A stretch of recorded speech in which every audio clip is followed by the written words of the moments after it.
Last chance to go grab some grub. Get your favorite spot around the track and be lined up for the great show tonight. The Vision Grand Prix, about 5 minutes away. The fastest racing in the Pacific Northwest on two wheels. You don't want to miss it.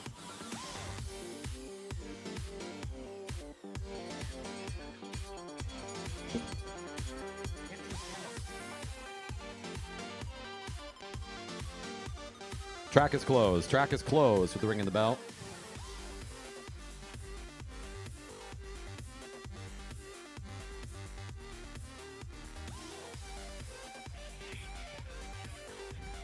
All right, we are going to call our rider meeting on the infield. It should be brief. If athletes could please make their way for a quick gathering over near the podium area for a few quick announcements. Riders for a quick meeting on the infield for a few rider announcements. Rider meeting on the infield. Immediately following that will be the Gregg's Elite Women Keirin semifinal round. Holders required. Rider meeting on the infield. Thank you.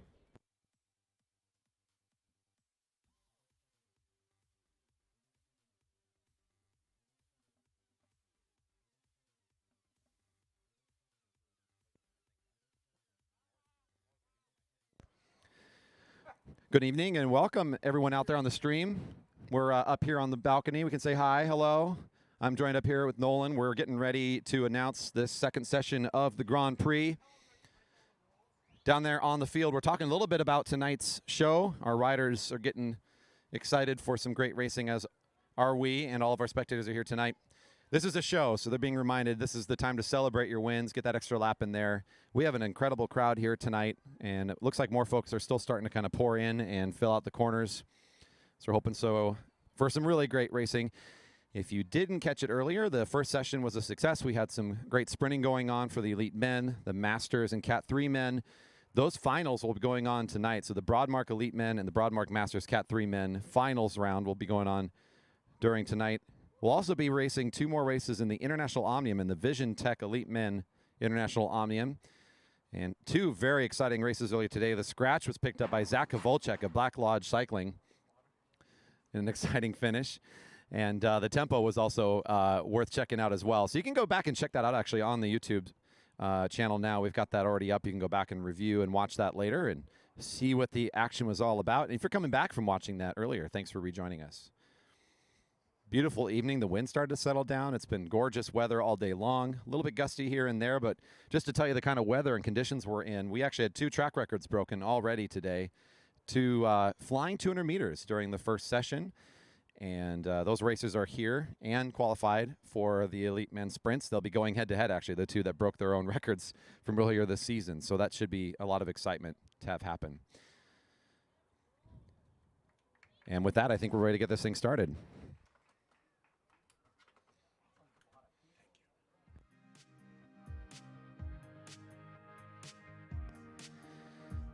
All right, folks, that's it. We've got the rider meeting concluded.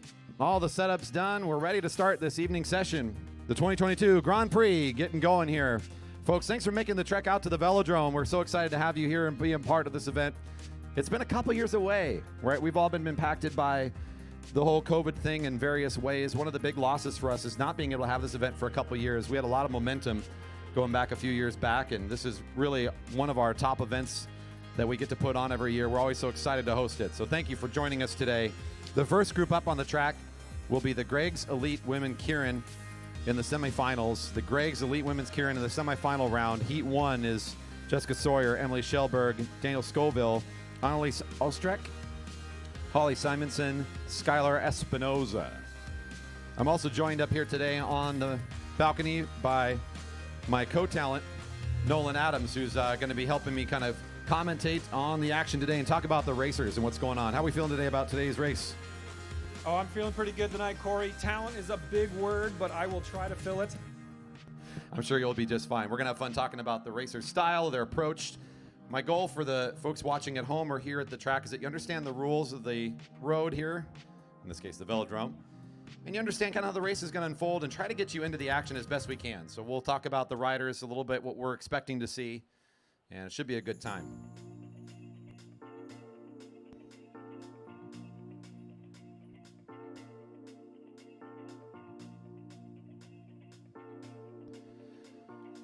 Getting lined up on the track again, this first heat in the semifinals. Top 3 advance to a major final later in this program, so this is going to be for the top speed riders in our elite women's field, trying to work their way into an exciting conclusion in the grand final, the final later tonight.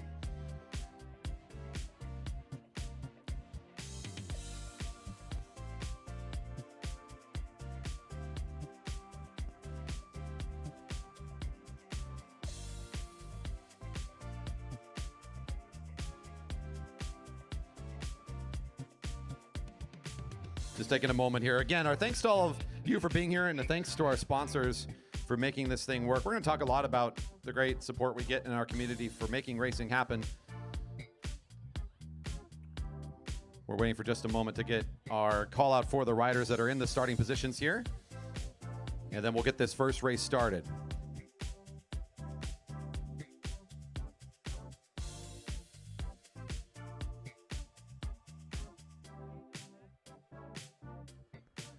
All right, so I'm going to, it looks like we're not going to be able to get the shot here, so I'm just going to go down the line and call out our riders so you can know who's showing up today here.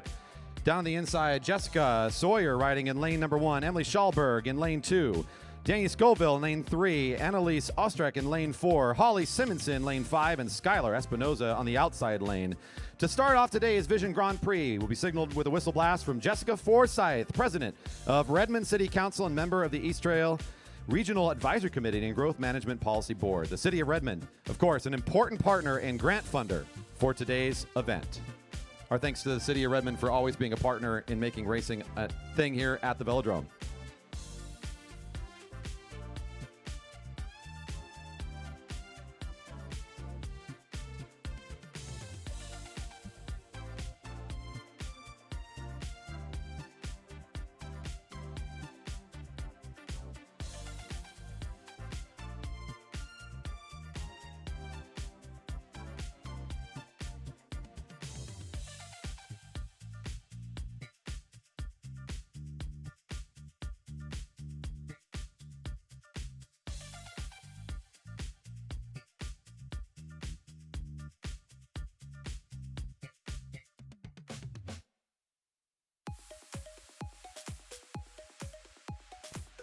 Sounds like the draw order isn't on the start list. I will make sure we know our riders in this first lap clear as a bell. We'll figure that out here in just a moment. The bike is on the way. Riders are set for the semifinal.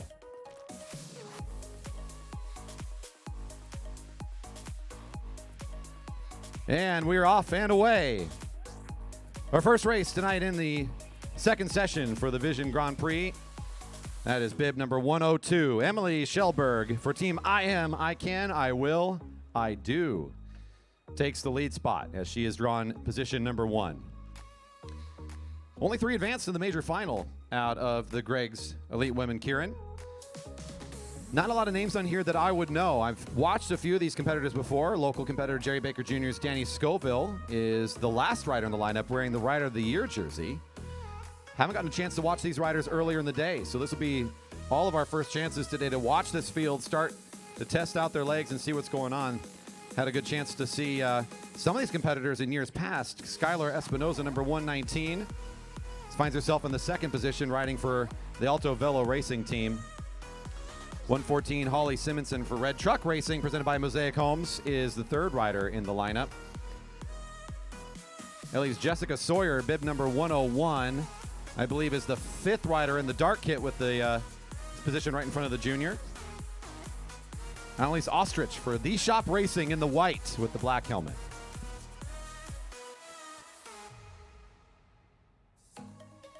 They're seeing 2 to go. 3 riders advance, so you'll notice that the pacing bike here is getting them up to speed. They cannot cross in front of that bike until it exits the track, which you'll do so on the back straight on this lap. 3 advance to continue on. It's not about winning, it's about being in the front of this field.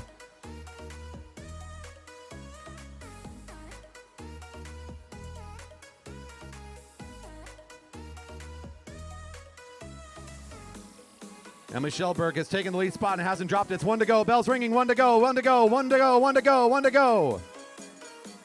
Schellberg still on the lead of the lap. Skylar Espinoza still following suit here. We're waiting for the move to really pick up. Good speed from the front of the field. A little bit of acceleration to the second lane as the rider for Red Truck trying to make some moves here. Here comes the rider in white for the shop. As Annalise Ostrich trying to move into this thing, but it may not be enough. Red Truck takes some advantage again. Skylar Espinoza coming up alongside, might be her first finisher. And we have our top three, 102, 114, 119, my call off my eye, with Skylar Espinoza for Alto Velo Racing, the fastest of the group. Heat 2 coming up to the track next.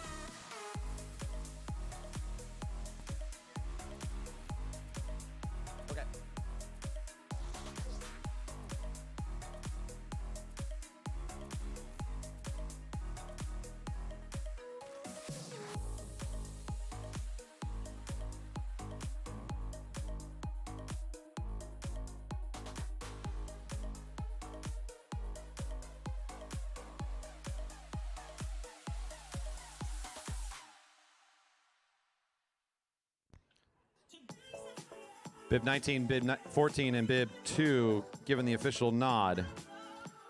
Espinoza, Simonson, and Shellberg advancing into the major final, 4 through 6 to the minor.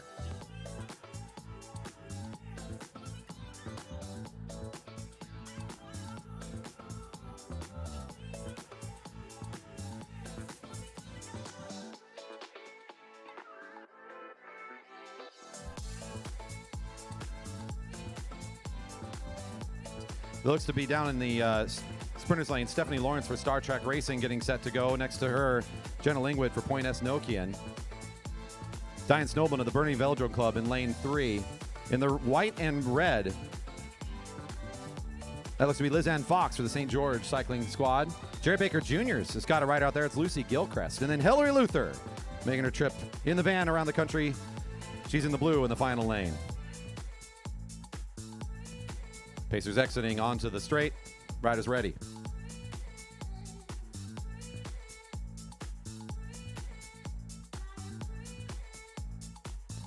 While our riders get into line, let's talk a little bit about our partners. Gregg Cycles, family owned since its inception in 1932.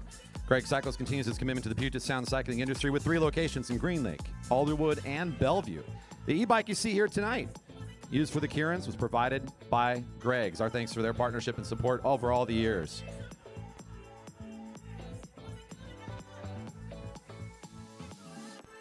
I think we got a good chance earlier this season during Fred's race to watch Diane Snoblin's speed, a rider out of Burnaby. She's the rider in white midfield, right in front of Lizanne Fox, another speedster. The rider in front, in the second spot, Jenna Lingwood coming up from the Portland area, also very competitive out of the Portland area. Star Trek making the long journey across the country to compete here right at the very front of the race is Stephanie Lawrence. That front half of the field, this is stacked. Any one of those 4 front riders could be a winner in tonight's Keirin. Let's find out how this plays out, as someone's not going to make the break out of those 4 that I mentioned.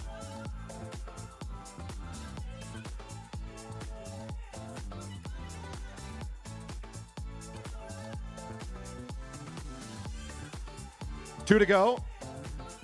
The pacer will exit on the back straight. And then the race is going to be all theirs to set. Star Trek Racing to lead this thing out now as Stephanie finds herself at the lead of the field. The pacer pulls off, and she keeps the tempo pretty well here. Trying to maintain decent control. Backs off just a little bit, and she's watching over the right shoulder, knowing that she's waiting for the jump. At 1 to go, still waiting for the jump to come. Lots of riders watching. Diane Snoblin being watched by Jenna Lingwood a little bit here near the front of the group. Star Trek still waiting from the front. Who's making the move? Lizanne Fox finds a little bit of a window. Sneaky move up in through the field, and she finds her way to the front. Lizanne Fox off and away. A nice move on the back straight. Coming down to the home straight, Jenna Lingwood trying to reestablish position. Lizanne Fox, who's going to be out of this one? Whoa! I think Diane Snoblin makes it in as the third rider there. Jenna Lingwood, Lizanne Fox. Not quite enough room for Stephanie Lawrence, who was trying to get somewhere to go, and the lane just wasn't there. 3 riders make it in for the major final. The other 3 will race again in the minor final. Up next, Broadmark Masters men's sprints. We got the finals round, ride number 1.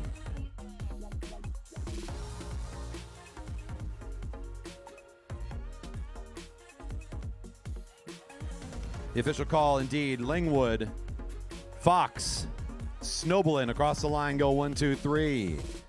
They'll race again in that major final. We look forward to the excitement of that in the Gregg's Elite Women Keirin.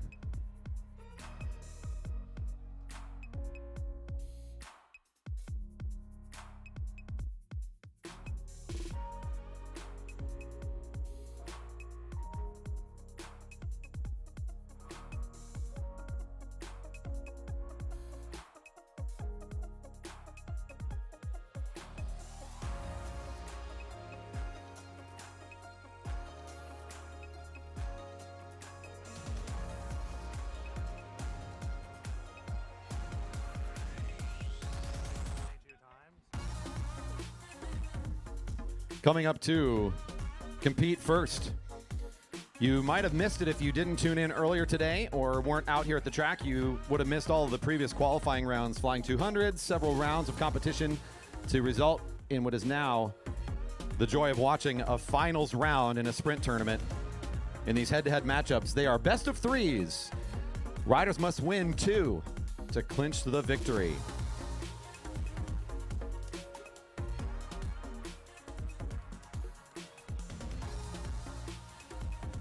This is the ride for the 3rd and 4th overall placing in this competition today. For the Masters in the Cat 3 men, this is James Steele for Team Atomic, just now rolling up to the line in the multicolor kit. He's got that white and black helmet on. Right next door to him in the gray for Dyna Racing, Eric Waterman. He's got bib number 19 in this first ride of what could be 3 head-to-head match sprint.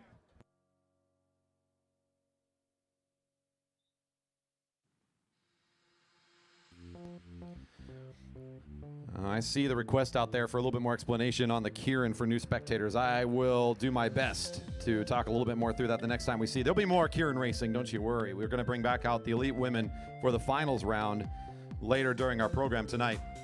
In the early goings, that's James Steele on the inside position. Don't be surprised, folks. The first lap on a sprint, you think sprint, aren't they supposed to go fast? If you haven't watched match sprint competitively before, that's not the way it usually goes. This first lap, there's not a lot of reason to go at full speed, as oftentimes if you just gun it right away, the rider will get on your wheel, just follow your draft and get all sorts of advantage to come around you at the end. So it's about timing the attack. It's about playing your strengths. It's about using the track, the distance left, the positioning high or low, front and back to sort of set up your move. Very much a sort of chess game. And there's also that mental jockeying that goes on early on. We'll see how James Steele takes it up against Eric Waterman in this first ride. They'll at least get 2 chances to go head-to-head. Steele, the inside rider, had a faster qualifying time today, so his top speed, if you're just measuring that, he has a slight advantage coming into this ride. In these head-to-head matchups, it's more about top speed. It's more than top speed. It includes all these other things I mentioned, the timing, the tactics, and the approach. With 1 to go, riders side by side. Quick reminder about hanging over the rail as well. Want to make sure none of our youngsters have any limbs hanging out there as our riders go by, especially in an event like this where our riders use the full track.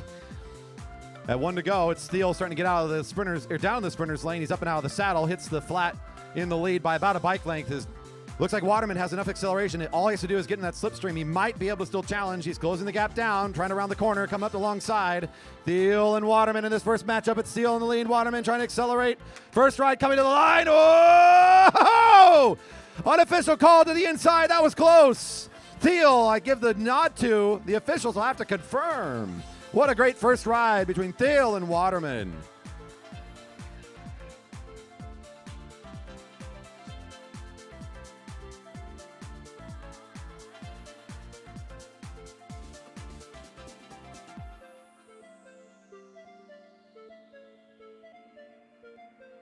All right, it is Steele official in the first round there. What a close race as Waterman had he had to make up ground and he made absolute best effort. Great competition there between those two. In their first ride for first and second place, this best of 3. It's in the blue for Center Cycles. Tomko riding in number 13. His competition today, Aerotech Racing's bringing out James Campbell Harris, number 59. In this head-to-head match, at least 2 times we get to see these athletes going out here for the big top places.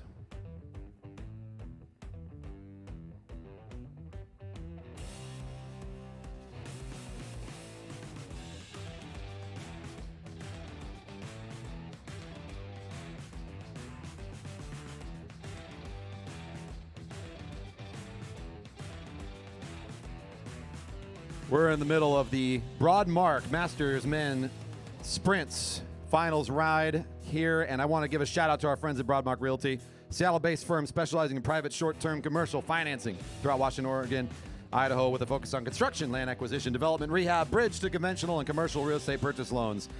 Our big thanks to Jeff Pyatt and Broadmark, who've been longtime supporters here at the Velodrome, as well as one of our racing teams. Thank you, Broadmark Realty, for supporting us here today for the sprints. A little quicker first lap as Tomko's not one to sit on the back of the pedals. He's keeping it moving. The rider in blue with the lead spot with the faster qualifying time. Campbell Harris has earned his way here tonight into this ride. Showing that Campbell Harris has got really good top speed when he needs to apply it, and he's been doing it all day. He's been surprising competitors. Number 59. Tomko, typically not a surprise to see him in these events. He's got great speed overall. Showed it earlier today. He's in this lead position still. He leaves a little bit of room for James to run at him here. He starts to. That's going to cause the reaction. It's just going to be muscle now as they come in side by side. The reaction by Tomko is on point. He's got the shorter lane. Campbell Harris having to have the closing distance. Is just side by side. No advantage. Straight up speed. Oh, the show is on. Oh, another one. 59, I think, might have gotten it on the outside. That's too close to call, but Campbell Harris might have gotten the first one in this ride. Oh. The official call will go the way of Aerotech Racing in round 1. Tomko, by just an inch, gets taken over by James Campbell Harris. Woo!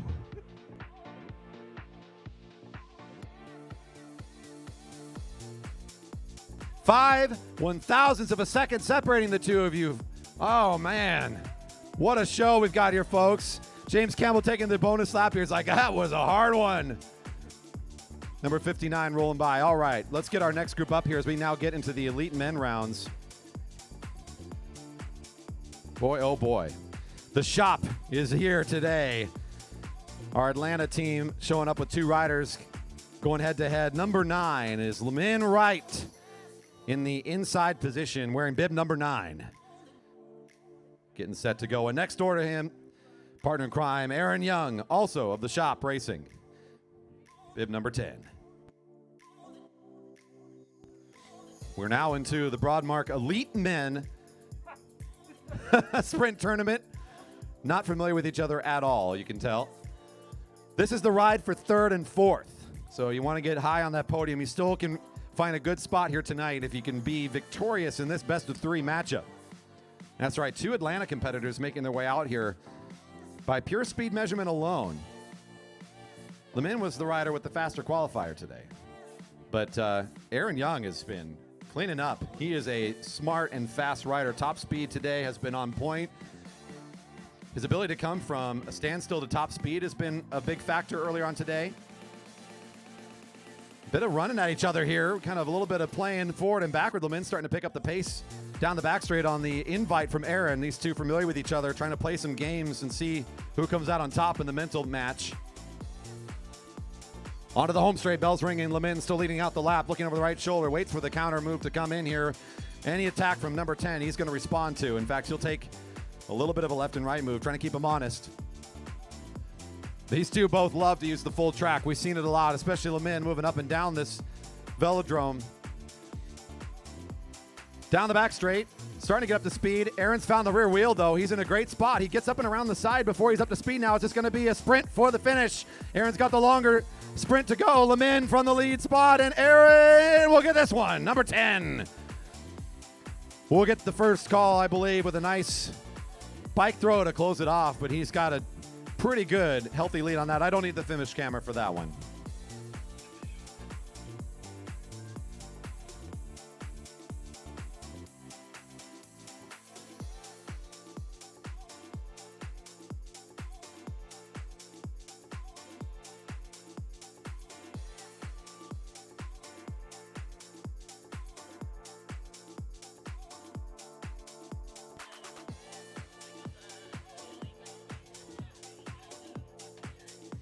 Now, I know it's been a while since we had the Vision Grand Prix, but when a rider takes their victory lap, don't be afraid to put your hands together and cheer for the victors in these races as they come by. They can hear you, and it's what makes this race so special. We got folks coming in from out of country even for this race because of the crowds. It's not because of me, which makes me very sad, but it's for the crowd. All right, our next two getting lined up here. This is the ride for first and second in a matchup that's never happened before, and what I mean by that is it's happened plenty. Number 42 on the outside for the Broadmark Realty Capital team. That's bib number 42, Alex Seigel, and number 12, the coefficient of speed, Andrew Carlberg. And get this, Nolan, both record breakers today of their own records. Shut the front door. That made me tense up. Now we're having fun. Andrew Carlberg has the new elite men flying 200-meter record here at our track, going into the 10.4 range.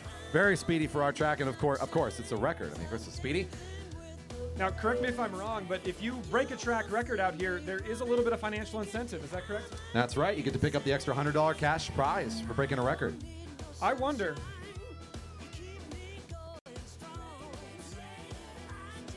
Well, you know, we got both riders coming in here out of turn 4. 1 lap to go. We will hear the bell. Carlberg on the front. Alex accelerating a bit. Still some mind games being played. Nobody really wants to lead this one out. Corey, can you call this back half? Yeah, you bet.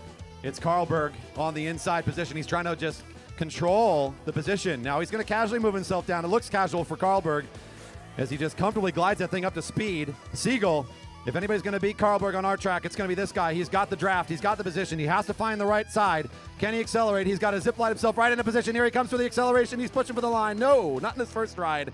Carlberg will take it by 1 bike. Oh, man. Corey, what I was going to ask you just a moment ago was, do you figure Carlberg might have just broken his record just enough to get the financial incentive so he can come back out and break it again next week? That's smart. He might have done that. The minimum effort needed. Coming onto the track now. That's right. We can't do an event like this with at least giving some spot for our juniors out here. We've got a lot of young riders competing in a lot of our fields, but here we focus on just our juniors. The junior field today going to be competing first in the Experienced Redmond Juniors Unknown Distance.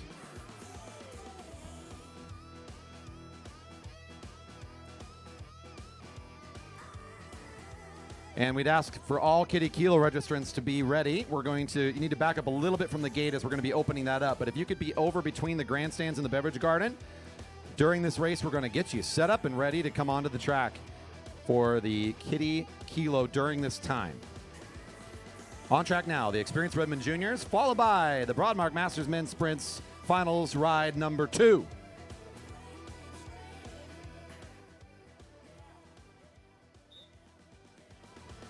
And our juniors are off and away. Now, folks, the juniors here, they're racing in an unknown distance in the neutral right now, so the race hasn't started just yet. That's right. Make some noise for the kids. That's the easiest ask I can do all day long. Look at these guys out here in front of the live crowd. Let's go.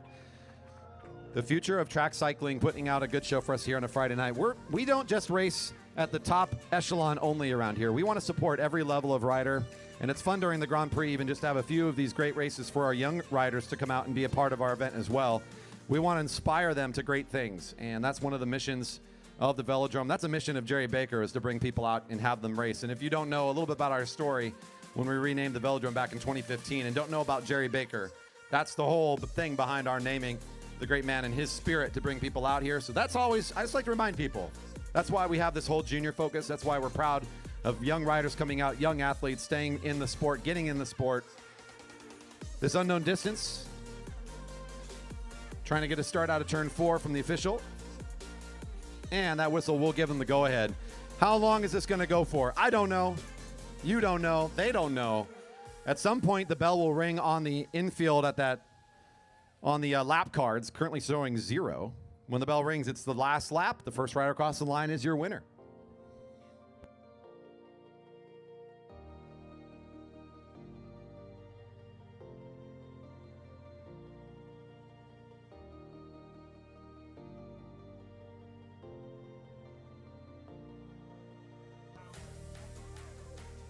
And this is, again, it's a full junior field, right? We've got a lot of young riders in here. It's a wide range of age groups. More importantly, are we going to ring the bell?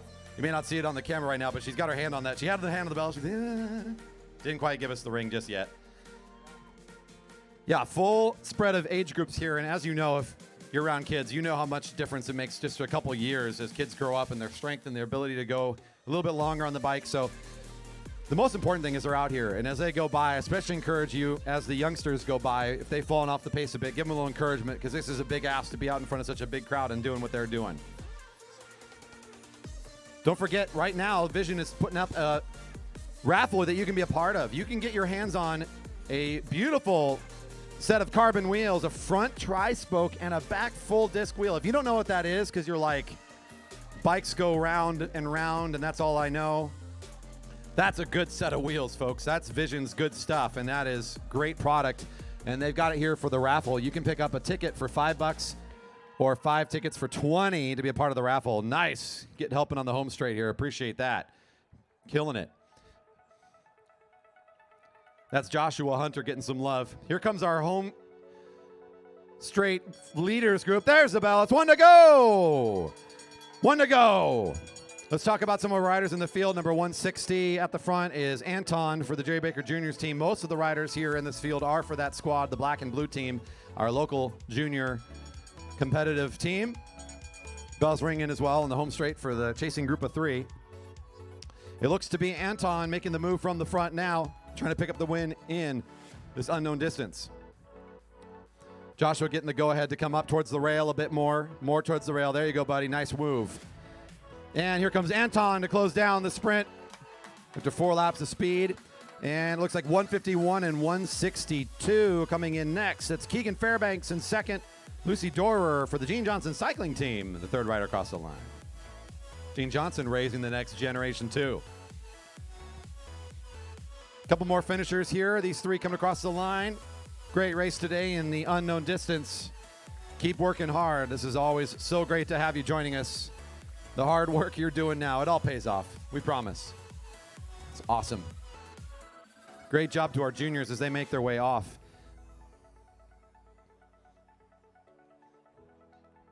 It's just around a few minutes back, it feels like. It's gone by so fast, that first round in the finals for the Masters and Cat 3 men, but we're going into the second round now. Back to the Broadmark Sprints.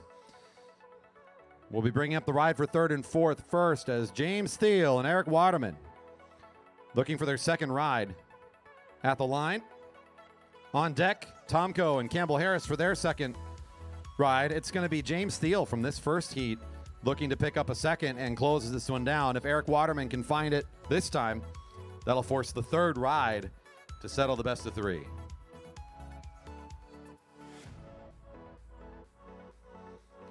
A lot of viewers out there on the YouTube. Don't forget, if you're enjoying the content you see right here, we're doing our best. We're a nonprofit just trying to bring racing to the world. It's fun. We love doing what we're doing, working hard at it.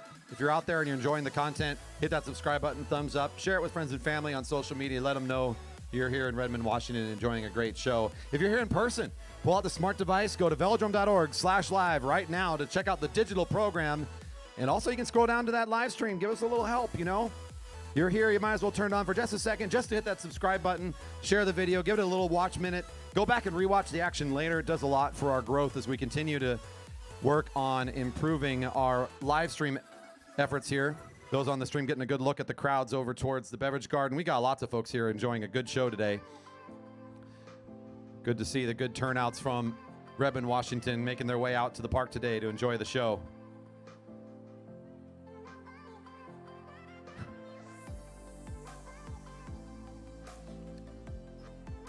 I am watching the comments on the YouTube. I see you. I see Dave Miller checking in. How's it going?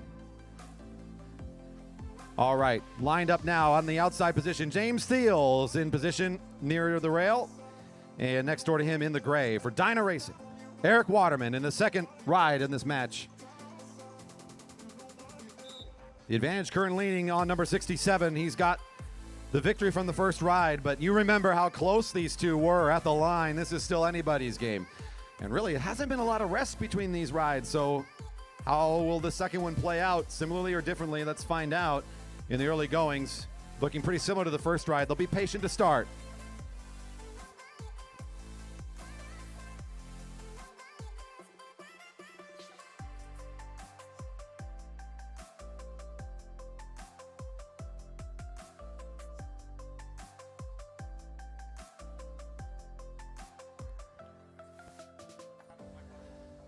little bit quicker this time. Waterman is the lead rider this time, and he's okay with this moderate tempo. Controlling the front position in the middle of the track. This early goings on our big track not really playing a factor most of the time in the competition, unless riders trying to play a game with each other a bit or anything like that. But this looks pretty stagnant at the moment. Just holding on and building the tension. As Waterman comes around onto the home straight, still waiting for any fishy business from Thiel, not seeing anything yet. Bell's ringing at 1 to go.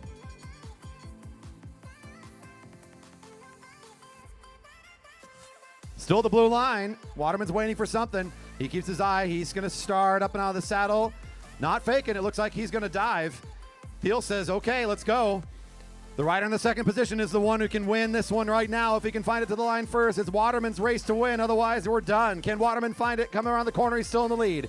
Bit of acceleration coming from Thiel. He's finding the corner, trying to accelerate on the outside. It might be side by side. Waterman, can he find it this time? The rider on the inside's got it. 19 forces a third ride. Gotta love it. Waterman in ride 2. What an exciting matchup that was, Corey. No bias here. Great ride by Eric Waterman. Yeah, it really excellently played. Dives down to that sprinter's lane and finds the space he needs. Can't ever count either of these riders out. It's going to be a great third ride for sure. High drama coming up in about 15 minutes there. Looking forward to it.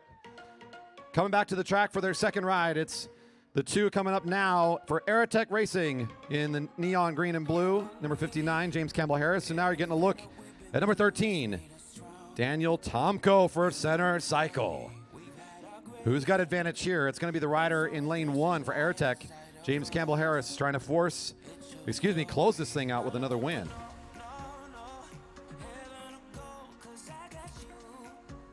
And that whistle will signal the start. We got 2 laps on the track. This is the ride for first and second in the Masters Cat 3 men. Number 59 with the advantage. This is what it's all about, folks. This is the excitement of track racing. It's just 2 people on the track, but you can sense the excitement. Our riders that are here cheering on their favorite athlete, our favorites that are here every week that know these riders and have seen them. These are regulars here at the track. These are members of our community, actually. So some of our locals managing to sort through the competition today and find themselves here in this top spot.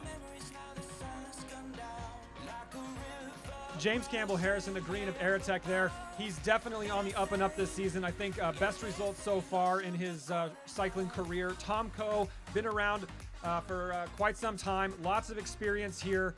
Sort of a young gun versus wizard here situation. Yeah, definitely the uprising of James Campbell Harris. He's got the new exciting kit on. It was kind of the big uplift he might need, right? Joining up this Aerotech look that he's got going. You know, that's probably at least 1 mile per hour, that green there. Absolutely. And that acceleration has made a difference for him. He's on the up and up, as you say. Tomko's always in and out and always a competitor when he's here. An established figure in our community. 13 starting to try to crawl a little ahead here. Watching James Campbell Harris with his left view.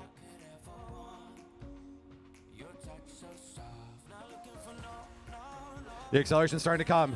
And down the hill they got to go. Up and out of the saddle comes Tomko taking the lead spot again. Campbell Harris is going to have to force this thing real fast. Does he have another effort in him? This might not be it. Tomko drops him quick. Campbell Harris is trying to recover. Tomko with the experience, the savvy, and the endurance is going to play this one out nicely in the second ride. He'll clean this one up. Bit more rest before the next time these two come back. 59 says, okay. We got this. One more. Tomko showing the experience and the strength he's got. We'll pick that one up. We're going to take a diversion from the typical competitive events now and go to, you know it, you love it. It's time for the Kiddie Kilo. Yeah, that's right. The little ones coming to the track.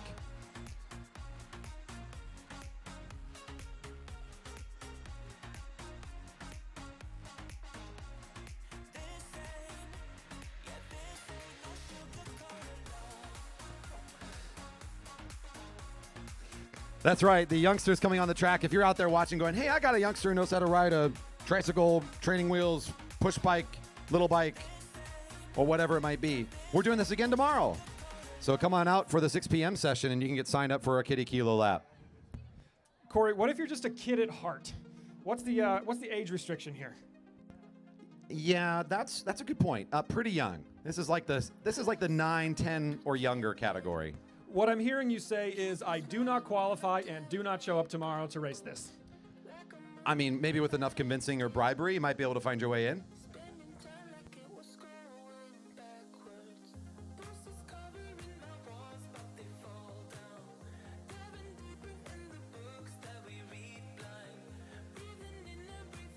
There they go. Put your hands together for the push bikes here going down the home straight. Woo, woo, woo, woo. They're doing the quick lap down the home straight into the grass. Go the little ones. Oh, man. Showing off the push bike technique. You notice that jersey, number 11. I think they might know somebody in that last sprint. What do you think? Got the AirTech kit. Oh, keep going, keep going. You're doing great. You're almost there. Oh, the scooter action, too. Check this out. See, as long as you got a helmet, it qualifies. Some form of wheels and a helmet, you're good to go. Nice job. We're going to bring out the next group here.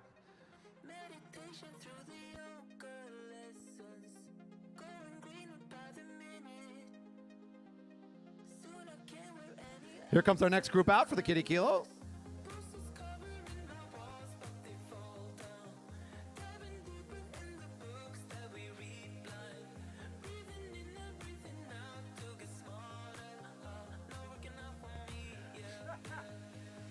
That's right. We're proud of our kids around here. I talked a little bit about it during the first junior race, but I'll bring it up again. Part of the mission of Jerry Baker and everything we stood for many years here is encouraging the community to ride their bikes and be athletes, and that's one of the reasons we do the Kiddie Kilo. The other one is to get parents out here to support the track. That's really what it is.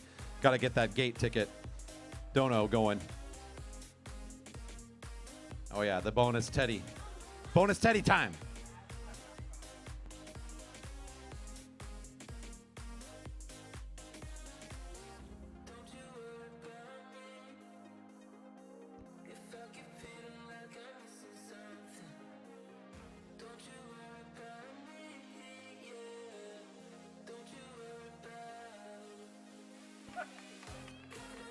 Off and away we go. One lap around the track for the young riders. The Jerry Baker Memorial Velodrome Kiddie Kilo coming at you for most of our big events and the first and third Friday nights of the month throughout the summer months. The parade of youth. The bike fashion show, whatever we want to call it. One down in turn one. The assistant crew is on the way. We got lots of Ma's and Pa's around to jump up.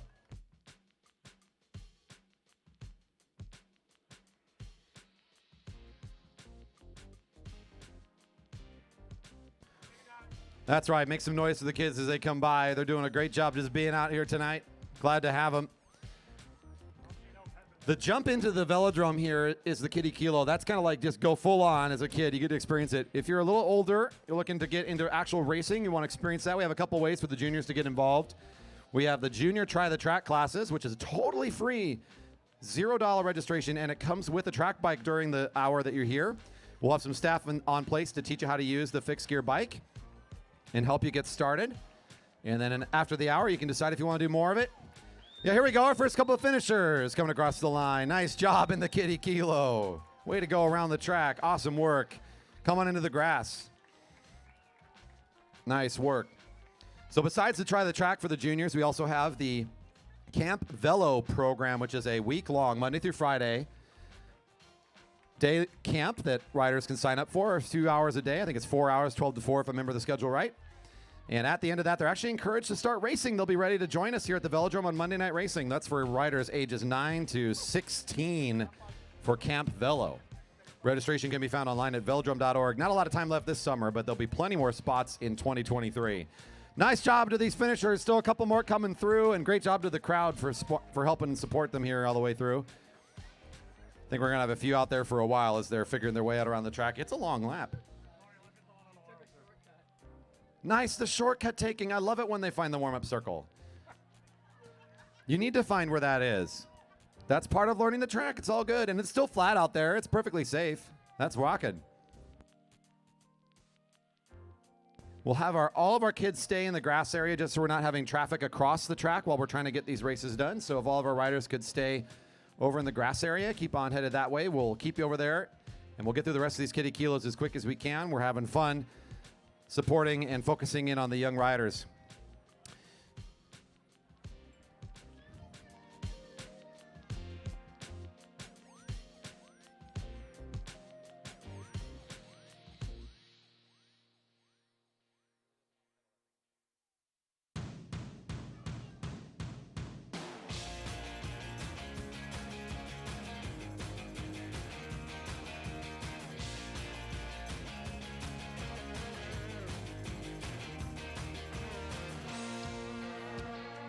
Great time here to consider taking off the tops of the tents or bringing those down a little lower as the sun is mostly leaving the infield here.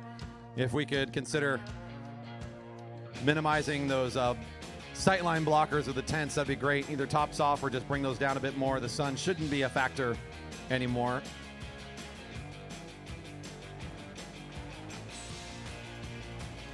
After the Kiddie Kilo, we'll be back with it with the Broadmark Elite Men's Sprints. We got 2 more rides in the second round.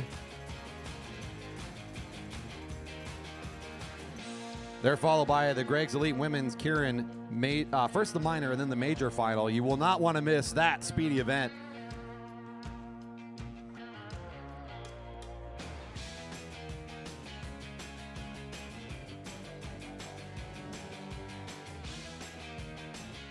Another good time here while we're getting through our Kiddie Kilos and supporting the youth riders of tomorrow.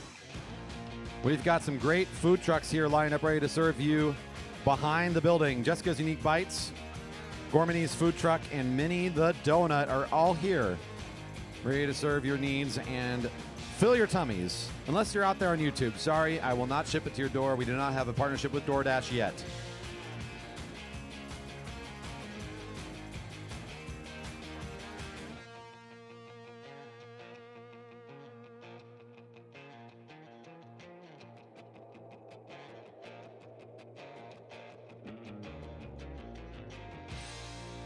Next big kid group coming out here to the track for the Kiddie Kilo. Line up here behind the front line. There you go. Line it up. Getting ready. I don't see any more kids. This might be our last group. So we're going to go around the track one more lap here for the Kiddie Kilo before we jump into the Broadmark Elite Men's Sprints. Should be the last group in the Kiddie Kilo.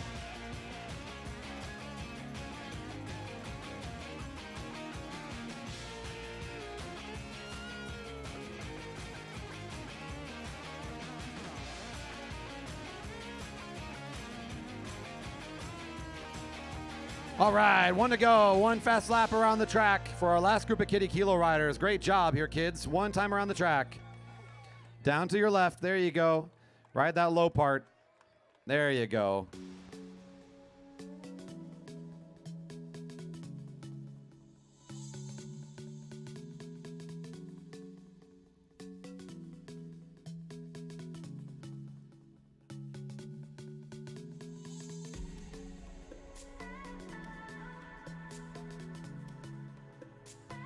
Let's bring over our riders for the sprints.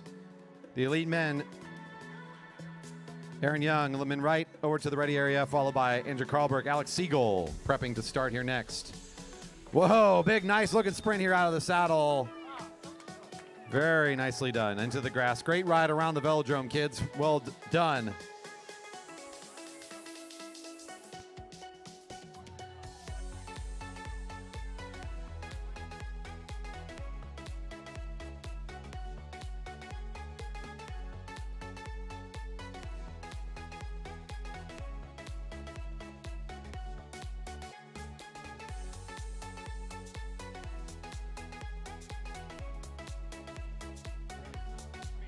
All right, a few more finishers here.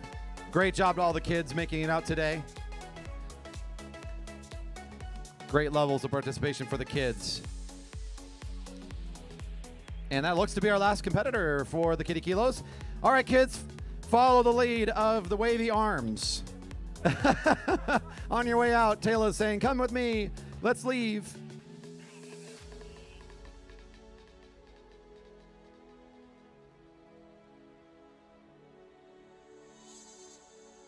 All right, how about one more round of applause for all the kids, ma's and pa's that helped bring them out here today.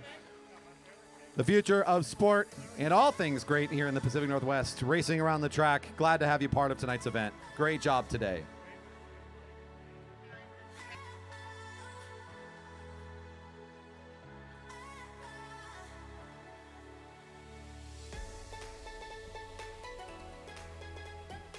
We'll do another one of these tomorrow night. So if you want to make the return trip, or if you're out there watching and said, hey, it'd be fun to go out to the park and watch some racing, be a part of the Vision Grand Prix, and get your kid out here for a fun lap around the track, you can do so. Tomorrow's final session for the Vision Grand Prix will have yet another Kiddie Kilo, so check it out.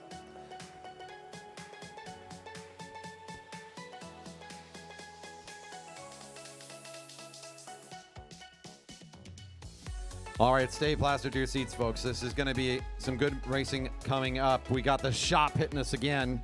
They put on a heck of a show in the first matchup. It's going to be Aaron Young and Lemin Wright in this ride for third place. Coming up to the track next, Carlberg, our current king of speed, trying to defend top spot here in the sprint. But it's Alex Seigel trying to break it. The Broadmark Realty rider needs to find a win in this upcoming ride to force it to a third. This upcoming in the Broadmark Sprints for the elite men.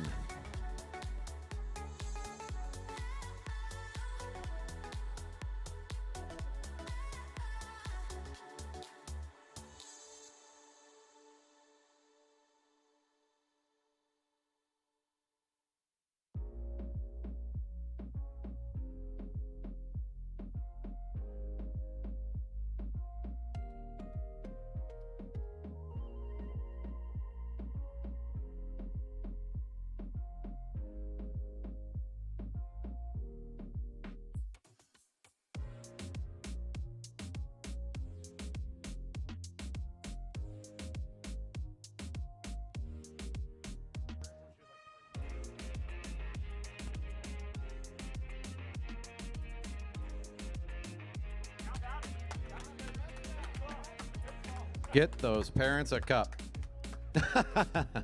We know the feeling. We've all been there.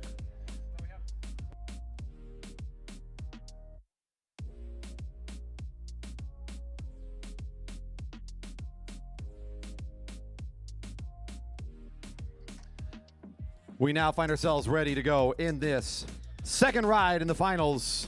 Number 9 is lined up along the rail, riding for the shop, another one of our riders out the Atlanta area. This is Lemin Wright taking on a very familiar face, Aaron Young, number 10, lined up in lane number 1. It's Aaron with the advantage here. He picked up the win in the first ride. Lemin will be forced to win this one to get that third race. We'll see how this one plays out. As we saw a lot of movement on the track from these two. Familiarity plays a part in that, but they are certainly using the full width of our 400-meter gentle giant to play this event out. You know, last time we saw this matchup, I think it was probably one of the more visually appealing matchups so far tonight. Not only because the racing was so dynamic, but it also appears that they have coordinated outfits, Corey. Go figure that. I would add, check out the gear on the bikes too. We've got similar front and rear wheel situations going on. Huh. Coincidence. There you go. How are we going to possibly keep track of who's who? I can tell you from over here, Aaron's got that more upright posture, so Aaron Young's kind of got that upright head compared to his competitor, Lemin, who's a little bit flatter. Oh, double gun. Not progressing to the point.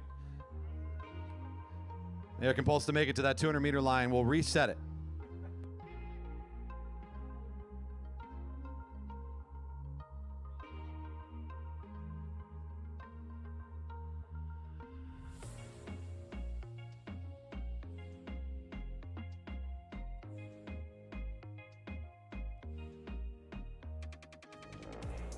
We'll bring the riders back around for the quick restart.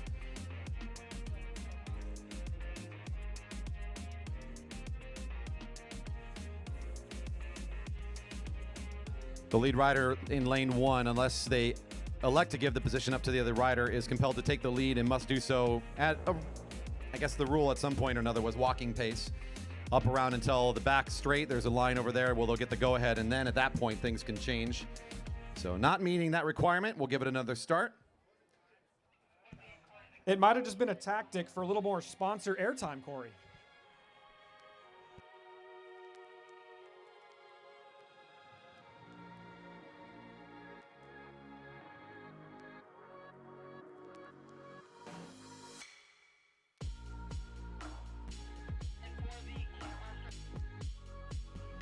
This race has started at a little bit more of a brisk pace. I don't expect the same scenario to happen.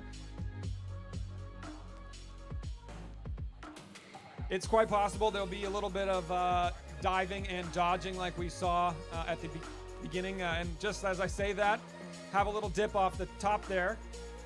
There will probably continue to be some sharp movements throughout this first lap, trying to gain a tactical advantage.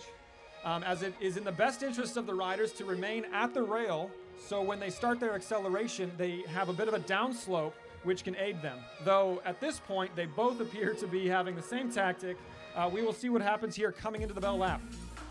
A call for the minor final for the elite women Keirin to come for draw order over by the podium area, please. The bell's ringing, and yes, indeed, both along the rail a second ago. Now a slight change up. This is the classic pinning the rider up against the rail, although as Lemin over-accelerates, he actually leaves the lane of attack open behind. Whoa! Oh, the up and down to keeping us on our toes here.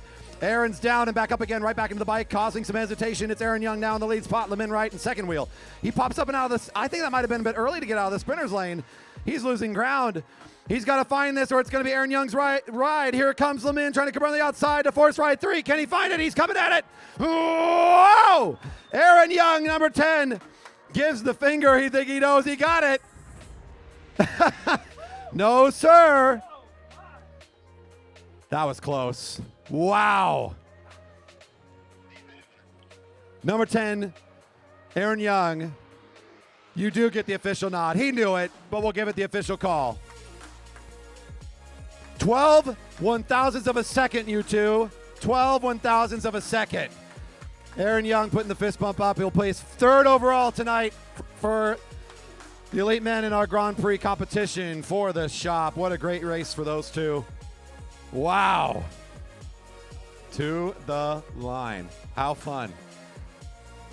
Coming up next, ride for first and second. It's Andrew Karlberg. The coefficient of speed. He's going to be on that outside position.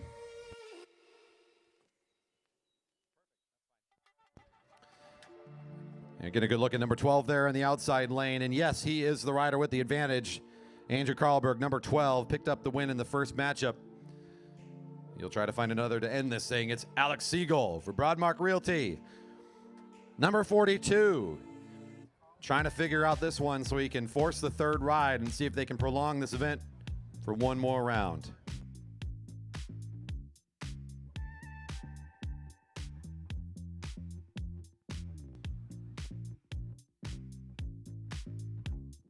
Off we go. So I mentioned it a little bit in their first matchup. This is a storied matchup here. In past seasons, you would have seen him in the same kit, actually. So Broadmark matchup for many years. Now Andrew in his own colors this season and really been focusing in on some specific elements of his athleticism. You saw the product of it if you were watching earlier today. He's been very speedy in the sprints and in his 200-meter times. Alex Seigel, he's got the national colors on. He is a national masters champion in this event, and he also holds our track's masters record now. His own was broken earlier today, so both of these riders besting their own bests at our track, our fastest riders ever at the Velodrome, going head-to-head in their own respective groups here. So the rider in front, Alex Seigel, he's the one who has to find the win here, or this thing's done, and it'll be Andrew's medal in the top spot.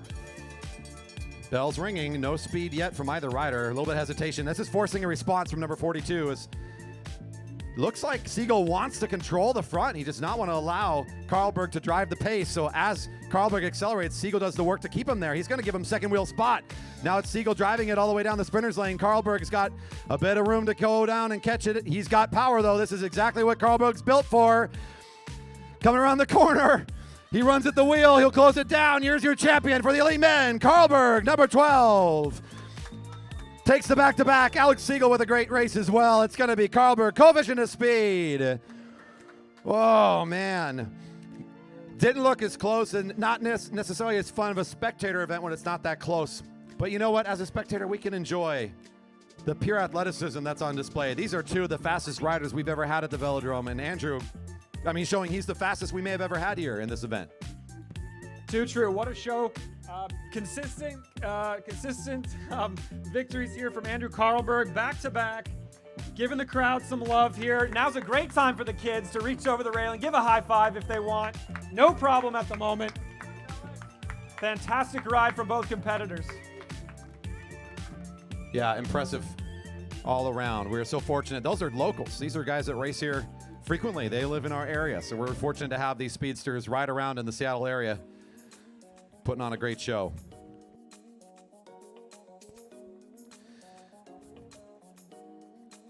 Coming up next, we're back to Gregg's Elite Women Keirin. The minor is up first. On deck will be the major. Corey, can you explain a little bit about the how the Keirin works and maybe some of the beginner strategies here? Yeah, sure. This is a pace setter race, essentially. It's a top speed event that's set by a pace setter of some form. A lot of places you hear they have the moto as the lead bike. They got some sort of a motorcycle. Here we've got the e-bike, thanks to our sponsors, Gregg Cycles, for helping provide that. You're always behind the rear wheel of that lead bike until they leave the race after 2.5 laps.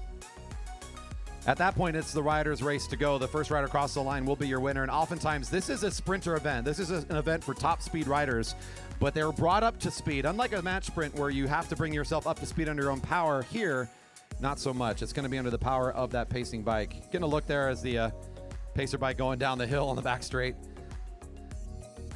Again, our red e-bike being provided by our great sponsor, Gregg Cycles, also the title sponsor here at the track for this event. Lucy Gilchrist in the outside lane, number 122. Stephanie Lawrence is wearing number 112 for Star Trek Racing. Annalise Ostrich, number 111 for the Shop Racing is here. Daniel Scoville for Jerry Baker Jr. is also competing. Hillary Luther, number 109, and Jessica Sawyer, number 101 in on this group.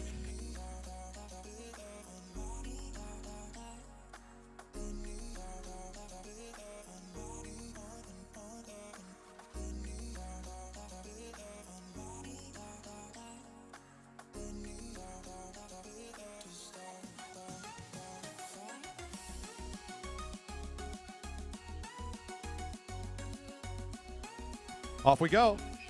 This is for 7th through 12th overall, so these riders were not the ones to make it into the top. We're still out here competing nonetheless, and you know these riders are out here competing at their top no matter when they're racing and for what.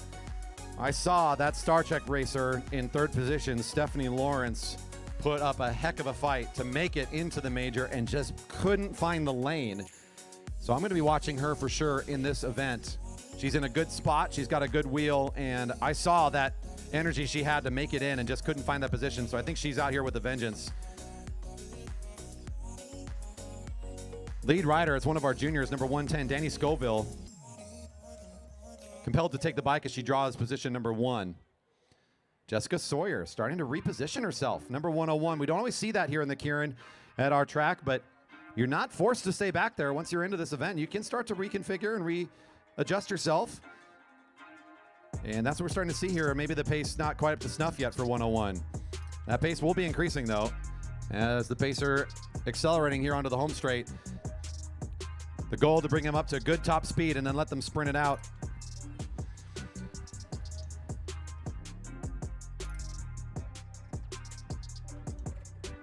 And hitting the back straight. Things starting to kind of line up again. Still 101 alongside. That's Lucy Gilchrist trying to follow her wheel at the moment. As the pacer leaves the track, we see the orange helmet of Danny Scoville still in the lead spot. Now being overtaken. Coming on the home straight, this is again the minor final for the elite women. Seeing the one to go. The Shop takes the lead spot. 111 down in the sprinter's lane is Annalise Ostrich for the Shop, leading things out right now. Star Trek Racing, I called her name earlier. Look out for Stephanie Lawrence alongside. She's got plenty of power down the back straight. She's going to try to establish her absolute dominance here. And look at this. She's going to start pulling away from this field. I don't see much response coming yet. It's still Stephanie Lawrence. Star Trek Racing says, I got snubbed. Here I am. Got my moment in the spotlight. Number 112 will take this one. Number 111, second across the line. And it looks like Lucy Gilchrist for the J. Baker Juniors, one of our locals, will be third across the line.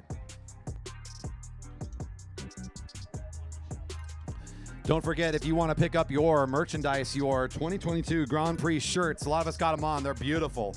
You're going to pick them up at the merch tent over next to the beer garden. Pick yours up today. Support the Velodrome and wear the good swag. Let people know you were here at the one and only 2022 Vision Grand Prix. That's right, there's only one of them ever.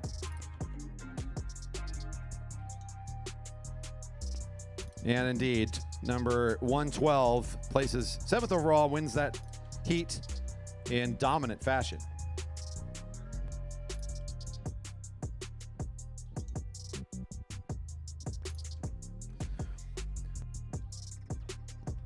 The major final now coming onto the track.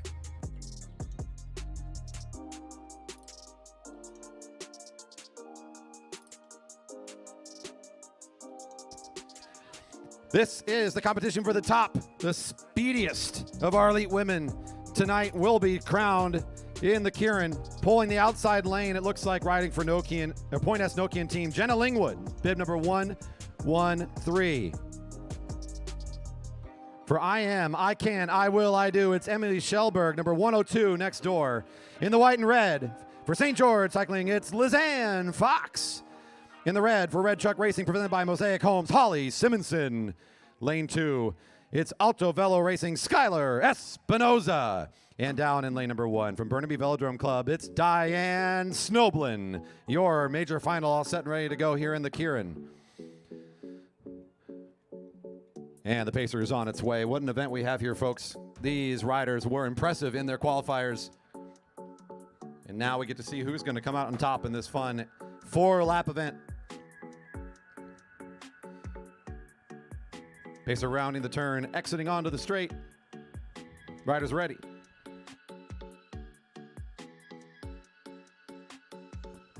And off we go. The early going's fairly calm in the Keirin. Gives us time to catch our breath and think about what's going to happen here. Snoblin, number 120, compelled to take the front spot. She'll slot into position. All of these riders, I would give each one of them a nod to win tonight. It's really going to come down to the way these things play out in those final moments we're going to watch with great anticipation as this race unfolds. Espinoza's got a fantastic wheel, the rider in second position. She looked very speedy in her qualifier as well, as I believe she might have been first across the line in that first qualifier. So the rider with that orange with the white helmet in the second spot, certainly one to keep your eyes on here. I'm going to see how this plays out for her. Lizanne Fox, a decorated champion, Canadian events, has been all around the world and has come here many a times to show her speed. The rider with the pink bike and the white and red jersey. Also somebody to never count out. And of course, Jenna Lingwood on the back made her top speed known back at Fred's race back a few weeks ago. She finds herself at the back of the field, but nobody's out of this race until we start to see this thing unfold. We're getting into it. It's now 2 to go. The pacer leads on the back straight. The setup's all here. The riders lined up. Pick your favorite. Things are about to get crazy here. As we round the corner, things picking up to pace. Looks like Snoblin's letting a little bit of gap open up here. She lost the pace for just a moment, kind of being more paying attention to those behind her. Now it's Snoblin's race to lead. She's still on the pace, not slowing down. She finds the blue line. She's going to reset things. This causes all sorts of chaos. Espinoza says, I'm just going to keep this thing rolling. Here it comes. Skylar Espinoza to the home straight. It's 1 to go. The Speedsters, the queen of speed, here to be crowned. Here comes the move from number 102. Going down the back straight. Emily Shellberg, if I am, I can, I will, I do. Can she do it? She's already starting to pull ahead. Who's going to make the second effort? Down the back straight, Red Truck Racing starting to pick up the pace. That's Holly Simonson making the second move. Here comes Lizanne Fox, found the wheel. She always knows where to be in these fields. Can she find the speed? Simonson coming around the corner in the middle. At the lead, Red Truck Racing trying to hold on. Lizanne Fox, it'll be Red Truck Racing. Number 114. Whoa. The second attack is the good one. Lizanne Fox coming across the line for second. She found the right wheel, not able to quite come around. It's the rider from Red Truck Racing, presented by Mosaic Homes, Holly Simonson, with an incredible ride. And that will be our champion here today in the Elite Women Keirin field, presented by Gregg Cycles. Don't be shy. Where's Holly Simonson? Goes another wave in there on the warm-up circle. Congratulations, and make some noise for our Elite Women Keirin tonight. Fantastic racing.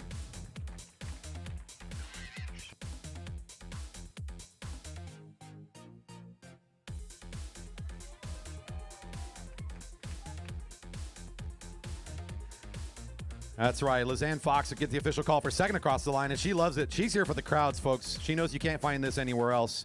Only here in the Pacific Northwest you get this kind of turd out and this fun on an evening. Coming up next, it's the Therabody Masters Cat 3 5-mile scratch to the rail. That's right. Our partners at Therabody Theragun are our new partners for 2022, and excited to partner up with them this year because, man, we could all benefit from their help in our recovery efforts. The Theragun therapy technology is a recipe for victory. Check them out here behind the grandstands. We've got some models here for you to check out. You can get your hands on them, feel what the massage gun's kind of like. Our winners of this race will be picking up, the winner of this race will be picking up their very own. I believe it's a pro level Theragun. Whew. The value is $4.99 a piece. That's a big merchandise. I'm sorry.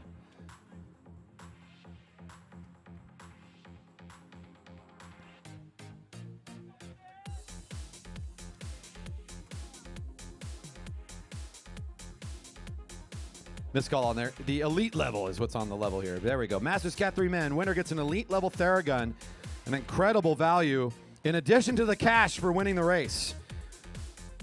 So, 62 is rolling out. Something mechanical here. Might need some assistance. One of the Jerry Baker Juniors checking in on the bike. Come back to tail, Merrick. Hurry it up. We can get you in. We can get you in. Hurry, hurry, hurry. All right. This is a 5-mile scratch race. What does scratch race mean? It means be at the front of the race. It's that simple. First rider across the line is your winner today, and we'll be picking up not the big cash, but also the Therabody, Theragun, massage, therapy, secret weapon.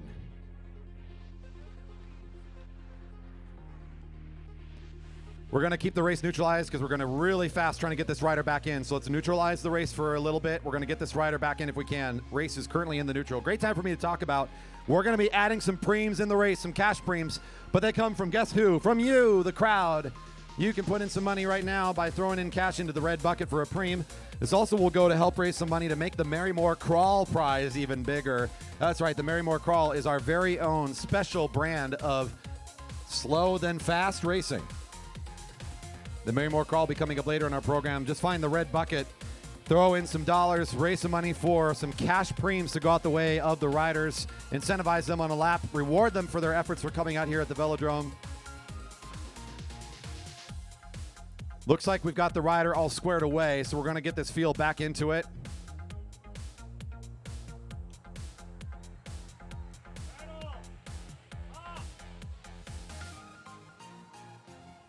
And I think we're going to get this race going on the next lap if we get together. So thanks to our support squad getting the rider back in. Riders in the neutral. The 5-mile scratch almost underway. Again, preems for the scratches. We got a couple scratches tonight. That means I ring the bell. The first rider on that special lap gets money from you. You're helping support our riders and cheer them on with a cash prize, and it makes for another sprint. And you see what sprints are. They're fun. We love them around here. They make for exciting moments. Field will be getting the go-ahead here shortly as they are in contact and ready to start. We got our rider back in there, and off we go. 5 miles of scratch racing. Whoa! Tyler Arnoldi is here to make a show. Number 60 is on the early effort. He's off and away. Why wait? Just go.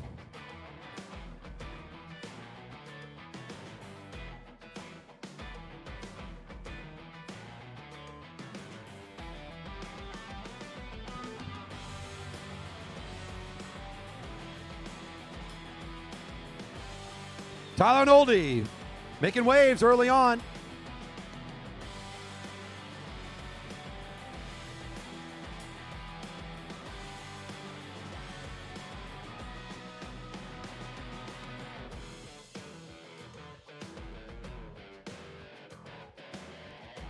All right, so the early show here from Arnoldi. Still has a little bit more jet fuel left, it looks like, as Ben Flom wants to join in on this effort off the front. Fell swoop, number 39, off the lead with his buddy Tyler Arnoldi. Getting some encouragement out of turn one. They're here to see the breakaway. Who doesn't love a good breakaway? Tyler says, not me right now. He's going to pull off the pace after the impressive show at the front for a few laps.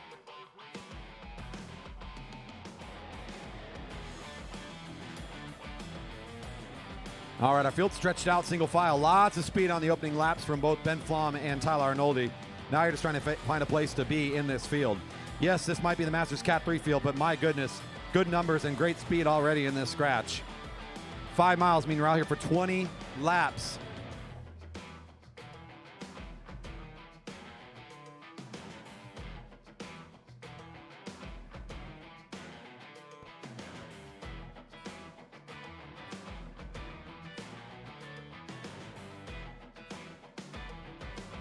Another push from the front here. That's Carl Hofer of the Audi Racing Team trying to make something happen. He's got some takers. Number 64, David Girth of Red Kilo, matches pace. Brings with him 5 or 6 riders that want to keep it interesting. Oh, look for this sneaky move. Oh, Matty Hers. Okay. Stirring the pot still. The solo break here. It's going to be covered by a few riders, though. They don't want to let him get away. Matty, competitive every week here on a Friday night. Number 15 pulls up as 50, Will Fowler, tries to match tempo.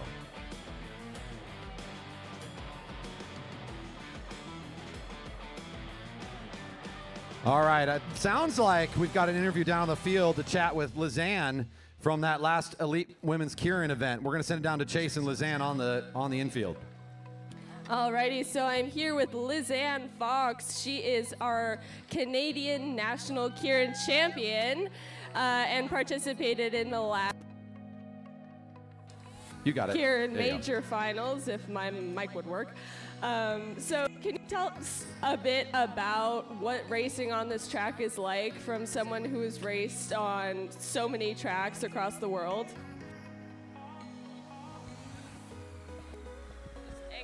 Okay, so this track, it's like no other. Like, I have traveled from the other side of the world. You might be able to tell I've got a bit of a Canadian accent, bit of an Aussie accent. I'm from Sydney, Australia, born in Canada. And yeah, this track, like, I will fly from Sydney just come here for a weekend because all of you guys, the crowd, like the cheers, the enthusiasm. Yeah, definitely give it a clap. I'll be up in that beer garden after the scratch race, so I'll see you guys up there. And this is just such a wonderful event. The community is huge. Like, I feel like I'm at home, and I'm on the other side of the world. So, JB, like, just thank you so much. It's a great track. That is fantastic to hear. We love having you. So this kind of biking is great, but what would you recommend for somebody who wanted to race like way taller and way weirder bikes than this? Okay, so there's people laughing. They know. Not only am I the Keirin champion from Canada, I'm the current Australian national champion on the penny farthing. So I ride a 47-inch penny farthing. It's the equivalent to a 25-14 on the track. And yeah, I usually sit on about 130 RPM. And if you want to go fast, like stupid fast, cadence-wise, the penny farthing is a sport to do. And my fastest flying 200 on a 333 on the penny farthing is 14.7. So game on to anyone who wants to try. Ooh, thank you so much for that, and good luck. We'll see you later. Oh, Lizanne Fox, making us sound too good here. We love to see it.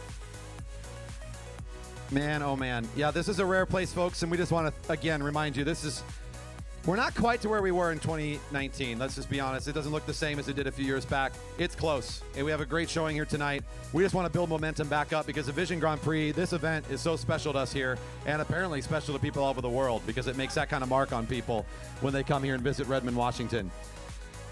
This field has been pulled apart a few times, kind of yo-yoing themselves back together again, ripped apart a bit. There's been good speed from the front here as we find ourselves now kind of into the back half of this race. Most of the competitors making it back up into this front group. A few stragglers really hoping to hold on before it gets fast again. Seeing 8 to go. That's Uli Mayer of the Burnaby Velodrome Club, a veteran and master competitor making his way down from British Columbia to compete today. Our nearest Velodrome partners, Burnaby up north in the British Columbia, just outside of Vancouver. And a lot of those competitors making their presence known in that white kit. Pretty consistent tempo from the front. Riders willing to keep this pace going. This is now Gene Johnson cycling. Number 53, Tyson Danielson, been charging his way through the categories here on Friday nights. Stronger week by week. Gaining confidence, he makes a move at the front just to keep the pace going.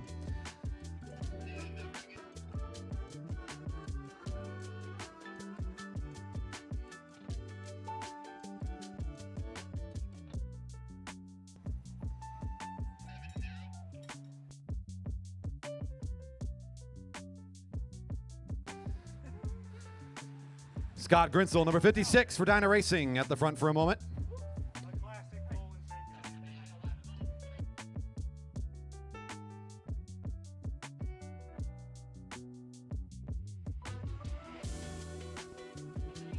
Matty Hers on the lead of the field again, just for a moment. He looks behind. A couple riders swing up behind him.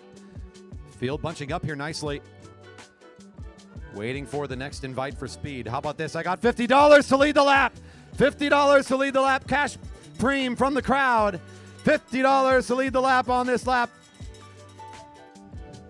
Oh, who's going to take the cash invite here? Dalton Thornsberry. I see him. The Dues Velox presented by Jack Rue USA leading out the field right now, but look out for the red of Audi. Might be Hofer trying to challenge, although Thornsberry looking pretty strong from the sprinter's lane. Here comes Tyson Danielson all fighting over the 50. We got a mid-race sprint here. Who wants the cash preem? Gene Johnson Cycling says, I'm on my way for the cash. Number 53 picks up the money. Is he going to go? Is he going to take a break? He's going. Oh, this is going to get dynamic fast. Gene Johnson Cycling wants to win the 5-mile scratch on the back of the efforts of the cash. It's Tyson Danielson off the front. Will he stay with it? He's being started to be pursued here. Oh, he's going to take the blue line. He's letting the effort come underneath. Oh, we thought that might have been the move. Not just yet. Seeing 3 to go. 3 to go. There's Matty Hers again making his way to the front. A red kilo rider, number 64, David Girth, the third rider in that group. There's Tyson Danielson, the second rider in the lineup. And the white rider, I believe, is going to be Uli Mayer again for Burnaby Velodrome Club. The break might be getting pretty interesting here as we're going to be joined by Carl Hofer. This might be the race. They're trying to drop the rest of these riders ahead of the sprint. They got 2 to go. The field's starting to scramble a bit. Danielson pulls out from the front. It's number 64 again at the front as David Girth takes the lead spot one more time. Who's going to come up to try to join this effort? We got this break of 5. They're not in their top effort right now. This will allow some riders to make the bridge if they want to. But that's a big effort. They're going to be exhausted in time for this sprint as we come into the bell lap now. Riders starting to fan out. Matty Hers, very speedy rider, number 15, takes the front spot. He's been so good on a Friday night. Can he fight it here from the front tonight? 1 to go. Tyson Danielson still fresh from his sprint for the 50. Tries to take the move around the outside. Carl Hofer, number 23, the third rider in red, trying to hold on to the sprint from these two, but Matty Hers looking too fast from the front. He'll just turn up the gas one more level. This Masters rider knows what the top speed's all about. He's just going to drop the rest of these competitors. Matty Hers around the corner at top speed. Wiping the floor in this scratch race on that last lap. What a show. Number 15. Tyson Danielson, and I believe that's going to be Uli Mayer, goes 2-3, and a good finish for them. But Matty Hers in a class of his own on that last lap. He is wearing the regional colors. He's going to come back around for a wave, folks, because that was a heck of a finish. Our Fred's Race champion trying to double down here and make it a great 2022 season. How about it, Matty Hers, your 5-mile champion for the Masters and Cat 3 men.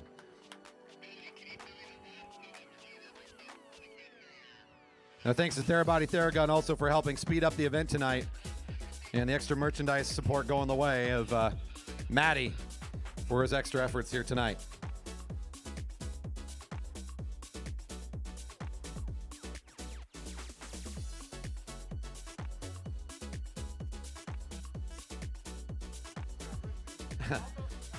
For those in the know, yes, the bouncy house is not coming. It was never ordered. You can stop asking about the bouncy house.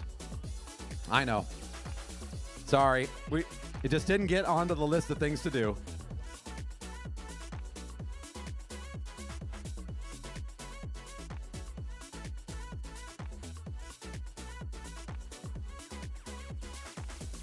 Coming up to the track now, we continue on with tonight's events. It is the BikeWorks Junior Race. We got a scratch, an 8-lap event for our young riders. On deck, the Vision Tech Elite Men. International Omnium, we've been waiting for a while for their third race. The Elimination for those riders is coming up next.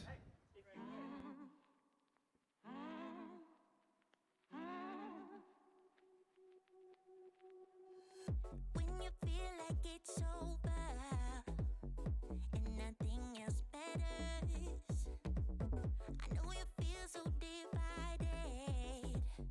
Pick yourself up again and you better start walk, girl. Open up your step, hear you talk, girl. You have come too far to give it up now, even though it seems there's no way out. I think we're hitting record numbers of concurrent viewers on YouTube as we crawling over 50 live viewers right now tuning in. That's pretty exciting for us here at the Velodrome. Love to see it. Don't forget to leave that thumbs up, hit that subscribe button if we haven't already done so.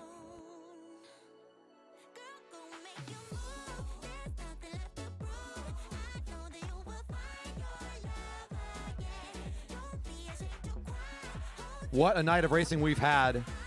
We can say this is a chance to catch our breath, but the juniors have been fun to cheer for too. I'd encourage you to pick out a junior and give them a little extra encouragement when they come by in this 8-lap scratch race. The BikeWorks Juniors underway here in their scratch race. 8 laps. When they come around, they'll get the sign from the official to get started. They're currently in the neutral. When you feel like you're stranded at the edge of the world, I know you've been taken for granted. Give some love to yourself and you better And the whistle sounded. Racing is underway. open up your step and hear you talk, girl. You have come too far to give it up now, even though it seems there's no way out. And the junior race underway. And again, this is an 8-lap event for our youngest riders. Just a reminder, again, these are young kids, and some of them younger than others. So we've got some different age groups, different top speeds available here. We're just throwing them all together for these fun races. So one, they can get the experience in front of the live crowds and get them chances out here on the Velodrome in our biggest events of the year. We want to support them and highlight them. Big shout out to our sponsor for this event. This is BikeWorks. Promotes the bicycle as a vehicle for change to build resilient communities. That's a powerful sentence right there, I gotta say. Donate today to support bike giveaways and free repairs for those who need them most. For a full-service bike shop serving the Seattle area. Our big thanks to BikeWorks for the extra prize money that went directly to the women's field. Thank you, BikeWorks, for sponsoring this year. The race is sort of formulating a situation where most of the riders have found their way into this field that's going through turn 3 and now 4. I want to point out very clearly, it's been a point of pride for us here at the GP in terms of equal payouts. We are really a stickler about making sure that the men and women payouts are equal for the elite men and women for years going back. That's been a standard for us here. We broke that standard when BikeWorks stepped up and said, you know what, let's make it a little bit more. We're only donating this for the elite women. And that was a pretty cool move to have happen here. We are very invested in all of our communities of riders and racers. We want this to be an amazing and safe place for all to compete. And especially proud that we have a sponsor saying, let's make sure we invite the best of our women competitors out and really support them and highlight them. So again, extra shout out in the direction of our sponsor for this race, BikeWorks. They're on the home straight now as our field coming around and seeing, looks to be 5 to go.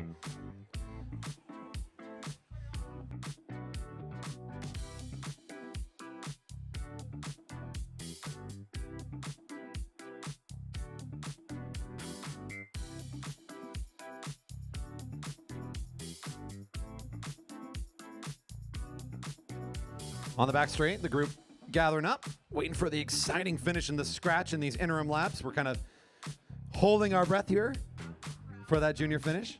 Good time to also make your way over. The best beverage garden in all of track cycling has gotten better tonight.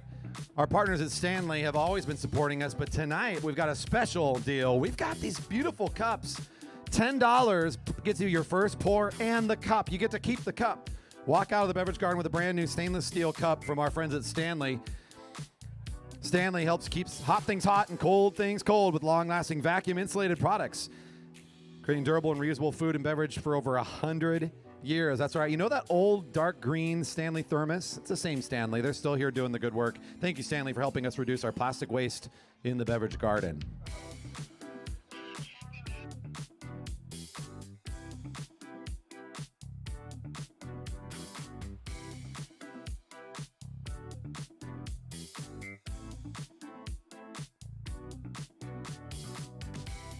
Here we go, juniors. 3 to go.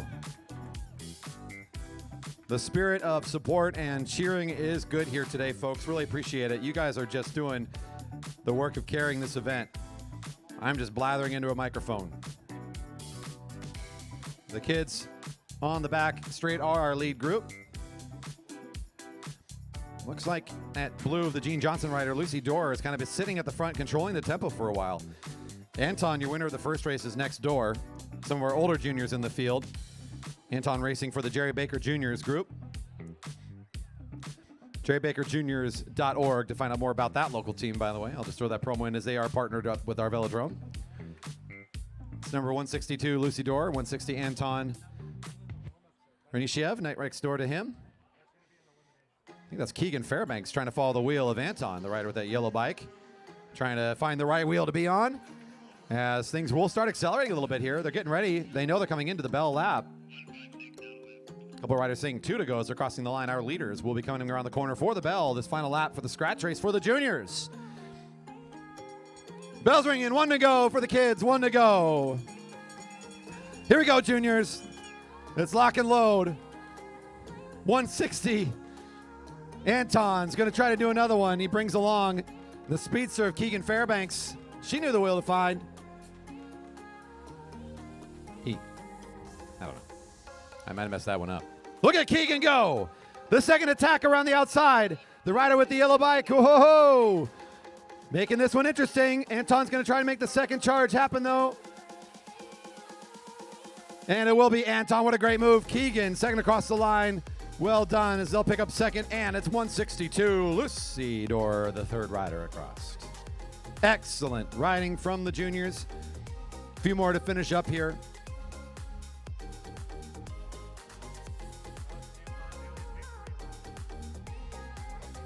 The Vision Tech International Omnium is coming up next. A few more finishers crossing the line before we get you out here.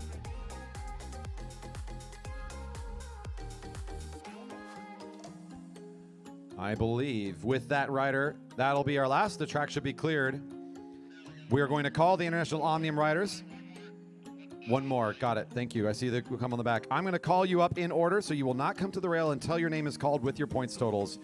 So be queued up and ready. We will start that here shortly, as it looks like I called it a bit early. A couple more finishers here, showing off their speed on the frog bikes. Nice last sprint. Nice job.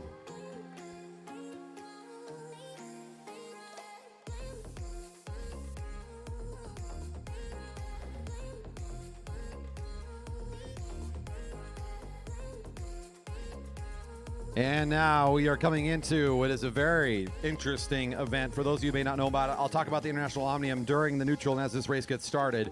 The Vision Tech Elite men for their third ride in this International Omnium. Coming up to the track first in a tie with 76 points on top of the competition. Profound Cycling Guild is David Richter and Black Lodge Cycling, Zak Kovalcic. In third place with 72 points, the Cheney Windows team, it's Lance Abshire.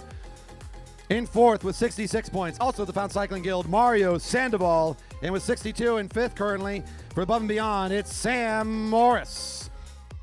After that, we got Cameron Fitzmaurice with 58, Tom Perkins with 54, Andy Baker 52, Nico Sandy 52, Norman Richard 44, Ludamax with 28, Jay Delaney with 28, Carl Hofer 26, Parker Swanstrom 26, Emmett Culp 26, Sage DeLuce 24, Eric Deertons 22, Bartolome Sanak 22, Chris Wilson 18, Ben Flom 7, Elliot Crowther 3, Brandon Russell 2, Vern Cole 2, Joe Spranger. To the line, please.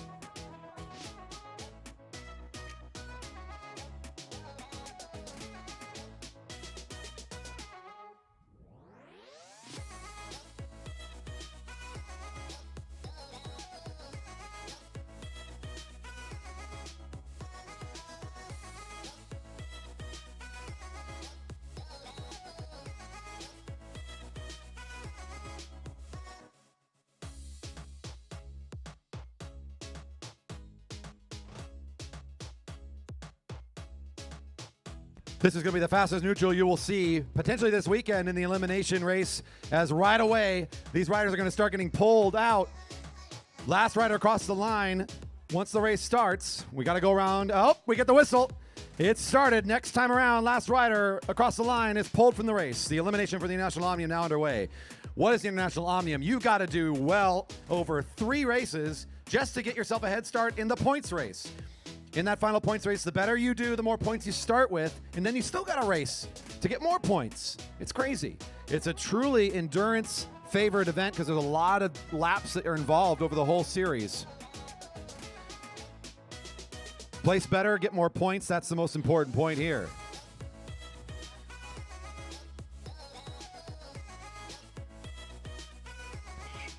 '43 is the called rider, number 43, Bartolome Sanak. Last call for the raffle. If you want to be a part of the raffle today for Vision, you've got to get in your purchases.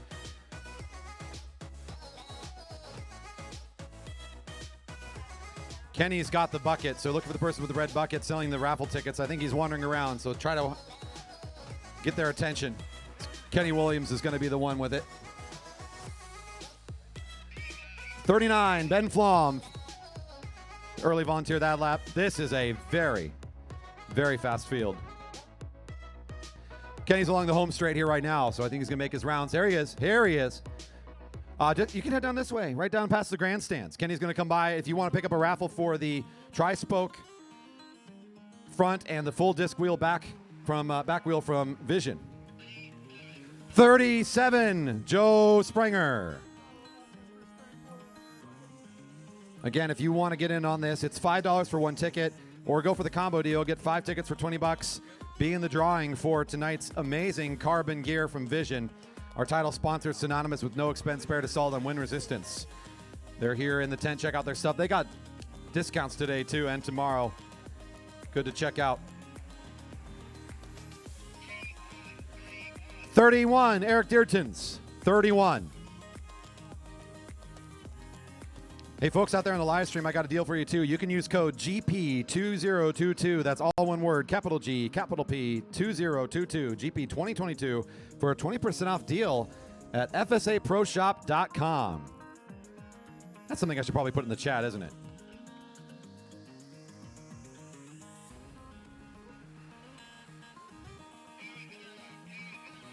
$20, Vern Cole. 20.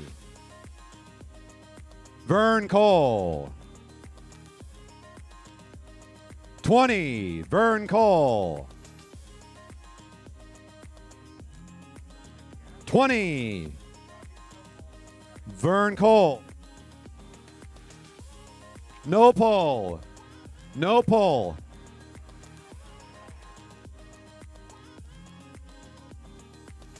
All right, we'll be back to eliminate next time.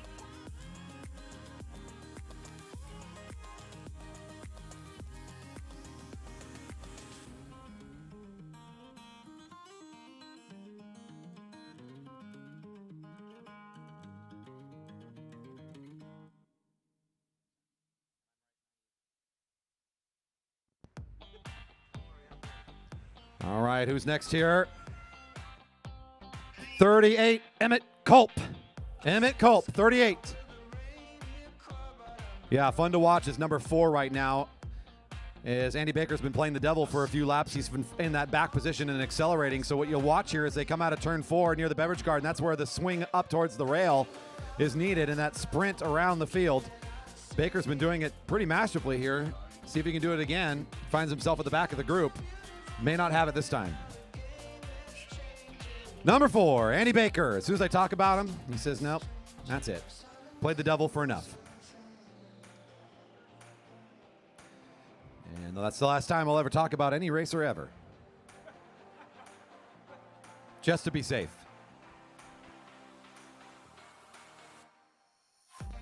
Oh, another rider going along the rail here in black with the white helmet, trying to make a run at it. Got plenty of room. Easy move around the outside. 6, Russell on the inside. Number 6. Number 6. All right, he gets the call. We're working our way down, folks. It's a big, long elimination. Every single lap is one more rider, so you can see how many more out in this field. This International Omnium, so stacked, so competitive. Our top riders is still in there. Dave Richter, Zak Kovalcic, Lance Abshire, Mara Sandoval, Sam Morris, your top 5. Still present, still competing. Let's find out who comes out this time. Looking in the middle.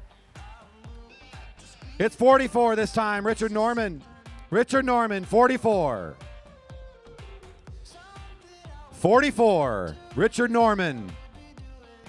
44, Richard Norman. No pole this lap. No pole. No pole. 44, Richard Norman is out. No pole, Richard Norman.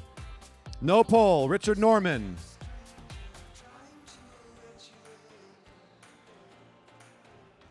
Back at it next lap.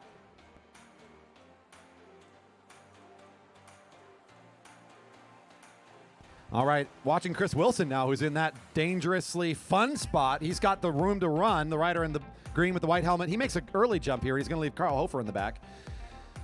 I see some green down in the sprinter's lane. Now he'll be safe. We've got Carl Hofer coming in behind, down the middle. Ooh. 23 is Carl Hofer. The rider in red made the move down to the bottom and nowhere else to go. Audi Racing found that time.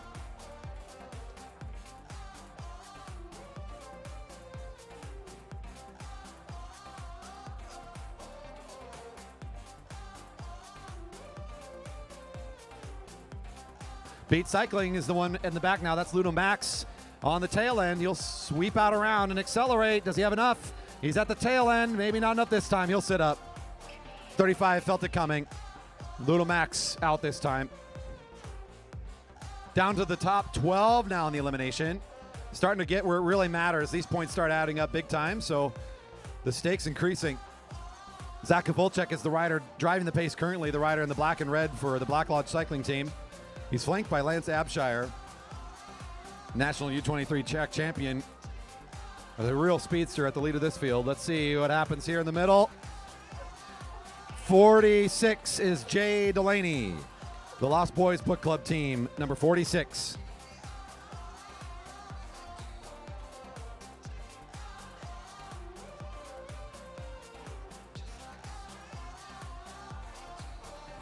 Chris Wilson again finds himself in that back position. The rider in green has to make the big long move. Making a big whip around. Can he find the room? It's going to be 2 riders in the back line. Oh, it will not be 27's day. 27, Chris Wilson gets the call.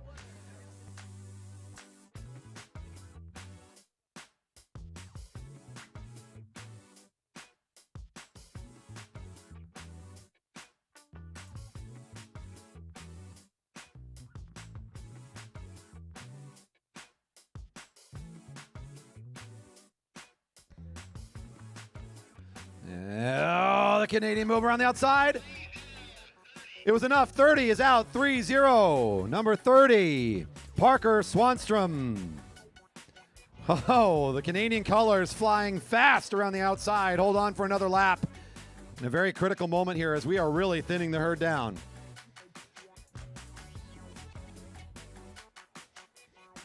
Speaking of those Canadian colors, the move's going to come from far back and around. Can you do it again? Might be leaving out somebody down low. Not this time. Shaking the head. 36. Made the move last lap. Can't do it this time. Tom Perkins.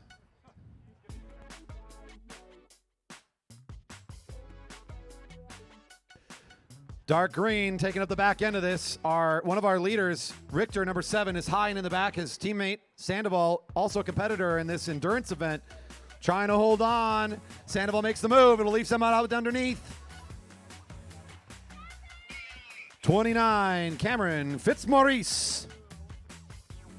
Fitzmaurice of Lost Boys.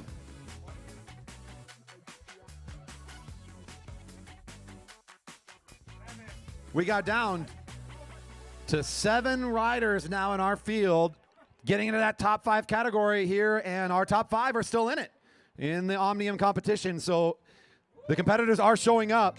Wow, okay, finding some room or making it. 40, Nico Sandy.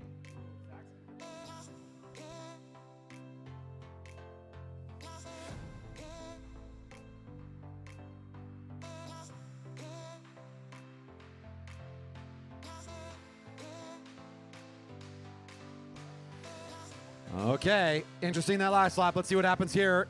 Oh, bit of a swarm coming around. Oh, looking down and the bottom of the track. It will be 14, just barely inching out. Number 14, Elliot Crowther. Here is your top 5. And I can just go to the top of the Omnium list and read it off. It's these riders. Zak Kovalcic at the front. Lance Abshire in the white takes the lead spot now. That's Sam Morris in the neon or the turquoise colored jersey. 2 riders from Found Cycling. Richter followed by Sandoval. Sandoval makes the move out and around the right side. He should be clear on this lap. Ooh! That is number 5, Sam Morris. Currently in 5th in the International Omnium. Out 5th in the Elimination. Should stay in his place there currently. He's going to have to take that energy into the points race to try to change up that order. Your top 4, Zak Kovalcic for Black Lodge Cycling. Takes the lead spot right alongside Abshire. Just down to these 4. Who's next out? Sandoval in the back lane. Does he have enough speed to come around anybody? It looks like it's going to be Sandoval's lap. Number 24 makes the exit.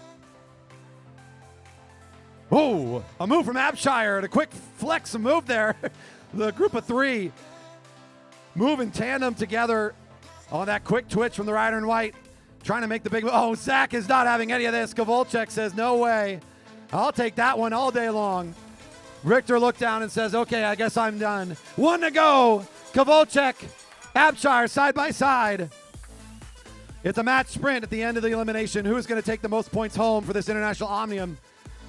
This is just to set up for the points race later, but these 2 champs, they're going to fight every inch. Every inch of track is a battleground for Zak Kovalcic. And he is just not a man to be beaten. Coming around our Portland Speedster, this guy has been here year after year and does this stuff in amazing style. Kovalcic will take the elimination. Abshire with a great race tonight goes in 2nd. They'll fly into this International Omnium conclusion later tonight. Raring to go. Man. Incredible racing from both of these 2 in this whole field. What a fun elimination to watch.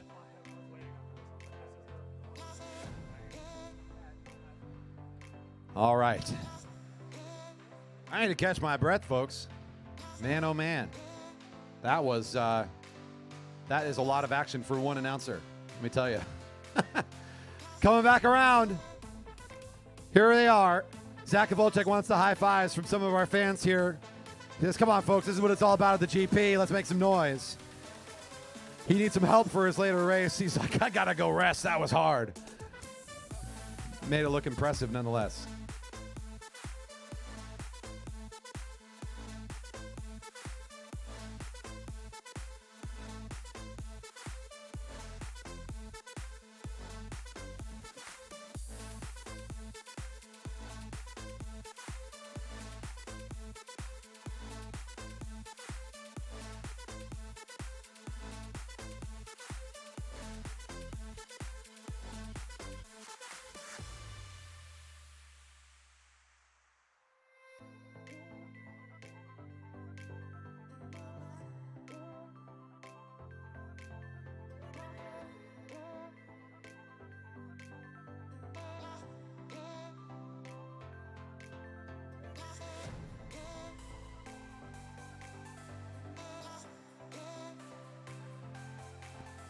All right, we have forced a ride 3 for some of our Masters Cat 3 riders. This is the Broadmark Masters Men's Sprints Tournament Sprint Final. Ride number 3 being forced here between James Steele and Eric Waterman. Already getting a look there on the stream of Eric Waterman getting clipped in, the rider in gray for Dyna Racing wearing bib number 19. Steele will join him here shortly. On deck, Tomko and Campbell Harris for their 3rd ride, getting set to go. The Elite Men closed out their event already, so no 3rd ride for the Broadmark Elite Men's Sprints. Those champs have already been determined.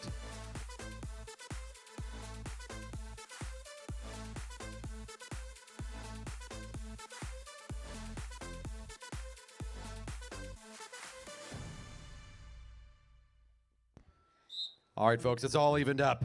If you were here from the beginning of tonight, you saw that these races in the Masters Cat 3 sprints were down to inches. Absolutely as close as it can get between these two. Both riders have taken a victory. They are tied up. This is the tiebreaker. The best of three format coming to a conclusion right here. Eric Waterman, number 19 in the lead spot. James Steele for Team Atomic in second wheel spot currently in the early goings. Coming up after this, we're going to go into the Marymoor Crawl, but we're going to try and podium for the juniors right before that. So I'm going to get myself set to go. After these two races for the sprints, we're going to do a junior podium during staging for the Marymoor Crawl. In this 2-lap event, top speed, your ability to come into that top speed quickly, your timing of that effort, your placement on the track, all these tactics going to be so key, especially because these two have been so evenly matched. It's been down to the line both times. Will we see yet another dramatic finish? Eric Waterman getting the bell along the rail. James Steele on the left-hand side, guarding the lane to the left. Waterman now backing off just a little bit. He'll take the second wheel spot. They both start to speed up down to the sprinter's lane. We saw the rider in front, I believe, win this earlier. Thiel with the lead spot. Waterman in second, but he's closer this time. He's got less of a run-up. Starting to run up onto the rear wheel. He's got the move around the right-hand side. He's starting to accelerate over Thiel. It's now Thiel at the front still. Waterman finding his way out of the turn. Who's going to be the champ here out of this ride for third? Thiel, Waterman to the line. Whoa, Waterman! Number 19 on the outside with a great finishing move. Thiel with a great competition.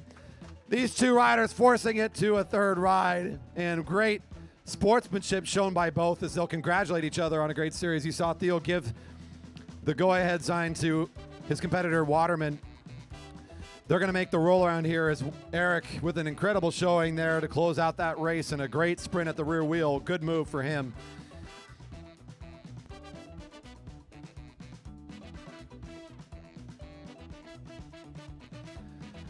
There it is, folks. Give it up for Waterman, giving the wave here.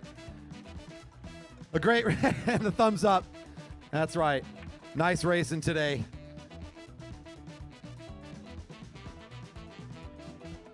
The racing just keeps getting better. We've got one more into the final round, a third ride. James Campbell Harris for Airtech Racing now on the camera, getting checked out, number 59 in the inside lane. It's Tomko, number 13 for Center Cycles in the blue in the outside lane. Both riders again tied it up, going to a third and very important ride for first and second place.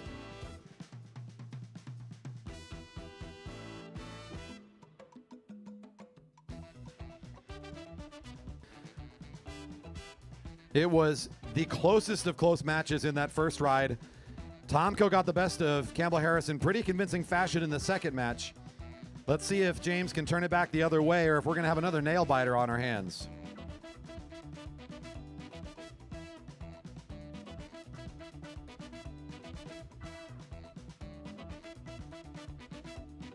Down the back straight, both riders sitting side by side with one another.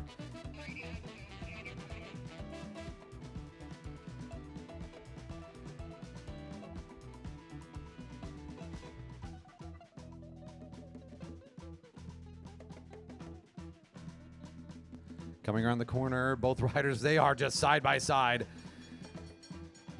Almost making contact out of turn 4. Preparing for what will be this final lap in the sprints today. This conclusion of the Broadmark Sprint Tournament that started at noon today and comes to a conclusion with James Campbell Harris, Daniel Tomko side by side. Aerotech Racing still in the sprinter's lane. Both riders just waiting and waiting, buying their time. Tomko up and out of the saddle. Campbell Harris has got the second wheel spot, but this might be Tomko's race to close down. Campbell Harris trying to make the recovery move. He's starting to make his way up, but Tomko just too quick off of the gun here. Up and out of the saddle. Tomko for Center Cycles will be your champion for the Masters. Cat 3 men. Center Cycles cleaning up nicely here.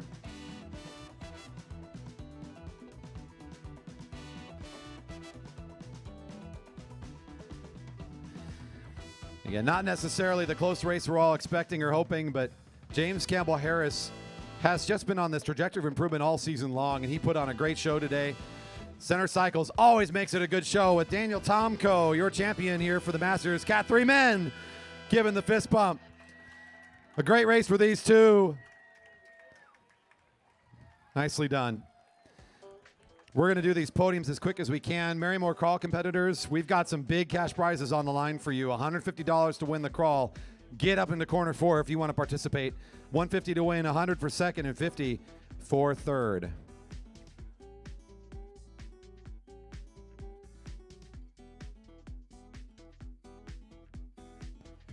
All right, I'm trying to pull up the results now for juniors.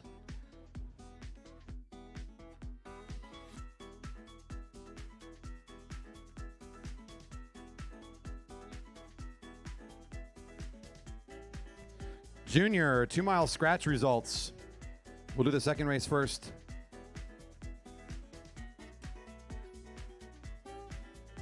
Your top 3 riders for the scratch, the 8-lap scratch. In third place for the Gene Johnson cycling team, Lucy Dorer. In second for the Jerry Baker Juniors, Keegan Fairbanks. And the Grand Prix champion for the juniors scratch race for Jerry Baker Juniors, Anton Urshishev.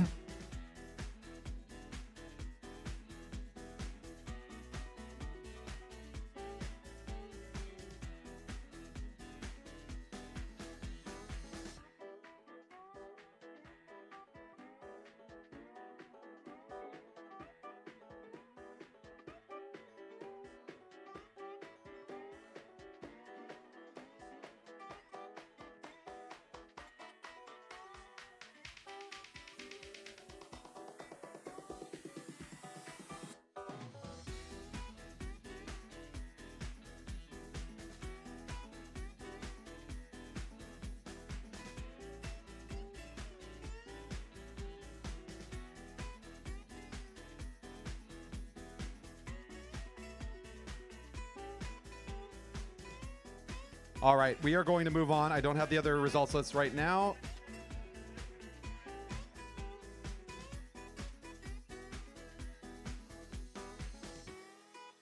All right, coming up next, we'll get the junior results after the crawl. We might be able to podium quickly for the unknown.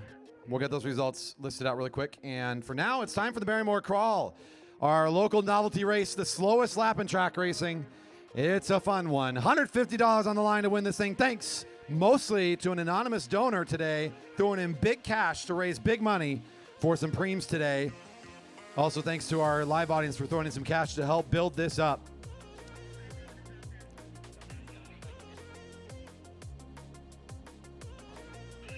Riders are going to be asked and challenged to stay behind the finish line until the bell rings. They cannot cross the line. Yes, Nolan's down there pointing it out in case you don't know where that is. They cannot put a foot down. They cannot lean on another rider. They cannot do anything else but stay on their bike, clipped in under their own power for as long as the timer's running. They stay behind this line. Once the bell rings, it's a 1-lap scratch. A chariot race. Oh, the money's already out. Come get the cash. JC's already out in front and says, I'm going to go get the money.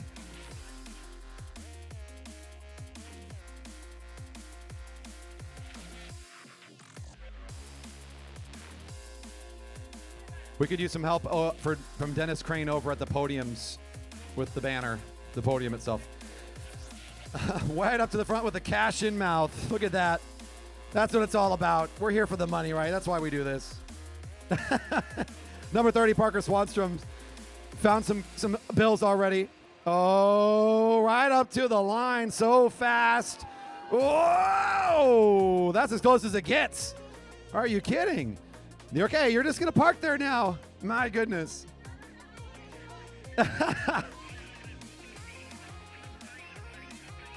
Top 3 get money, of course, in the crawl. As announced, it's $150 is the big cash, $100 for second, $50 for third place.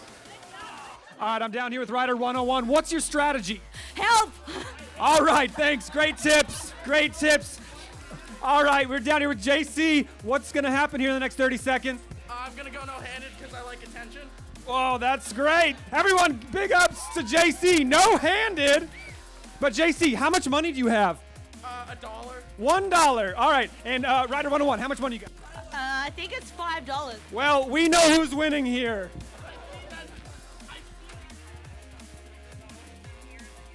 You know, I heard Little Birdie, there might be another $100 if you guys can hang out for a little while longer. So, still got a lot of people in the field. Oh, yeah, This could get interesting. Emmett comes to the front, and he's out. Phil knows somebody out when he sees him out. He's making the calls.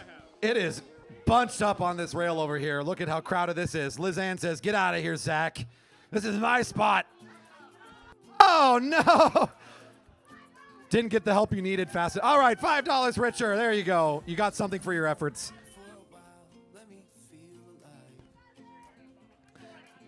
Oh, man. The timer's still running, the tension building. We don't know exactly how long it runs for. It's usually around 3 minutes plus, so we're still waiting. The tension continuing to build. There's the hundo hanging out. It's across the line. You got to go get it, go get it, go get it. Oh, 58's ready to go for it. JC Pyle says, I'm here for the cash in. That's all I want. And he gets it. Wow. Okay. The field has thinned down. There's still 150 on the line. Matty Hurst sneaking up towards the front. I've seen him win a few crawls recently. I see number 10 in there from the shop. One of our Atlanta riders and a speedy sprinter himself. Oh, Star Trek Racing coming up to the front now. All the way across the front. Holding on still. All that pressure building up. Everybody's got their lanes sorted out. Will Fowler's still in here for the juniors. There's got to be a junior in the mix. The Jay Baker Juniors team. Yeah, Joe Spranger, another one of our young riders, 37 for Found Cycling in the mix as well. He's down there right along the sprinters lane. Everybody's just locked in place. Oh, this must be so hard. The bell could ring any second or maybe in another minute or who knows when. Oh, there's the bell. The bell's ringing. There's one to go. One to go. One to go. Uh-oh. There's some speedsters at the front. Number 10 with the big sprint. Aaron Young trying to make the big move. Another one of our sprinters for Star Trek Racing, making the move around the right-hand side. Down the back straight, it's top 3 in the cash. Found Cycling showing up big with the junior. Is that Joe Spranger? Not anymore, okay. Round in the corner. Oh, on the outside, 22. Takes the big cash. Woo! Forget about Lizanne Fox with the win for the women. Wow. That's the best crawl we've had all season long.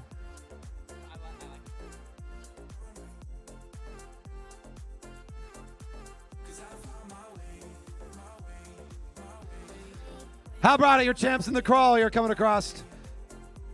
Well done in the R special novelty race. This one's ours, folks. The Marymoor Crawl. Your top 3 picking up the victories today.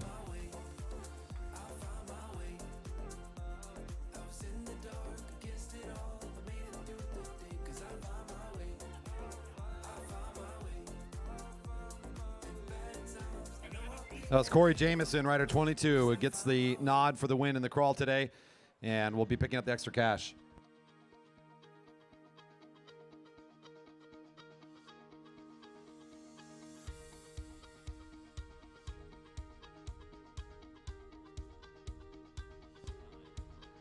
Okay, what's up next? Coming up now to the rail, let's call riders in the Stanley Masters Cat 3 Tempo race.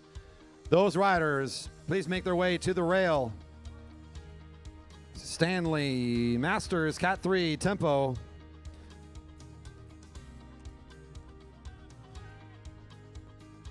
Uh-oh. I'm holding on. We're holding on for one more here.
We are lining up for the international style of tempo. So you will have the 4 opening scratch style laps. You'll hear a bell signaling that the tempo is beginning.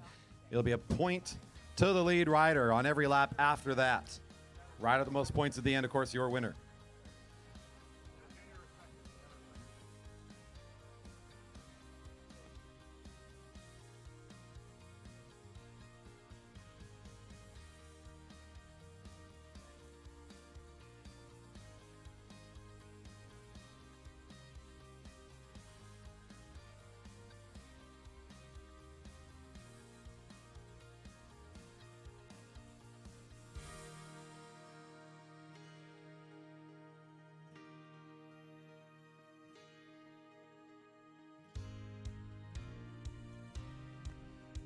All right, and off we go.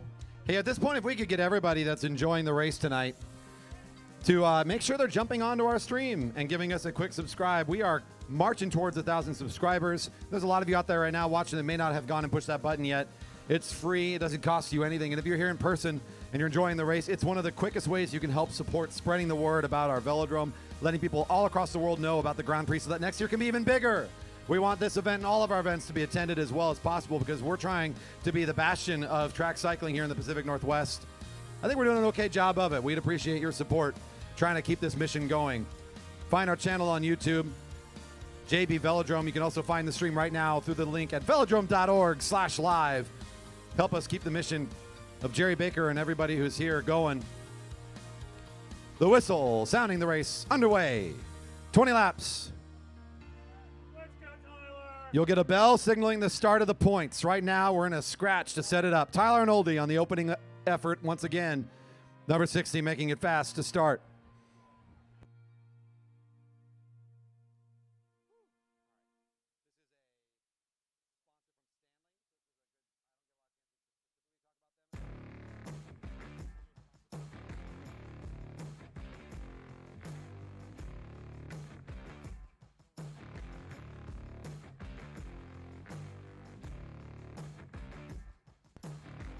Our big thanks to our sponsor for the race. It's Stanley, helping keep hot things hot, cold things cold, long-lasting vacuum-insulated products, creating durable and reusable food and beverage containers for over 100 years.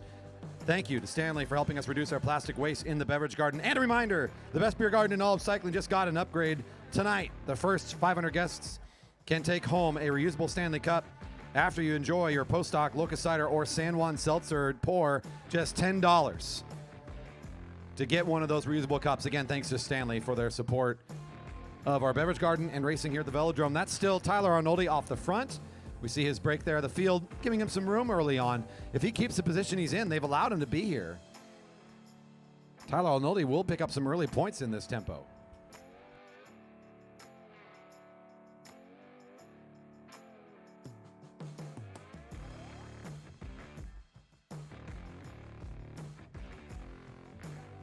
Still Tyler on the front. The Red Rangers made a showing tonight.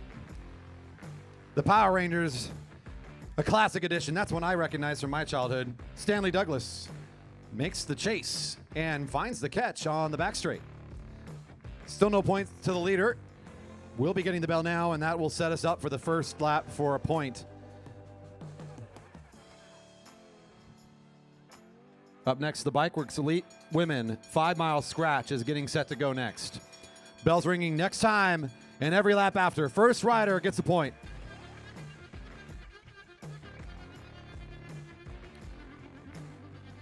Don't be shy as well. Sandra Wright Sutherland is here. Check out her art. She's been hanging out throughout the day over by the Vision Tech tent. You can check out her great bike-centric artwork, books about the history of track cycling as well.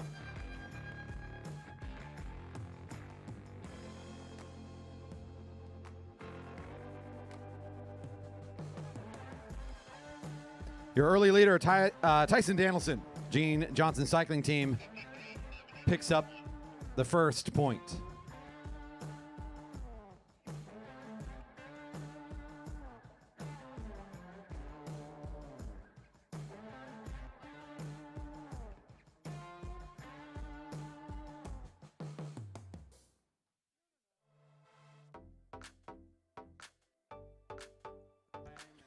Another point for our early leader, Danielson, on an impressive solo ride here. He's dropping this field fast.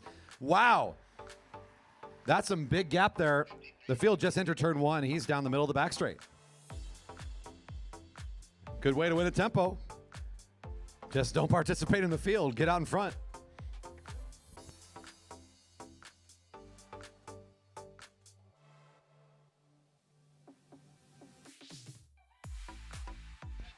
At 13 to go, number 53 picks up his 3rd point. Let's see how the field's doing in their chase as Scott Grinsel for Dyna Racing, number 56. They're starting to organize now. This looks different than the last lap, so we've lost some lead for Tyson. The field definitely under a little bit more urgency. That's now Will Fowler that takes the lead spot. You can see the gap closing down pretty quickly. Tyson's still in a good spot coming out of turn 4 now. Hitting the home straight and picking up his 4th point in a solid lead early in the race.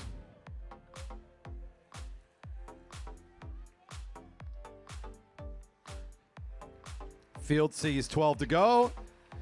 They're all very lonely on that leaderboard. It's just Tyson Danielson, and he's alone with the points. Everybody else is looking for their first. Back in the field, it looks like Scott Grinsel doing the work to keep things moving. And everyone's still basically participating now in the single file line. They're really under good organization, constant tempo from them. Will be able to catch eventually. Will it be soon enough, though, as Tyson picks up another? I'm not sure that anyone from the field will be able to beat him in just another lap or two. Make it Danielson's 5th point now.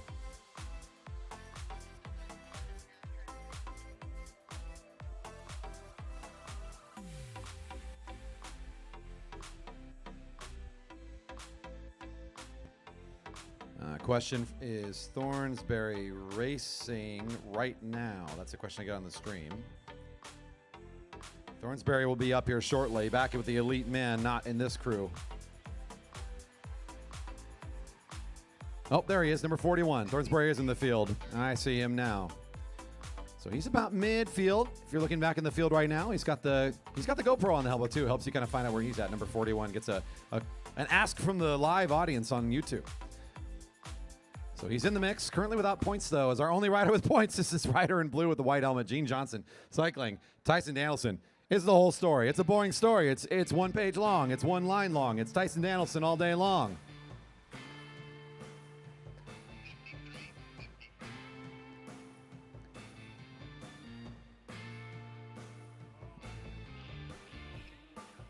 And here comes the closing effort. We're just now within striking distance, trying to send riders forward. Boom, here we go. The leader, Tyson Danielson, with 7 points, does a lot of what he needs to do to win this race, but now we'll finally see new riders moving to the front. Matty Hers, love to see that run up from that rider on the back straight. One of his, I think, characteristic moves he'll make in the middle of a race.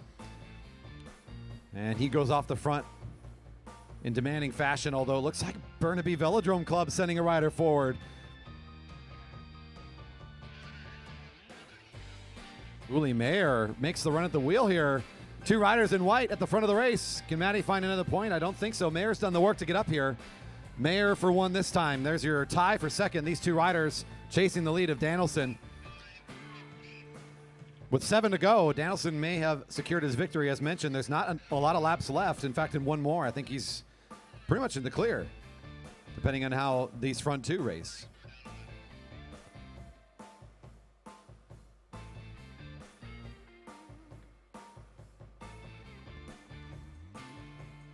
Here's our tied riders for 2nd. Matty will take 1 more. The temporary lone 2nd place rider, but they're working cooperatively now. You can expect Uli Mayer to take the point next time, most likely. Unless he's sensing it's the end, right? Then we get into that competitive mindset again. If you think you're about to be caught, then it's every rider for themselves. In the current status of things, though, I think these 2 are going to take these lap pulls and try to take their turns picking up points.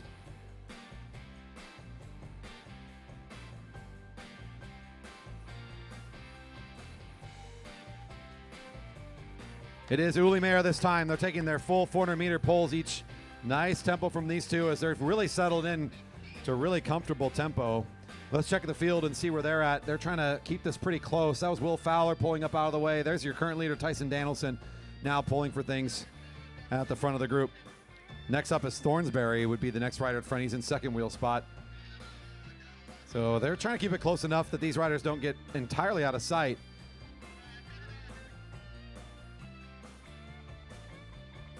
Nothing doing yet, though. It's going to be Matty Hur's turn. He takes back second. It'll be Mayer's turn next.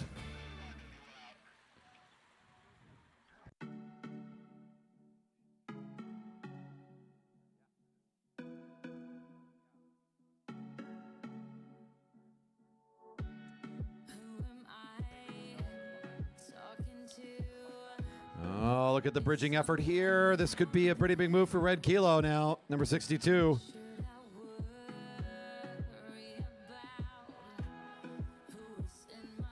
Wrong number, 64. Not bad from across the field. Mayer moves back into a tie with his newly found best friend, Matty Hurs. The chasing effort of number 64, David Girth, still making his way up. A couple riders feeling the pressure and the need to go as well.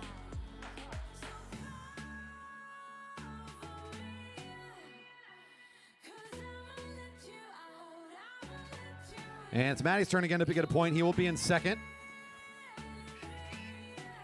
with 4 points. Mayer in third with 3, and Danielson in first with 7 points. There's Mayer back on the front. Matty in second spot. Might be sensing the end. This might be the time that Matty needs to sprint, and he'll do so. It looks like he's going to run the wheel and says, this is about to be over, dude. I got to go do as much as I can for myself now. Well-placed move here for Matty. He wants to get as much as he can. Number 15 gets his 5th point. Even if he gets this last one, it's one short of Danielson, but he'll be second overall, and still he should be happy considering the strength of Tyson and how long he was off the front. 2 riders in pursuit. It looks to be too far back from where Matty's at. I think this is going to be Hurs' race to close down and be in second overall. The Keller Rohrbach rider rounding the corner will pick up your final point. Good for 6. In second place, Matty Hurs. Let's find our champion as well for Gene Johnson Cycling. There he is. Tyson Danielson will be your winner today with the big solo effort off the front. Cha-ching, he gives the good fist bump. Feeling good about that solo effort. An impressive and athletic showing for him.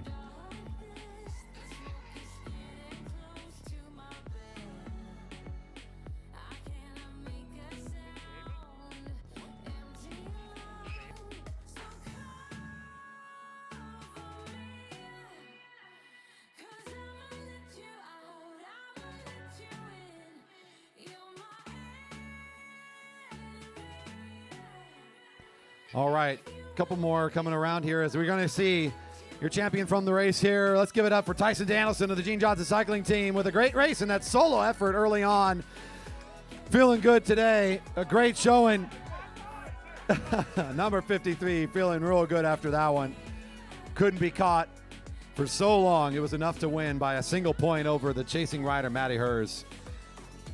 Coming onto the track now, it is the BikeWorks Elite Women 5-mile scratch to the rail.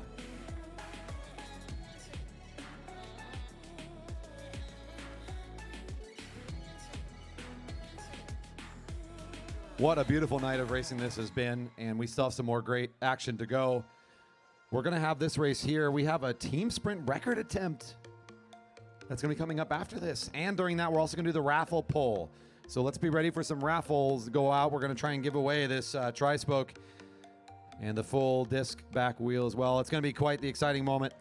After that, 2 more races to close out our night, including the exciting Vision Tech International Omnium and the Ryan Triplett Memorial Women's Madison.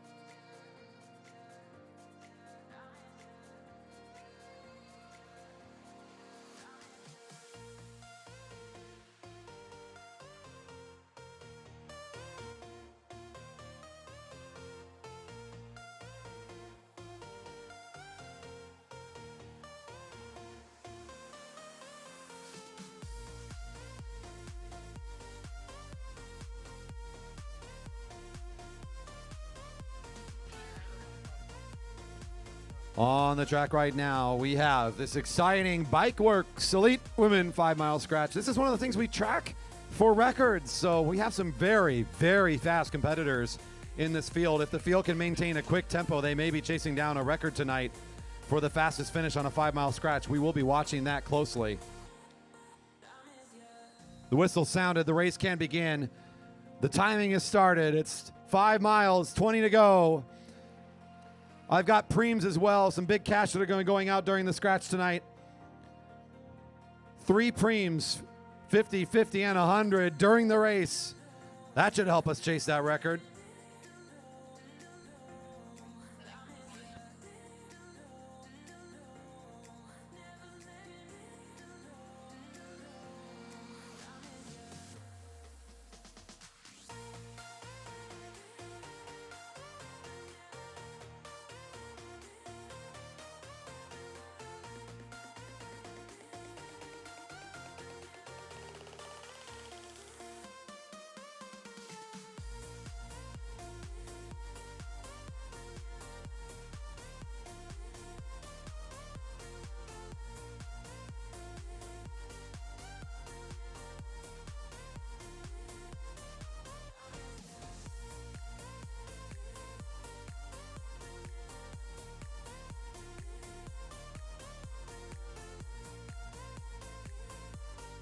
All right, quick opening laps here for our elite women. That's Jessica Sawyer, number 101 at the front for a moment. Making room for Kelly, please.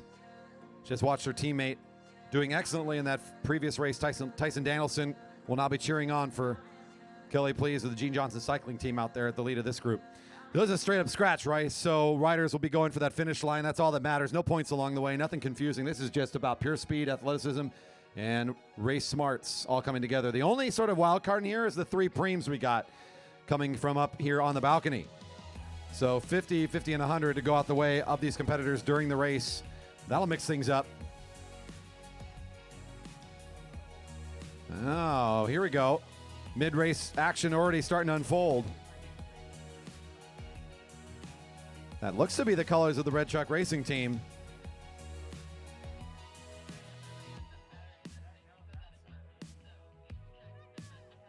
Aha, Becca on the move. Becca's making herself known here. It's Becca Book of Shadow Elite 103. She wants to shake things up early. She's fresh for this one. Being covered by a couple of the riders, watching her from the front of the field, just making sure she's not getting too crazy off the front of this thing. And as Becca rounds up a good one here, opens things up to see where she can end things out in front of the field. At least make this group chase her down. 15 to go. There's Red Truck. In the chase is Holly Simonson of Red Truck Racing, number 114. Does most of the work. That's Liz Ann Fox to try to close down the rest. And our leader brought back in to the field.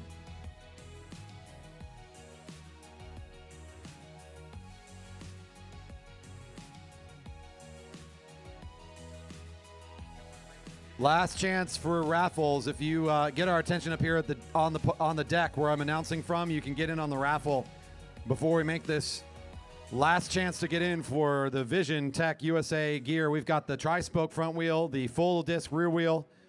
One last chance. Come over to the deck and get our attention. Kenny's ready to help you jump into the bucket here before the drawing.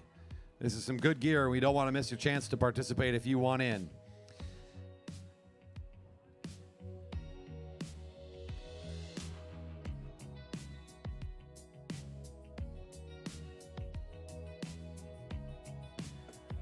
To lead the lap, I got $50 to lead the lap. $50 to lead the lap. $50 to lead the lap.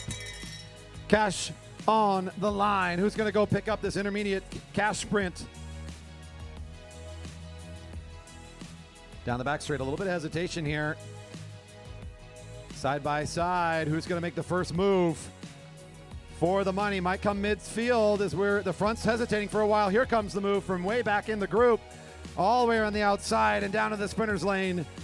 Nice move for the first $50 cash preem. 101. Jessica Sawyer was a little sore about only getting 5 out of the crawl. She'll find 50 more now. That should make her feel a bit better.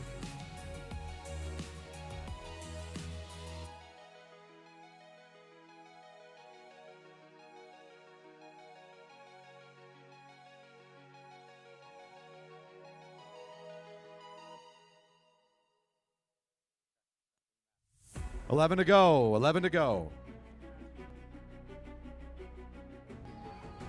113 up and out of the saddle. Everyone can see that move, but just because you see it doesn't mean that you can cover it. Jenna Lingwood going fast here down the back straight, trying to open up the gap. Feeling fresh and ready for some competition.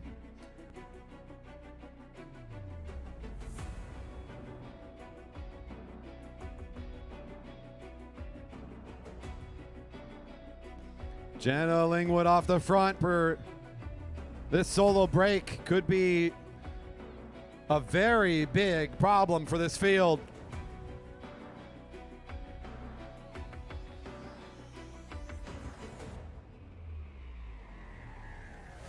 Will they let this rider go? I'm going to give a bit more of encouragement here to this field, because here's what I got coming up around this corner. I got another sprint to lead the lap. It's $50 to lead the lap. Can this be Jenna's or the field finder in this lap? I'm not sure. It's a big gap. $50 to lead the lap. $50 to lead the lap.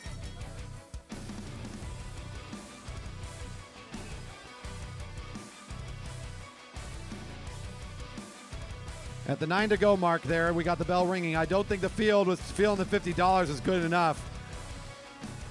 They're going to play for the win, and they still know there's $100. Jenna Lingwood still out the front at a good time in the race to pick up an extra bit of cash. No sprint needed, but she's working harder than the rest of them now, all off on her own. $50, 113 picks up the cash prize and still trying to truck along. Here comes one of our Canadian competitors, is Diane Snowman, 120, picks up the pace. Now she's on the bridging effort. She says, okay, enough of this. I want in on some of the action. If he rings that bell again, I got to be in position. It's going to be $100 next time. I see the question on the stream. I actually don't have the participants for the track record team. We'll get them soon. I don't know who they are. It's just a track record attempt. I will get that information out as we get there soon. What a great race we have here in front of us. Huge attack from Lingwood. Gets caught by Snowman eventually. Whew. That's enough to start maybe bringing this thing back together again. As Lingwood says, that's enough work for now. I'll let this thing reconnect a bit.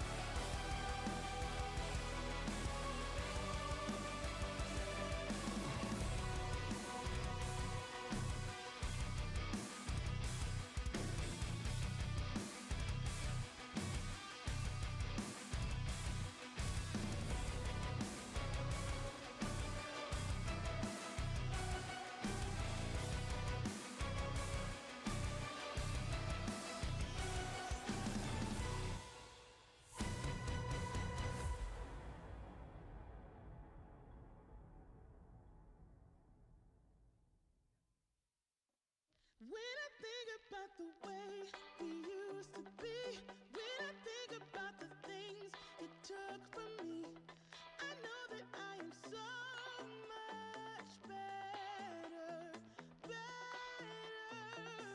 When I look at what I've done now that we're apart, when I look at what All right.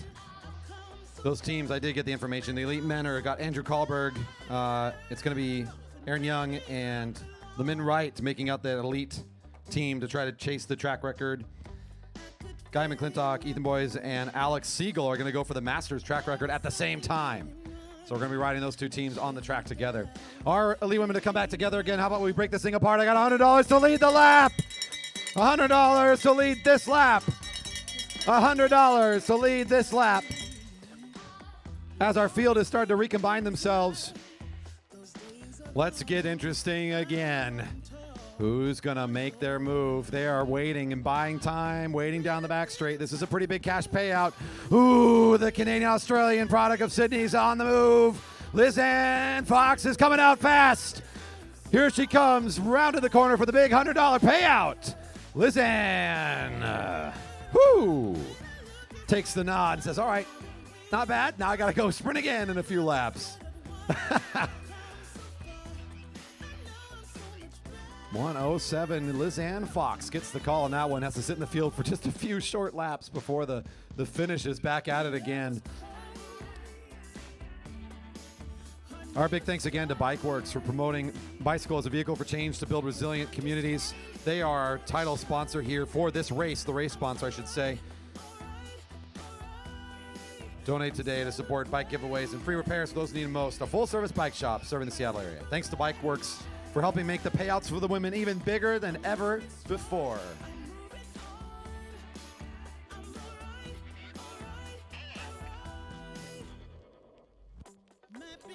Seeing 2 to go on that last time around.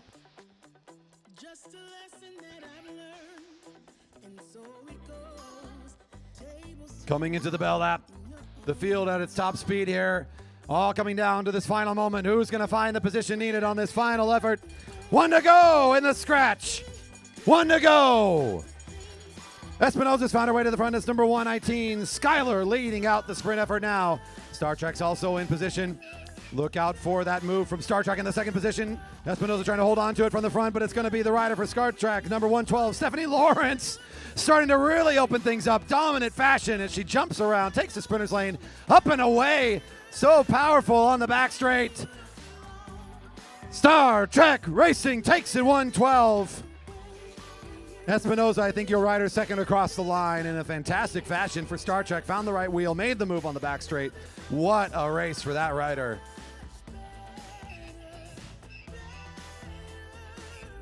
Exciting moments here, folks. This is the stuff we are all here for. Woo! Great racing.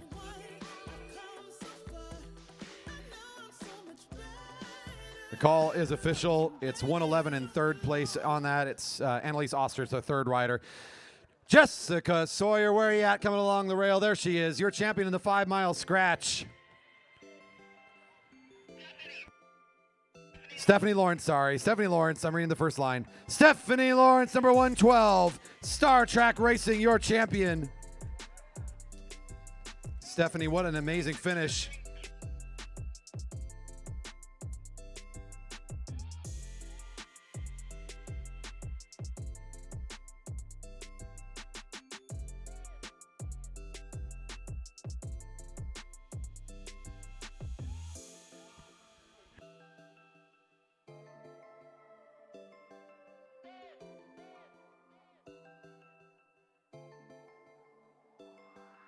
We're about to do the raffle here down front and center. We'll do it right down here on the Vision Tech USA sign right on the start line. Not just a title sponsor for our 22 Grand Prix, but they also put out the money to support the track pretty much annually. These are some of our best partners out there, and they can be your best partner too in your conquest for speed. Talking about that conquest for speed, we're about to throw out some pretty good gear for somebody who's here tonight. Raffle ticket pull coming.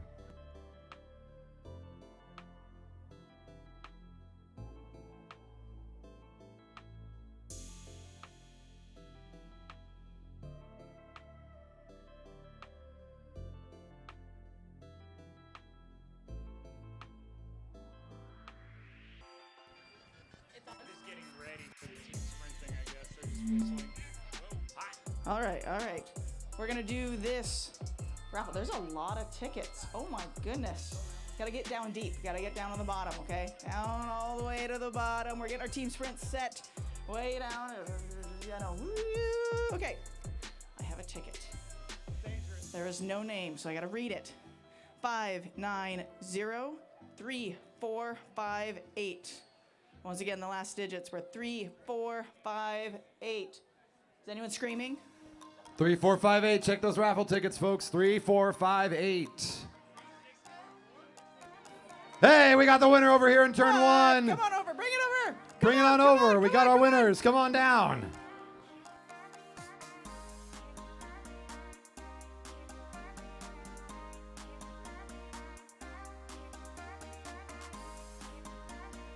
Come on over. Bring it over. Bring your ticket. Let's go down here to the start line. Bring it over. We got your stuff here.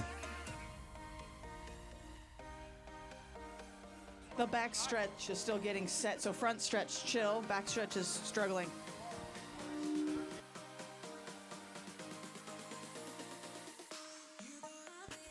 Here they come. All right.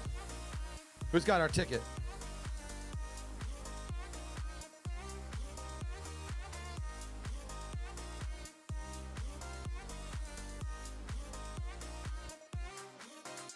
We got it, folks. Our winner today for getting the beautiful wheels from our sponsor, Vision. Big thanks to everybody who participated in our raffle, raising money for the Velodrome. And, of course, our thanks to Vision Tech USA. Smile for the camera. We got to put this up. You know how it goes. Congratulations. Look at those beautiful wheels. You too can use GP 2022 as the coupon code on FSAProshop.com and get a 20% off deal today for watching the GP.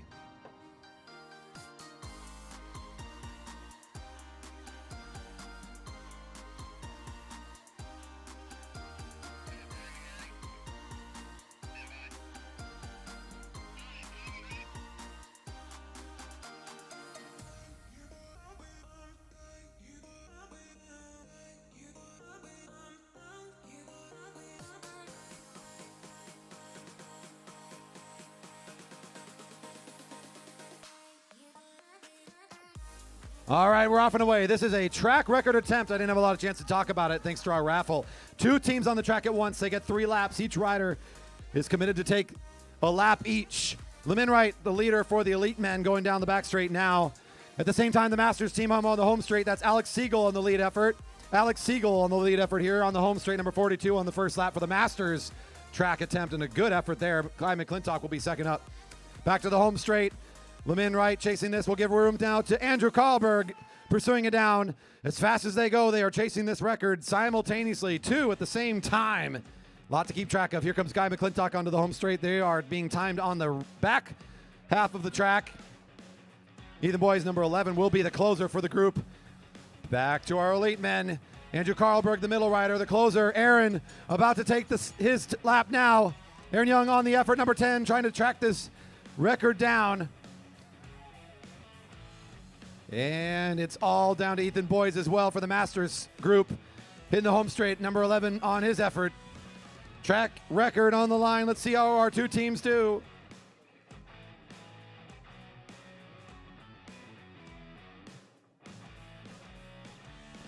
Hitting the line at as best as they can. Let's see how our 2 teams do.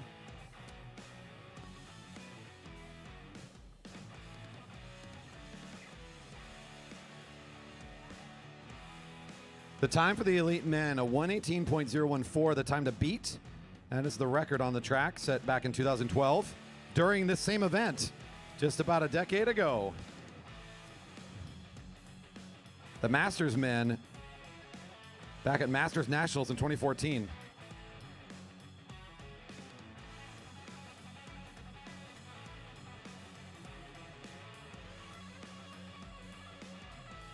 Stand by for the official call here. We'll check. We're close on the times, but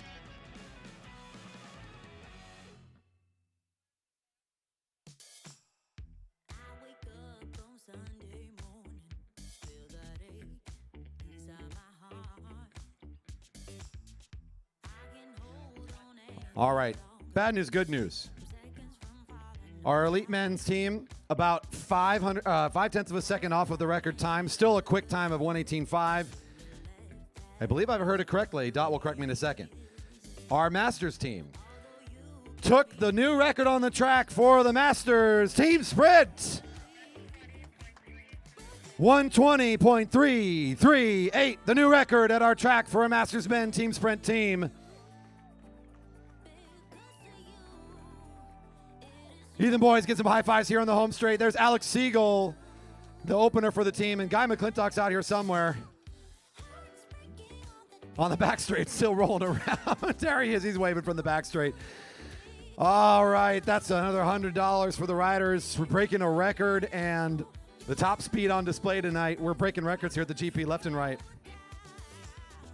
Time for the points race, folks. Let's get the Vision Tech Elite Men International Omnium. It's the final race of the series.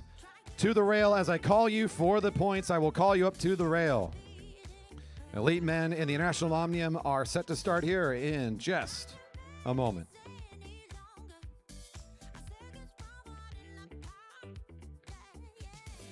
Man, 3 records broken today, folks. We had the Flying 200s broke by Alex Seigel.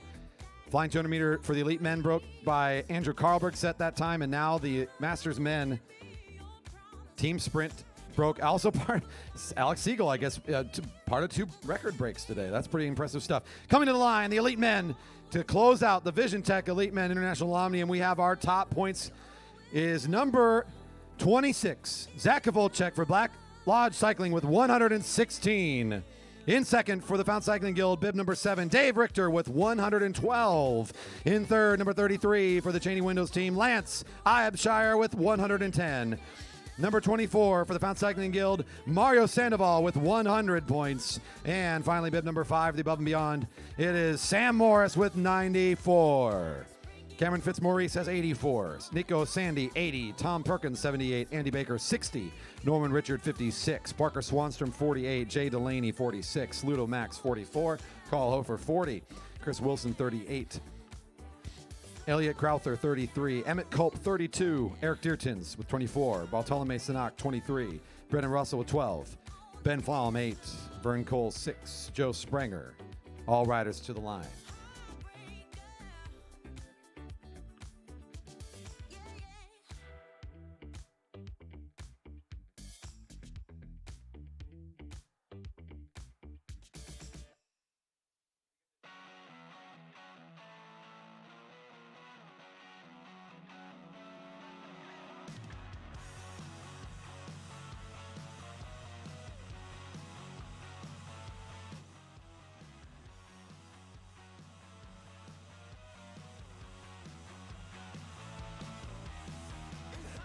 All right, folks, it all comes down to this. Riders come into the race already with points. After this, it's just about adding more.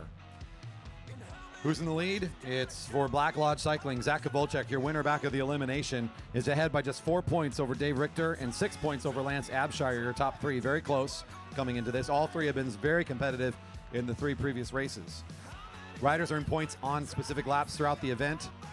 In this 60-lap points race, riders at the front on the certain sprint laps will, 60-lap points race, yes. On those points laps, they will earn 5, 3, 2, and 1 to the lead 4 riders, and on the final sprint, it's doubled up to 10, 6, 4, and 2. 20 points to lap the field, and I got to say, this is a night for somebody to lap this field. I got a feeling in my bones we're going to see somebody try to break away and get around on this track. You know, so frequently when there's a couple riders who have just been dominating an Omnium, it's like they just mark each other out, and they're only focused on the other top couple of folks in the race. And so what that allows for is some of the folks who might be sitting mid-pack to break away sort of unfollowed. And those are the riders you want to look for who might be able to take a lap and maybe even join the top couple of folks in the points. Yeah, there's definitely that like middle ground where you see these strong riders that maybe haven't made their presence known. You know they have some opportunities to get away. Local favorite Andy Baker is a good potential rider that might join in on one of those efforts. He sits down about 8-9 in the overall standings. Some of the riders I'm not familiar with that are from out of town, seeing their styles, might be able to jump in on that. Norman Richard, another rider that's pretty close up here. Ludo Max, Carl Hofer, those are 2 of our local riders that they put out these efforts all the time. You just see them right away from the field. Yeah, and they're really they've got the engines to go long, and so they'll be able to stick a breakaway for 10, 20, 25, 30 laps even, and maybe complete that lap gain for the extra 20 points, which would then leapfrog them up into the top 5, potentially. Yeah, it's definitely a move to consider at this length of race. Early in the goings, everybody's fresh. Not the best time to make an attack that will stick for the long term, but that's a big move here coming out. Is that one of our riders down on the board right now? It's Brendan Russell. I can tell from over here, number 6, Brando the Mando, on the move.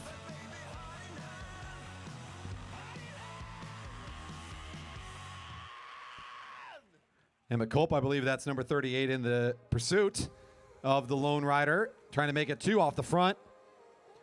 The field showing not a lot of respect right now. What were you talking about? Riders not near the top being allowed to make something happen. Yeah, it feels sort of like an echo or confirmation of what I was talking about. But just as I say that, we've got our first bell. Points coming out next time around as Brendan Russell is definitely in place for the 5. Emmett Culp chasing to be for 3. The field has suddenly decided to come alive here, and they are picking up the pace nicely. They're still sprinting for 2 and 1 on the next lap at 56 to go. Sam Morris, number 5, is in 5th overall in the International Omnium. He was near the front there. He'll back off a bit. Needs to stay active.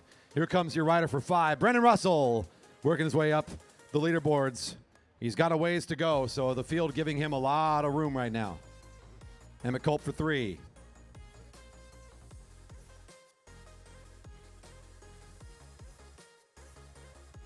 I believe that was Sandoval 24 and Richter 7 going 2 and 1 unofficially.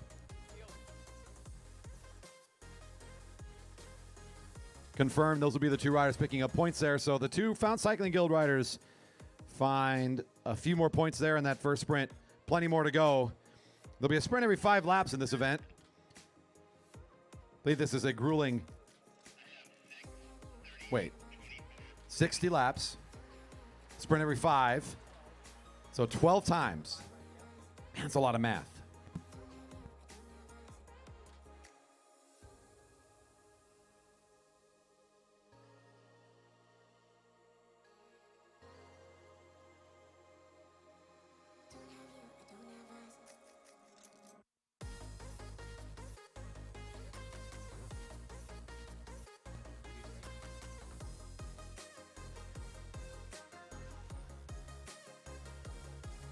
Brendan Russell still off the front here. Emmett Culp joining forces maybe soon. They might have themselves a duo.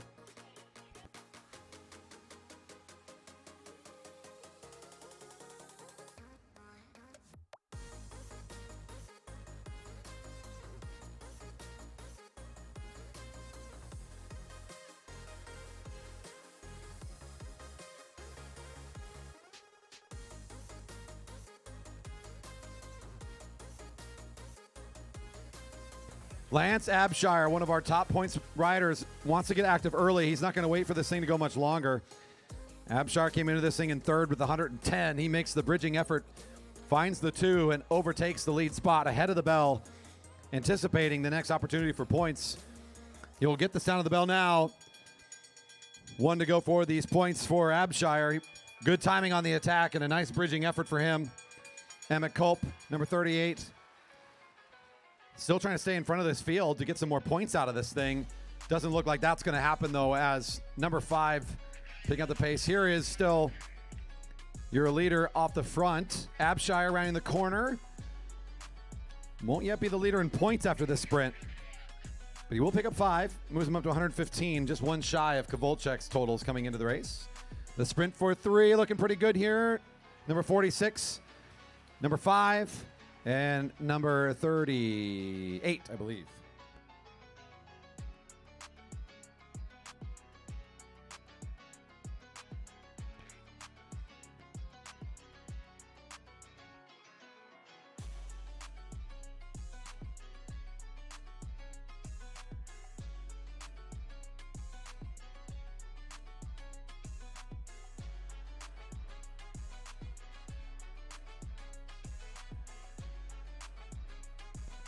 Getting an update here on my points total so we can take a look at where everybody stands after a couple of sprints.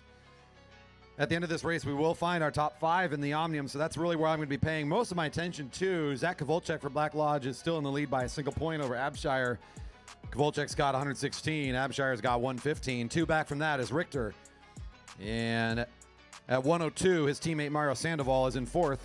That puts Sam Morris for Above and Beyond Cancer Team presented by Bike World sitting in 5th with 96 points. Your current top 5. Field sits high. Time to make the move.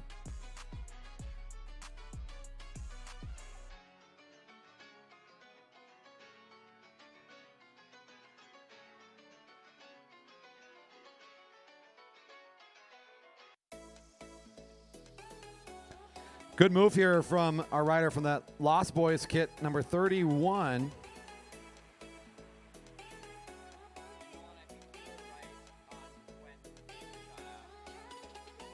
Eric Deartons, the Cycle West, pardon me, is the squad. He makes a big dive out of the slowing from the field and encourages a great group of riders here to pull away. Bells ringing for our 3rd chance for points. Ludo Max has made his way into the mix. Chris Wilson. Oh, I forgot Chris. Chris is always one to play the long game. He makes it up here into this group as well. One of our riders from the Alto Velo race team is also here. into this group of 5. That's Nico Sandy making his way in. First 4 across the line get points out of this group. Sprint underway. Chris Wilson in a good position around the outside, trying to get the first 5 here out of this one. It'll be in the sprinters lane. It looks like Dierchens for 5, Wilson for 3, Nico for 2, and Ludomax for 1.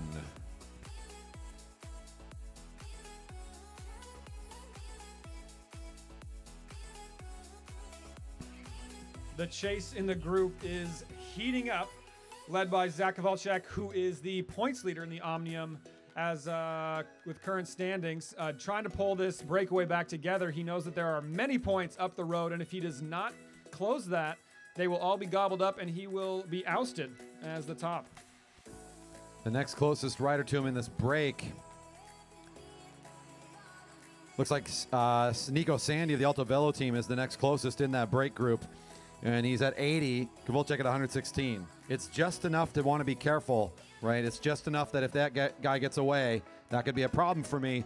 But again, as you pointed out, it's Abshire and Richter he's watching the closest. So he's going to do just enough, but maybe not too much. Yeah, but there's a little bit of a double threat here with the break up the road. They're going to take quite a few of these sprint points, but also if they ended up lapping the field as well, that would be another 20 on top of whatever they had coming through on the sprints. It's going to add up quickly. They are a threatening group. And they've got a pretty good gap here opened up. If we watch the field just now coming on to turn 2, out of turn 2. That's Abshire picking up the pace, and guess who's watching him? That's Kovalcic saying, I know where you are at all times. On the front here, number 40 driving the pace for the lead group of 5 riders. Still not into a point sprint. That'll be next lap they get the bell.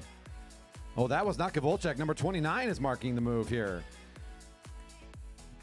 Kind of mistook the body position and the color of the kit for Cameron Fitzmaurice. The Lost Boys squad is the rider to follow the move of Lance Abshire, and this is a heck of a bridging move. This is closing down awfully fast for just 2 riders in this effort. Bells ringing for the riders just now crossing the finish line. Ludomax at the front of the field right now. He's the first rider, number 35. And your chasers are almost there.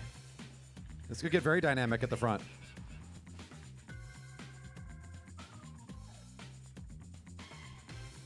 Could he catch and get points? This might actually be a good moment for Abshire.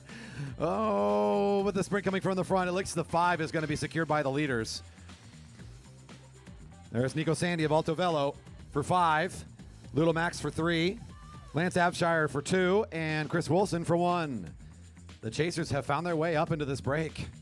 This is serious business.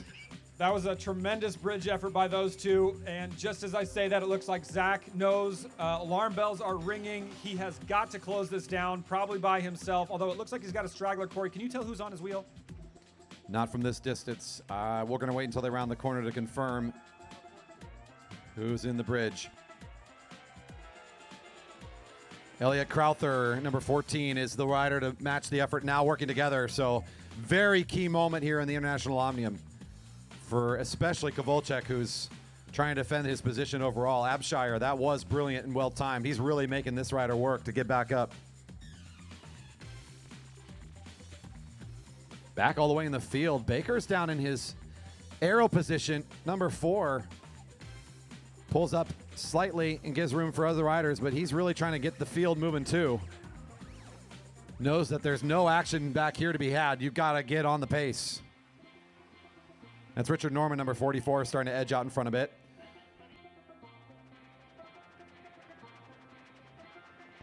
Norman might be the rider to make the lead group next if he keeps on his tempo now. The rider just now edging in front of the field, catching the lead group of 2 that are in the chasing 2, I should say. And they'll all come back together at the front. Nothing yet of it for Kovalcic. He's still out of it. Rider down in turn 4. Rider down in turn 4. Rider down, rider down. All right, he's up. All right, race is underway. Race underway. We're still underway. 5 off the front. The field, we thought we saw 2 making the bridge. They make their way back into the field, though, as they're not allowed to get away. Bells ringing for points. Lance Abshire, your new leader with 117 points after the previous sprint. The rider in white with the black helmet. We're going to check in with Richter. He looks like he's up under his own power. Wasn't too bad of a fall. Not sure what occurred there, but one of our top competitors, that's a shame. He's getting back on the bike. He might be allowed to get back in this thing if he's still in competitive spirit, able to jump back up. The bike's all working. Chris Wilson across the line first. Lance Abshire for 3 this time. Nico for 2. And Cameron Fitzmaurice for 1 unofficially.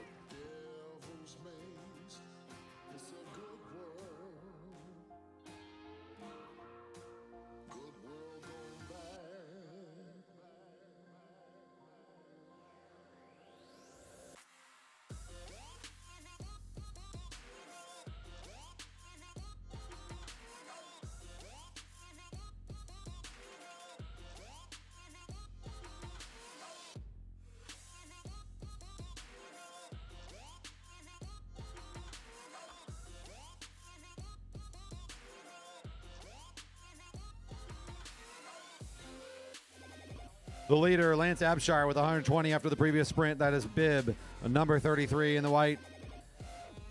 It's number 26, still back in the field, though. Number 116 with, or sorry, number 26 with 116 points, now trailing by 4 in second place. Zak Kovalcic in third with 113 points. Bib, number 7. Richter, who took that fall, he's getting back into this thing, though. Number 24, Sandoval, still in fourth after all this with 102. Sam Morris still in fifth with 96. Not a lot of change in the places yet, despite all this action and chaos. It'll take a few more sprints to start really separating this thing.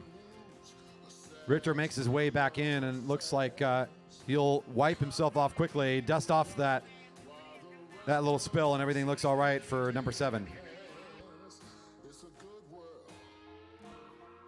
Such grit from him just to jump back up and go back in full speed into this very fast field.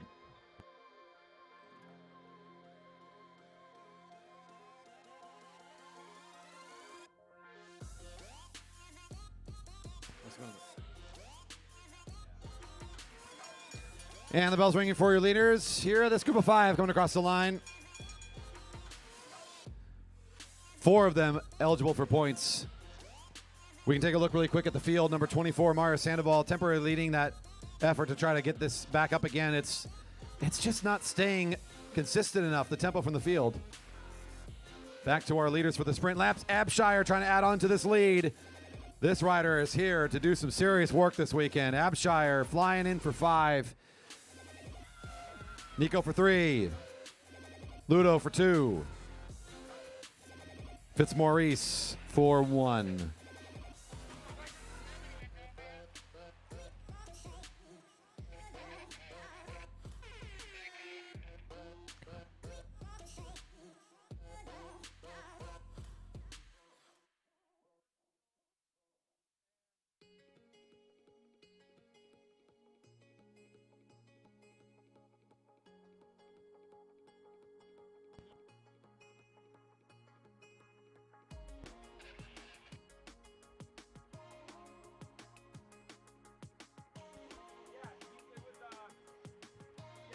Let's see where we are in the Omnium standings now after this last sprint. Abshire adding to the lead as he's starting to pull away in this International Omnium with 125 points. Zak Kovalcic in second with 116. Richter in third with 113. Unchanged down the list from there. But look at Nico Sandy starting to knock on the door. He's only 4 points back from 5th place now. Nico Sandy up to 92. Started with 80 at the beginning of this, so that's impressive for that rider. Nico Sandy, number 40, out in that lead group with the orange kit. He's the last rider in that straight single file line. Lance Abshire pulls up thinking time for someone else to take the lead, and no one's got that tempo. This guy's got motor for days. Unbelievable, consistent tempo from number 33. If anybody knows his training plan, just throw it in the chat for me, please. Yeah, let's share that information. That is just incredible. 5 riders still off the front of this. The field has done a pretty good job just keeping within striking distance at least, but still haven't found a way to really compete directly in any of the sprints for several laps now. And we might have yet another one here. Keep talking about Lance. His most notable recent results include first place at the UCI C1 Scratch Race in T-Town Summer Games, the 2022 Track National Silver Medalist in the points race and a bronze medal in the scratch race. As a U23 rider, though, he's the current national champion in both of those events. That sounds pretty official, but that makes sense. His performance tonight is indicative of those past results. Looks like coming across the line, we got Chris Wilson taking the 5 there. Lance Abshire for 3. I believe number 29, Maurice for 2. Nico Sandy for 1. The Alto Velo rider still working his way up, trying to get into this top 5 somehow. Abshire just starting to really build up a dominant lead in this Omnium tonight. And with all the pulsing in the break here, it looks like it has shed 1 rider, down to 4.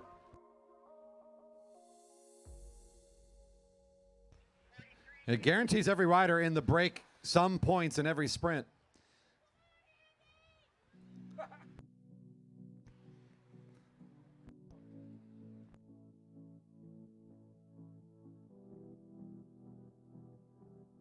With Sam Morris starting to fall off the back of the field, number 90 or with 96 points, bib number 5 starting to lose the tempo. This is a perfect opportunity for Nico Sandy, number 40 in this break group. He will most certainly be the rider in 5th here very soon and continuing to knock on the door in the top 4 places as well. Chris Wilson for the Fountain Cycling Guild also benefiting from this position. Here goes Keirin Fitzmaurice, though, trying to make a move of his own for the Lost Boys team. Number 29, currently in 7th in the overall standings with 88 points.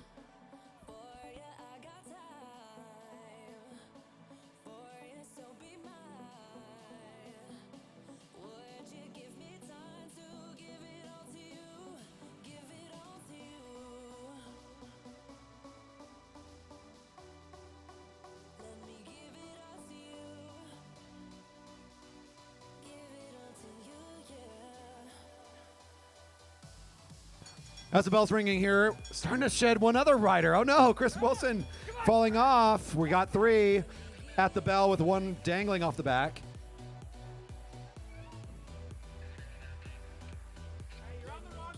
"21 laps remain in this 60-lap grueling final points race of the International Omnium. Lance Abshire leads this thing out, wants to find 5. It was the rider from Lost Boys trying to make the early move. It did not come together. Abshire will still find it. 5 more for him as he almost entirely has this one wrapped up. Fitzmaurice with 3 more. Nico with 2. Chris Wilson still with 1. There's some move from number 46 trying to come off the field. So I think the question we're all asking ourselves is Zak Kovalcic in danger of losing the overall Omnium, Corey? What is your thought? Yes. It's in a pretty bad spot right now for him. It's been a few years since we've seen Zak out here. He has been around this track for a long time. He is one heck of a competitor. He's never out. He is never out. But this youngster, again, national champion, U23 national champion in both the scratch and the points. I mean, that's the kind of skill set you're looking for to come here to the GP and just start to ride away with this competition. The field sort of in this same position for what has been the majority of this race. They can see the leaders, but they haven't ever closed down this gap. There's always been this group out in front. They hit the home straight, and who's been in it for the majority of the time has been this rider, number 33, Abshire. Nico made the break, number 40. He's been up here. Fitzmaurice made it in. These 3 have just been very consistent now as they've shed 2 in the process. These 3 are not going anywhere yet.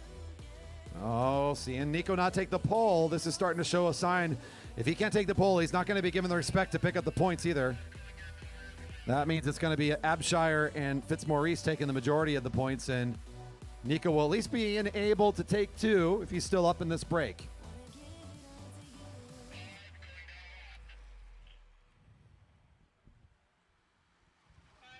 I'm going to read down the points as we have it right now, as I know there's a lot of things to keep track of. Your leader, Lance Abshire, number 33 with 133 points. Zak Kovalcic in 2nd still with 116. In 3rd with 113 is still Richter. Those 2 haven't been in a single sprint essentially since the beginning of the race, but they're still in 2nd and 3rd. Mario Sandoval still in 4th for their efforts in the earlier races today. Bell's ringing again. Your leaders get the bell. Baker in no man's land currently and will not be eligible for points. The other 3 in this front group are on their points effort now.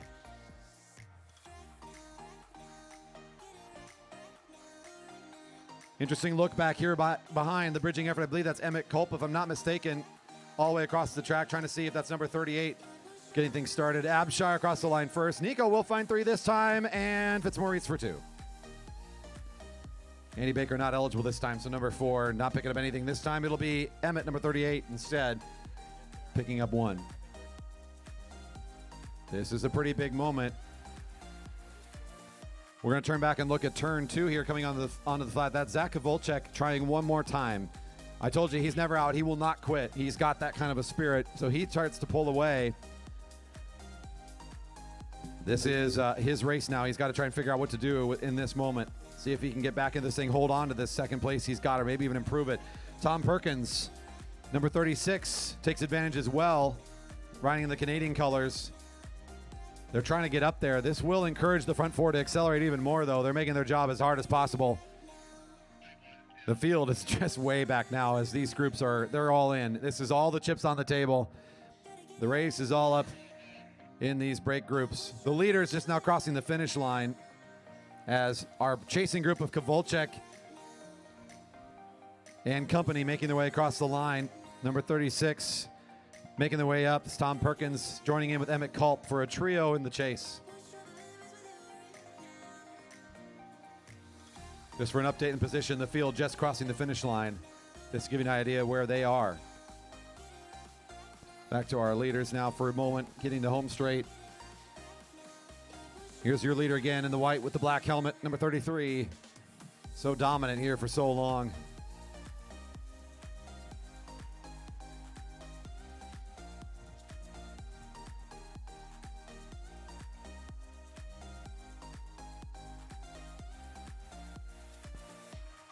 Let's see the gap here between the bridge, this chasing group of 3 up to the leaders. That gap hasn't gotten much smaller for a while. It looks like Perkins is still doing a lot of work to try to bring it closer. The bell really ringing, though, for the lead group of 4. They're getting all the points.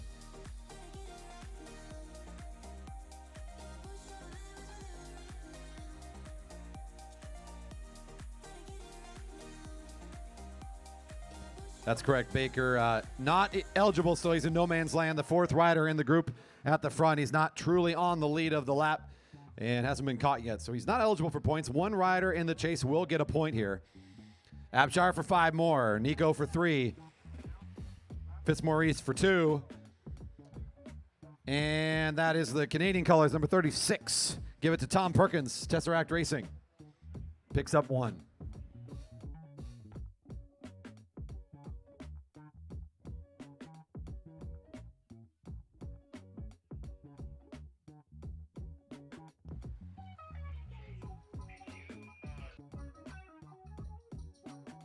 Nine laps remaining, 9 to go.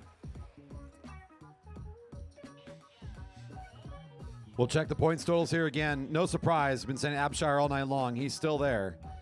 Your leader at the top. Still Kovalcic, still Richter in 2nd and 3rd. And they basically have earned those places from their success in the lead-up events. It's rare that you can't participate much in these sprints in a Omnium of this sort and hold on to a 2nd and 3rd place. So that's where we find ourselves now with Kovalcic and Richter still in top 3 spots. Next closest is Sandoval, still with 100 in 4th.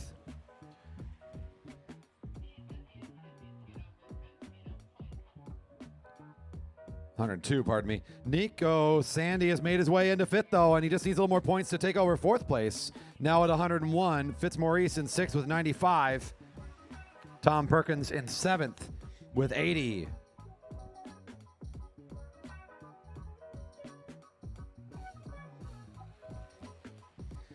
Yeah, good question on the chat. No man's land means you've been caught by the leaders, but not the field. You are not eligible for scoring. So to be eligible for scoring again, once some riders have passed you, but not all the riders, you must be passed by the field. You go down 20 points, and then you're back in for the eligibility. Until that point, Andy Baker is a non-factor there in that front group. He's allowed to join in the effort on the back.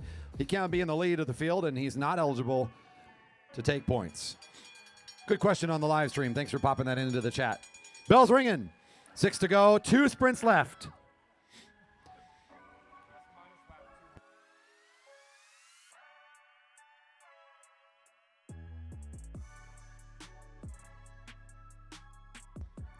The bridge is getting a little bit closer, just 1 point up for those chasing riders, but it's still the lead group of 3 plus Baker that are going to be taking the lion's share of the points. The field just crossed the finish line. That's how far behind, and I should say how far ahead these leaders are. They're almost looking down the back of the field at this point. 33 picks up 5 more. Number 40 for 3. Fitzmaurice, number 29 for 2. And that's Emmett Culp, number 38 for 1 in the chasing group of 3. They are getting so close. And they are almost up to the lead group now. Just not quite there. As long as Richter or Sandoval aren't getting points behind him, Kovalcic is still happy in second place. Oh, he's got to try to jump in now. This is the effort. Can he make it? He just wants to be in it. If he can get there, at least he can participate in these final sprint here. Oh, the jump is so hard. Black Lodge Cycling digging deep. Never out, never done. Number 26. Can he make it? Oh, that's what I'm talking about, folks. He's going to make it. Oh, wow. After all this time. This could be interesting. Look what we got here, folks. They're starting to breathe down the neck. They're coming on the home straight. It's awfully close. Kovalcic wants to be a part of it if it happens. We're at only, 3 to go now, I believe. 3 laps to go. Are they going to go? They got to catch the field. They get the 20 points. Are they going to make contact? They're on their way. Fitzmaurice wants to do it. Ooh, they're not calling it just yet. Still got to go to catch the field, it looks like. It got broken a bit. They're going to call maybe. There it is. Maybe that's the sign. 29 catches. Fitzmaurice catches the field. They're down the lap. The field loses the lap. We got 2 to go for the field. Here goes Kovalcic trying to catch. Abshire is catching. They're all getting 20 points in the effort. The front of the race now is in blue. The leader over here coming onto the home straight, I believe. Bell's ringing at the front of the field for 10 points. That's number 5 at the lead now of the race. Number 46, number 7, and number 24, all eligible for points.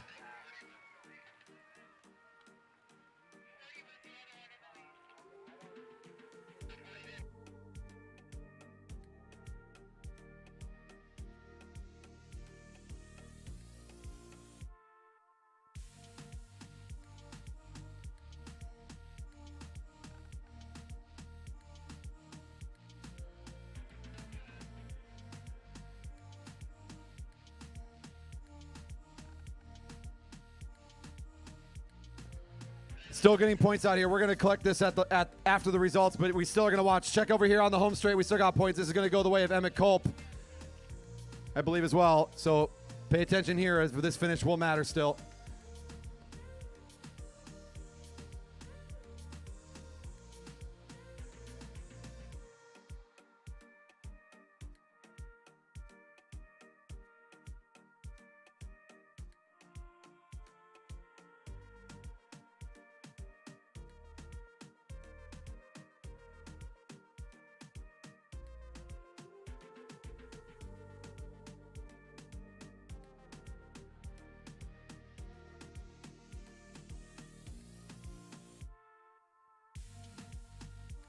All right, very good. The International Omnium, the Vision Tech International Omnium for the lead men coming to a conclusion. It was a pretty confusing end. Let's just put it that way. But the 5 in the break, the 6 in the break even, that was a plus 20 effort for them as they caught the field before the sprint. Big points to Abshire, and unquestionably your rider for the Cheney Windows and Doors team will be your champion.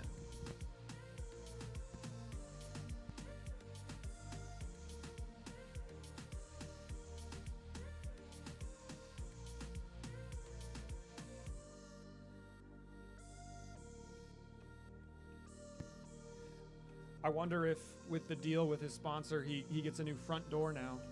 Maybe a couple of fresh double pane windows, perhaps.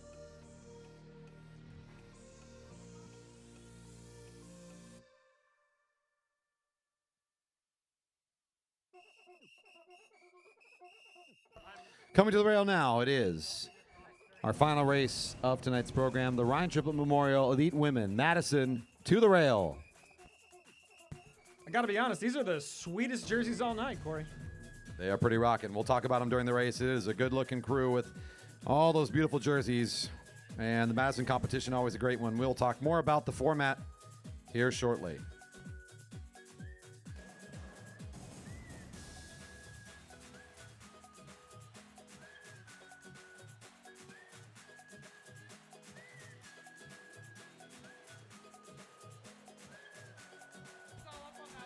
We are in a bit of a hold here for a conference on the points race because we're going to have to conference up really quickly on that finish. So please allow a little bit of time here. We're in a bit of a holding pattern. Still time to join us in the best beverage garden in all of track cycling. Pouring Postdoc Brewing, Locust Ciders, San Juan Seltzers.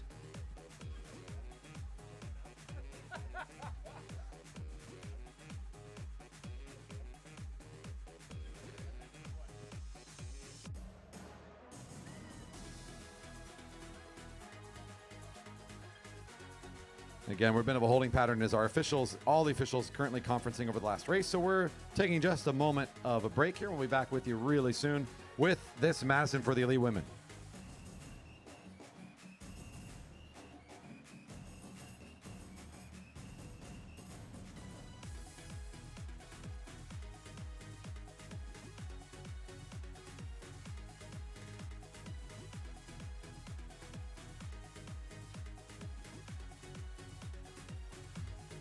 Cadence, wherever you are on the track, there's been some requests for fist bumps. We need you for fist bumps, Cadence. Come on down. The price is right.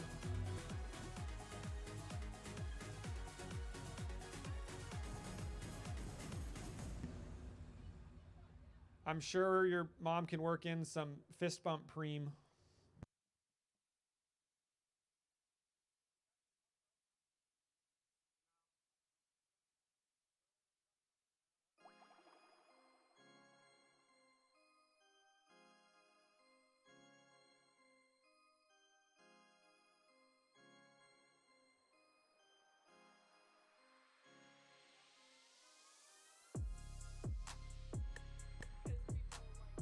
All right, I see this great. This is a fantastic plug. I see Zach Mino says, "Hey Corey, how was the Madison created?"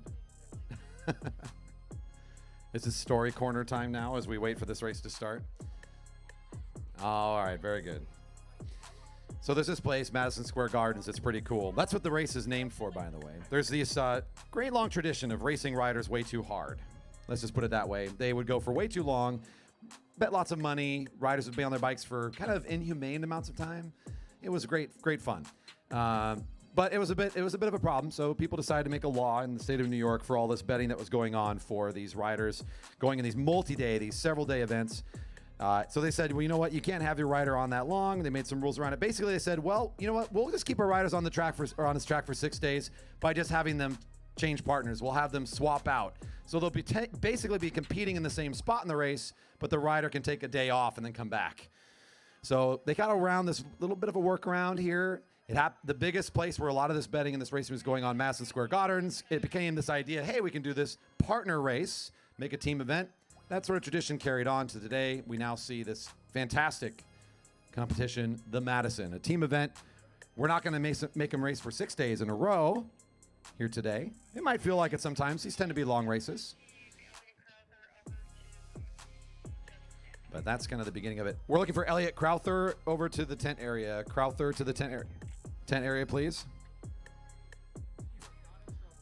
The officials tent. The Elliot Crowther just looking for some help as we are in conference on the last race. Thank you.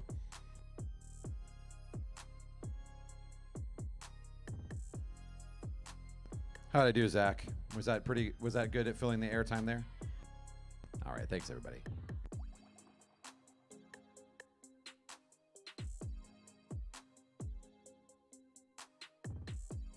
I'll call it the abbreviated story of the Madison. There's another story to this race in particular, so we'll talk a little bit more about that later.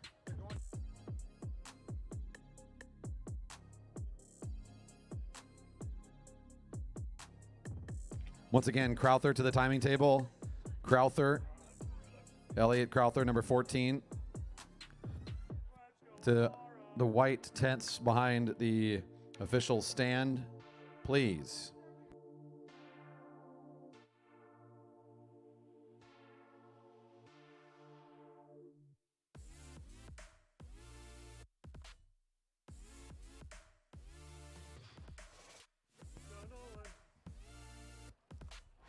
Off we go for the Madison. Currently in the neutral for the riders in the race. They'll get the start in turn 4. Their relief riders will go off here shortly. There they go. They can find their own place around the track.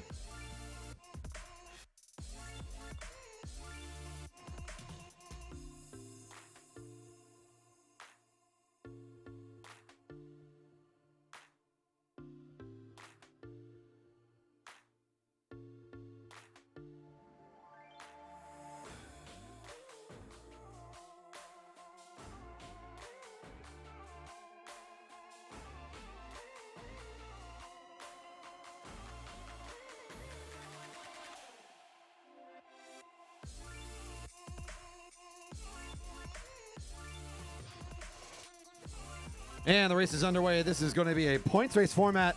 Riders in the race just got the whistle. Their partners are going to be around the track. You can tell who's on their team based on the jerseys they are wearing. Team number 1 for the ride group, Rainbow Trans flag, wearing there on the back of Jenna Lingwood. Partner Amar Edwards will wait till next lap to come in for the exchange. You'll see riders in the relief along the rail come down into the action. They'll have a quick handhold and a toss in to make that exchange occur.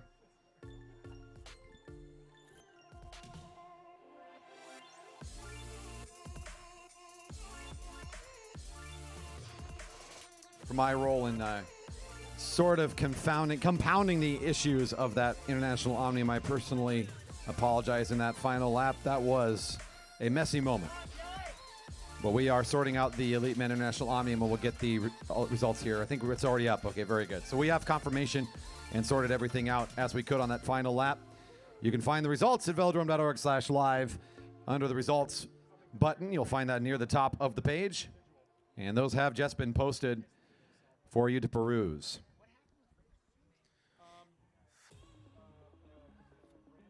Here comes team number 1, Ride Group. Our sponsor for the Rainbow Trans flag colors. Gets a nice toss in for the teammate number 10. The Yukon Gear and Axle sponsor is in the white with purple highlights. Team 10 has got Kelly Please in the action right now. She'll toss in her teammate. The naming of the race, you might have noticed on the title card, this is the Ryan Triplett Memorial. Elite Women Madison. Jen Triplett at the time, long time and highly competitive athlete here at the Velodrome, friend to many, an excellent competitor. Made her presence known at many Grand Prix in her day, and unfortunate incident with her husband at the time, Ryan Triplett, who passed during doing one of the things he loves most, being an athlete in his own right, in a climbing accident. Tragic at the moment. We remembered it that same year with a memorial moment during the GP for the Elite Women Madison. It was an emotional moment for sure as we remember him and Jen and all of the great contributions they made to our world here at the Velodrome. And we carry that tradition forward. We continue every year to have this Elite Women's Field named in his honor. Number 1, Team 1, Jenna Lingwood makes the big jump here across the line as the bell's ringing for the first points.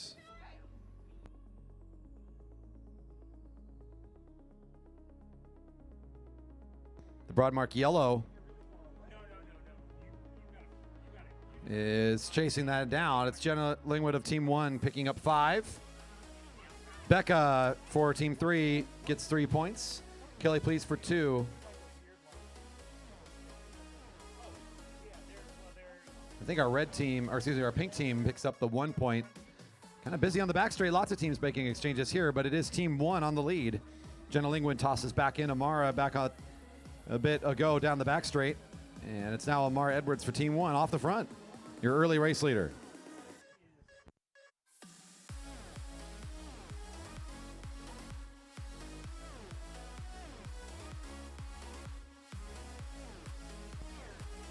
Great action here tonight. We close out with, again, a very great tradition around here, the Elite Women racing in this Madison. And it's now Program Director Edwards off the front, riding in the colors of Team 1, sponsored by Ride Group. Tossing in Jenna Lingwood now. They're trying to just establish a dominant tempo off the front and not allow other teams to catch. Lingwood still in their effort. Next closest team's making their toss in. Number 10 makes a toss on the wheel of the pink team, number 23. It's the Ravensbrush Studios team in the bright pink.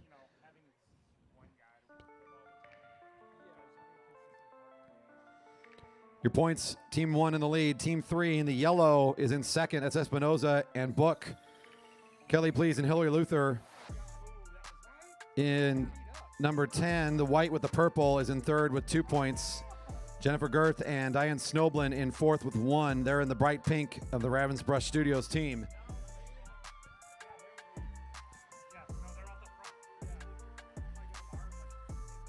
Pink making a nice chase here.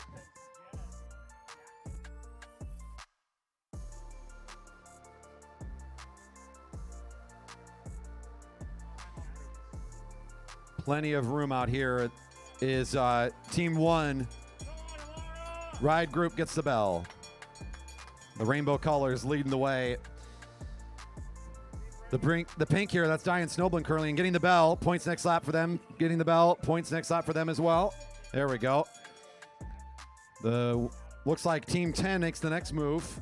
That's Hillary Luther trying to close this gap down a bit, making a little bit of gains on Team 1.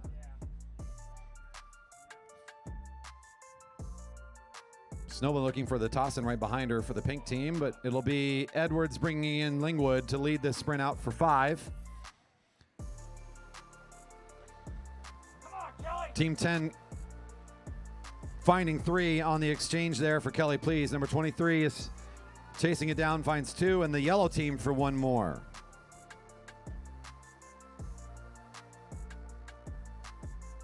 It's now Lingwood back in the race at the lead of this in for Team 1.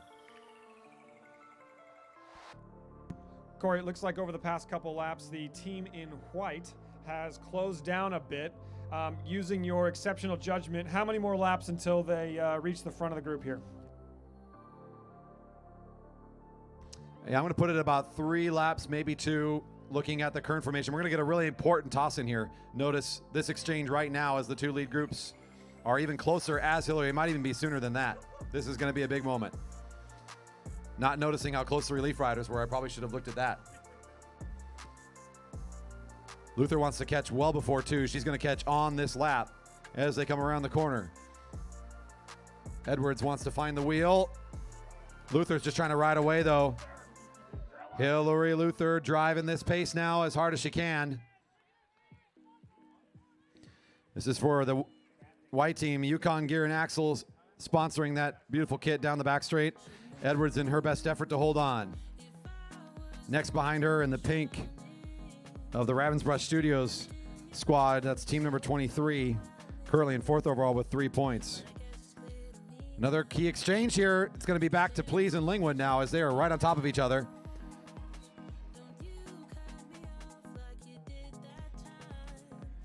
That's Snoblin in for the pink team, looking for the exchange to her partner, Jennifer Girth, and another key moment for them as they try to maintain their position in 3rd overall and maybe start to claw away at this gap. Girth on her attack now, trying to close things down again. The leader is coming around onto the home straight as Lingwood has found the wheel of Please. Here's getting the bell. Team 1, your leader with 10. Team 10 in 3rd with, or excuse me, 2nd with 5.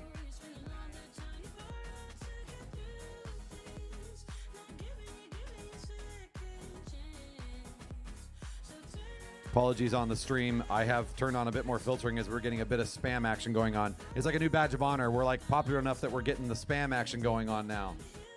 That's no fun.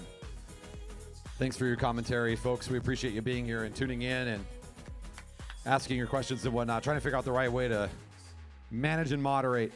Number 1, Team 1 picks up 5. Team 10 picks up 3. That's Lingwood and Luther coming across the line. That's Team 23 in the pink picking up 2. Team Yellow, that's Broadmark. Team Yellow picking up 1. Also out here in the light blue, the David Gilchrist Architect team. Wearing bib number 4, we can look for Gilchrist and Scoville, our junior pairing. In fact, they just now crossed the line. And Team High Mom. That's right. Emily Alexander and Holly Simonson riding in the red of the High Mom squad, making their exchange now into the Gregg Cycle sign.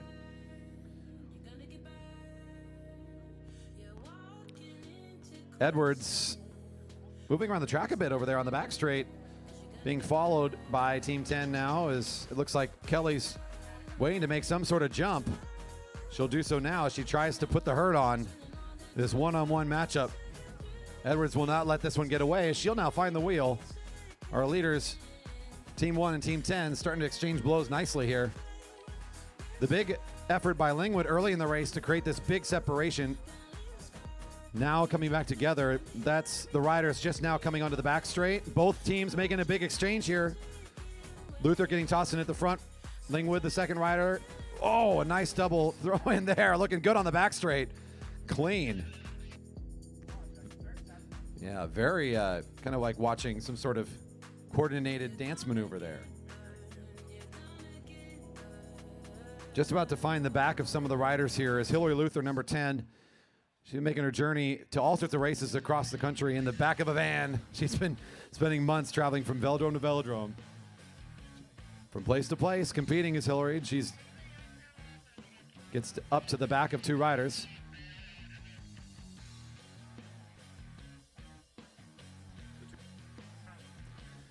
Our 2 teams that just got found by the leaders are down a lap and eligible for the next points. The teams that just got caught, red and blue, are eligible for points. They have been caught down the lap. Team 1 on the front. Team High Mom finds themselves in the middle of the sprint, but not for long. The junior are trying to challenge Kelly Please here. It's Amar Edwards off the front, trying to find 5 this time for Team Ride Group. They're making good ground on her. They're probably they're trying to catch here before the points. That looks like Scoville. I'm not sure they're going to find in time. They're trying to get the 5 here. Edwards holding on. Ooh, it'll be Edwards for 5. Whoa, it's Gilchrist and Please side by side.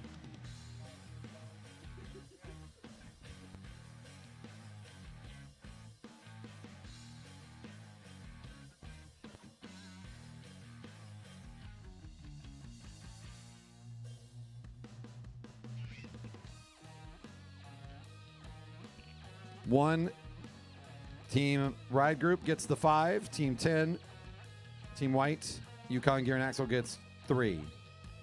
The light blue and the red team pick up 2 and 1 respectively.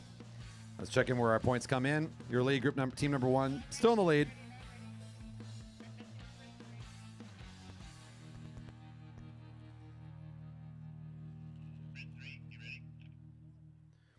Getting one more of our sprints in there, and we'll get the points totaled out in just a moment.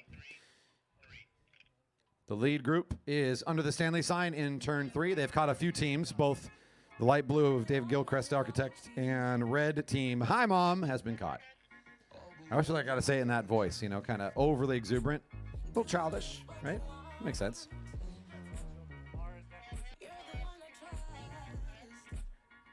Bib 1 with 20, your leaders. Team Ride Group in the rainbow jersey trans flag colors. In the white for Yukon Gear and Axle, Bib 10 with 11 in second. 2 teams in third, both with 5. Both the yellow and bright pink team are tied up, chasing the leaders at 5 points apiece.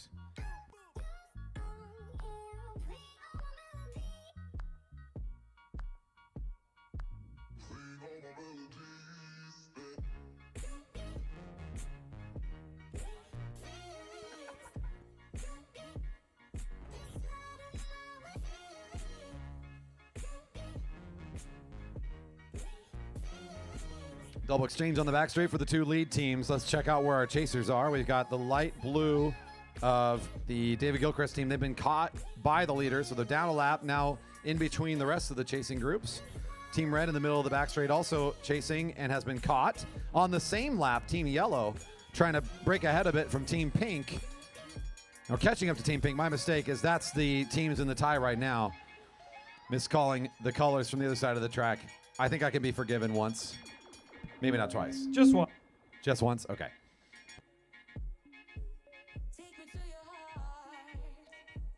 The bell rang for everybody here. So we're on the point sprint for the leaders and the rest. We've got 2 coming around the track. They'll be hitting the home straight here shortly. There's our leaders.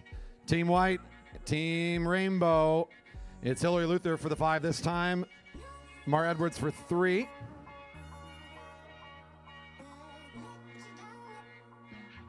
The rainbow colors will toss in Lingwood, and here comes Kelly Please for the white team. Light blue of, that's Danny Scoville that's currently in, gets 2 points. The Broadmark team picks up 1. That should move the yellow team of Becca Book and Skylar Espinoza alone into 3rd.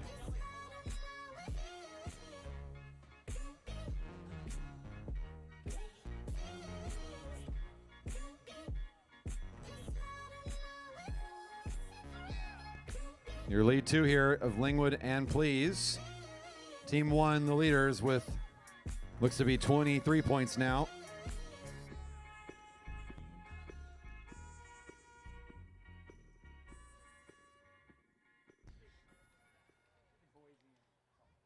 Your white team in second with 16. Further back on the track, it's that yellow team that's the next closest. They picked up a point. They're on the back straight now, making an exchange actually here. So still trying to hold on to position. As their closest competition is the pink team. Going back and forth. They're trading blows back here for third place. So this exchange here coming up very important for them as the race for third is close. Just 1 point separating the riders.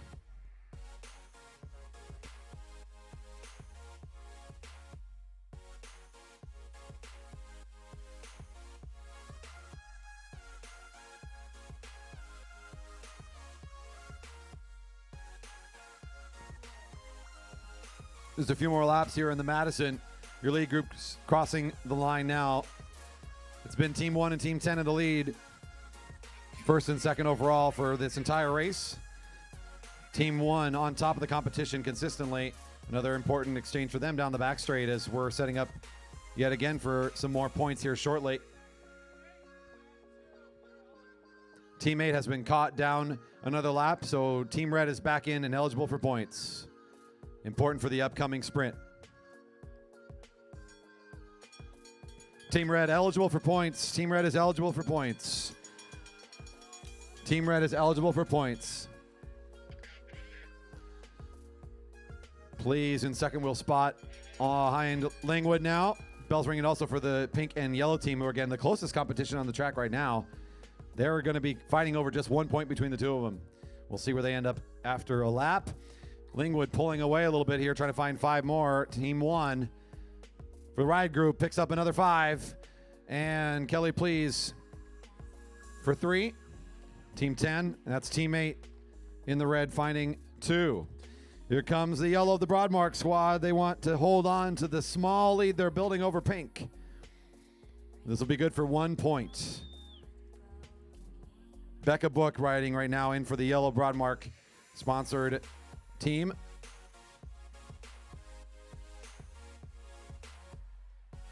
Hillary trying to explode things here a bit for Edwards again. See if she can drop her on this effort. There's only a few more sprints left. Luther accelerating quickly here.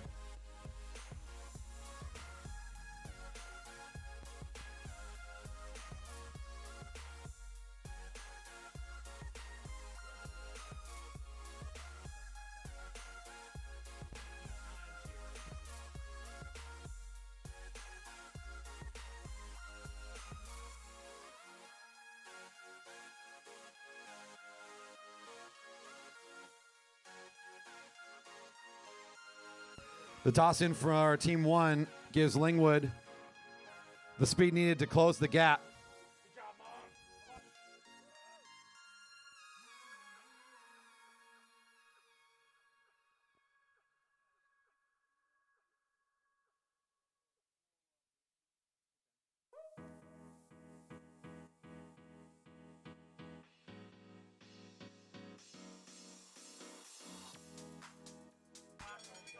Bell's ringing again. Here's your leaders coming across the line. That puts light blue eligible here for the points as they get caught. So as teams get caught by our lead 2 essentially on that effort, they will be eligible at that moment. We're setting the lap from the lead 2. Whoa. Scooting away here. That's Jenna Lingwood trying to open things up big time in the final 2 sprints. This one worth 5. Trying to stack things well for their team and pull away now is Team 1. Team 10 picks up 3. Light blue 4 picks up 2.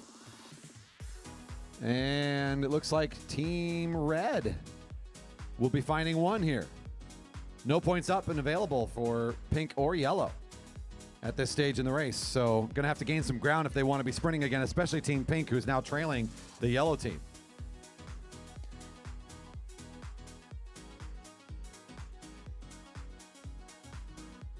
Closing in on it. We've got 1 more sprint left to go. One's waiting for somebody else to come up to be on the wheel here, as it looks like Edwards gets tossed in with a few more laps before the bell's ringing. And Kelly Please gets brought in for Team 10. The points look pretty much in favor of Team 1 now, though, as I think despite anyone's best efforts, besides lapping the field, with 33 points, Team 1 is in control of this ending. Team 10 with 22 in second. No one else within striking distance as Team Yellow with 7 and Team 23, the pink team with 5. It's again the yellow team with 7, pink with 5. In this lead group of 3, it's the Team 4 is off the lap a few times, so they are not in the points race really for lead spots, even though they're at the front of the race. Been lapped a few times. Another exchange coming here as both Please and Edwards maintain tempo, but looking for fresh legs out of Lingwood and Luther.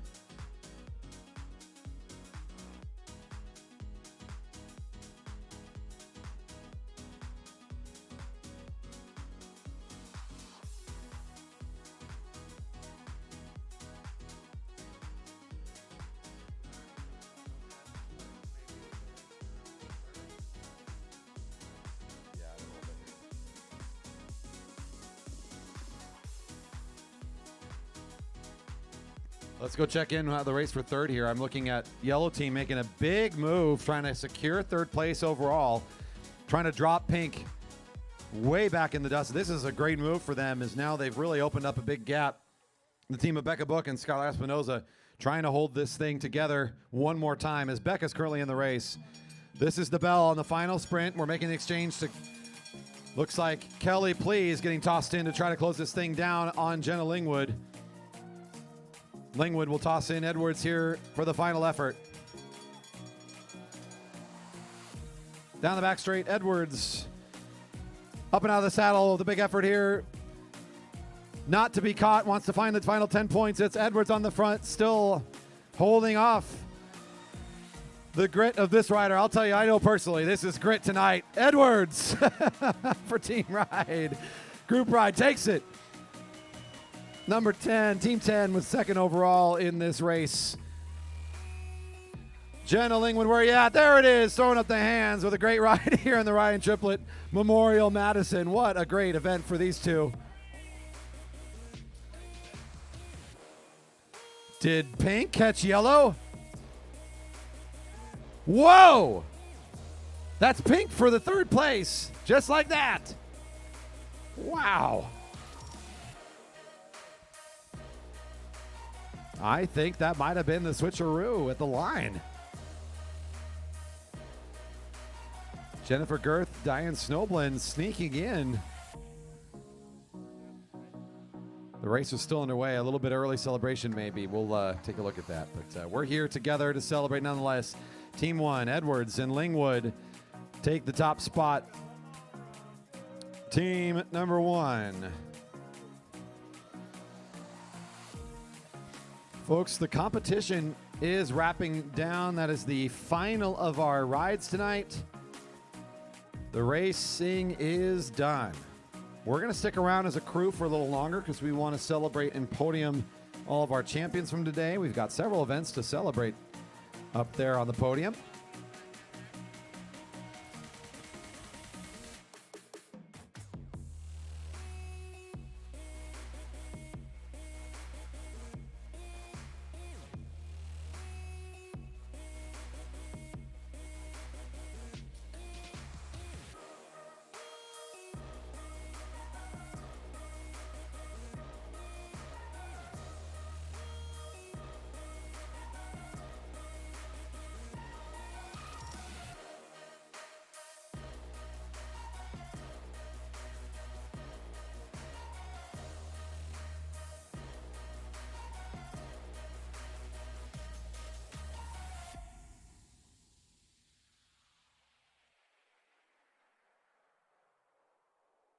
Folks, thanks for sticking around. The beverage garden's still open if you're here in the park and want to hang out with us for a bit longer.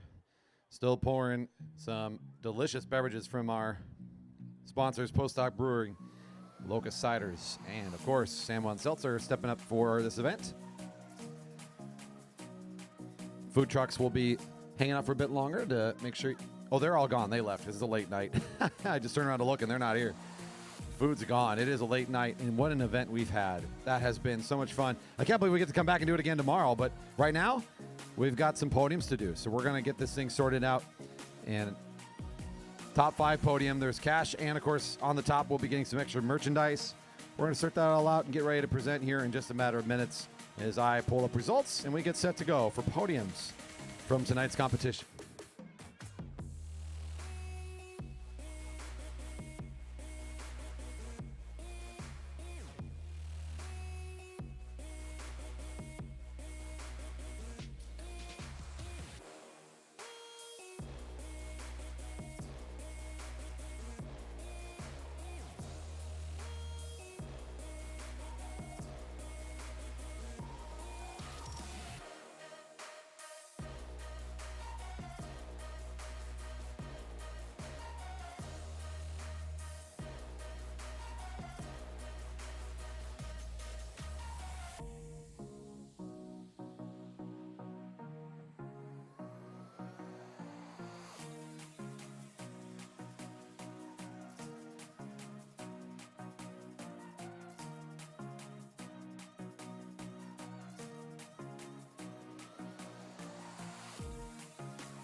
All right, we're going to try and get started with some of these results, and I'll do my absolute best. I promise to make not too many mistakes to be fired. That's all I'm going to say. We do our best with what we got here. The Gregg's Elite Women Keirin is the first event on the schedule, so I'm going to call the Elite Women for the Keirin. It's a top 5 podium, folks, so top 5 places come on over for the Elite Women's Keirin. Top 5 to the podium.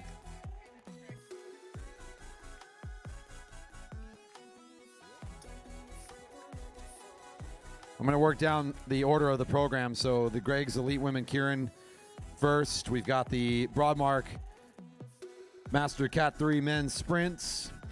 The Broadmark Elite Men's Sprints.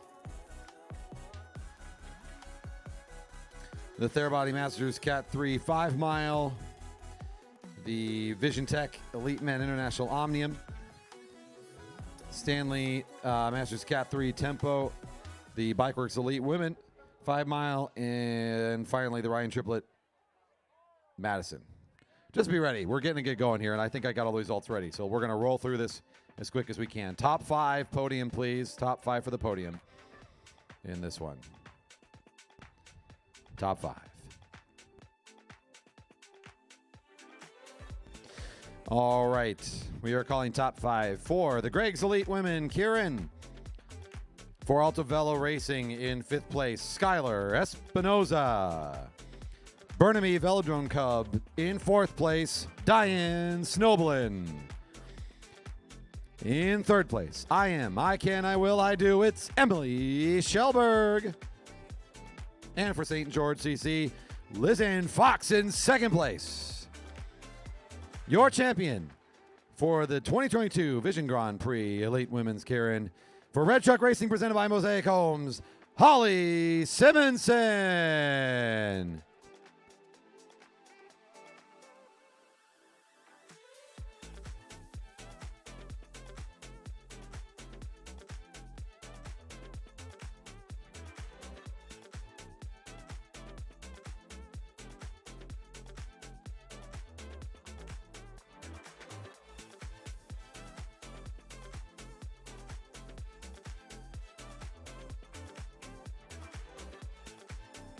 Congratulations again for the Gregg's Elite Women Keirin competitors for a fantastic series today.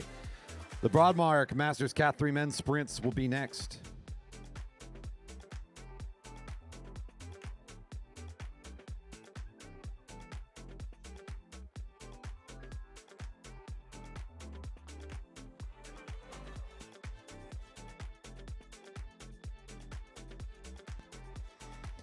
Our top 5 in the Broadmark Masters Cat 3 Men's Sprint Tournament today.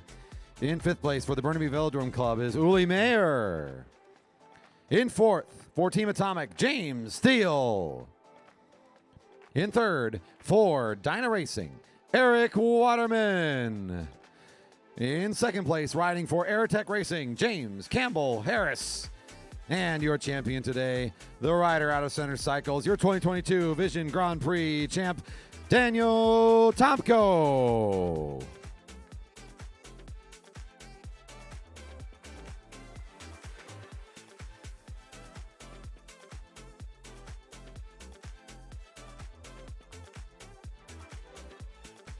The Elite Men Series now.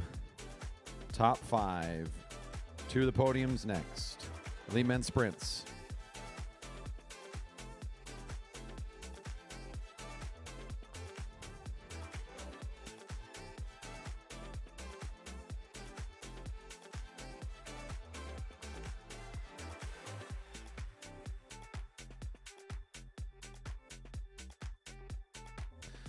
All right, your top 5 for today's Broadmark Elite Men Sprints.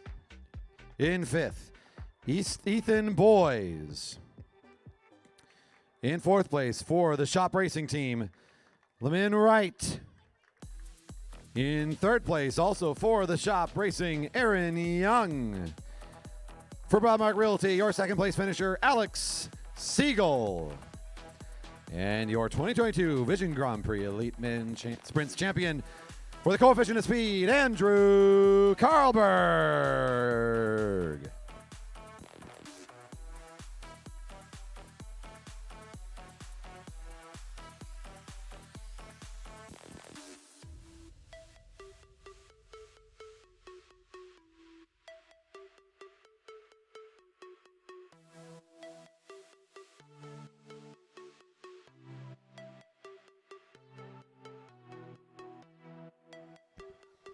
Masters Cat 3 5 mile up next.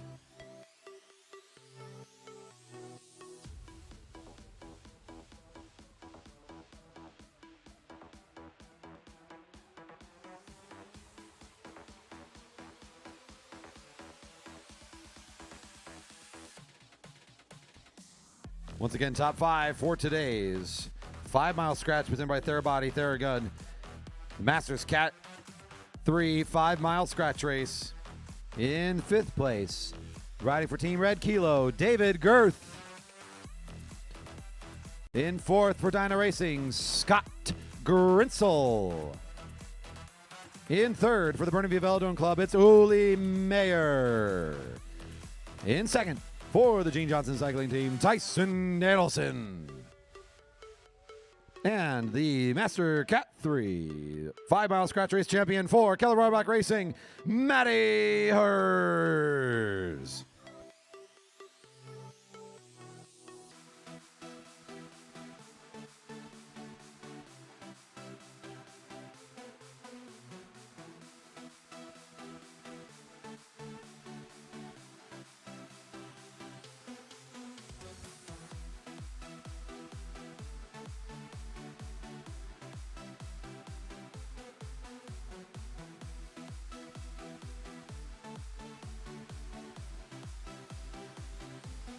Up next, the Stanley Masters Cat 3 Tempo Race, top 5.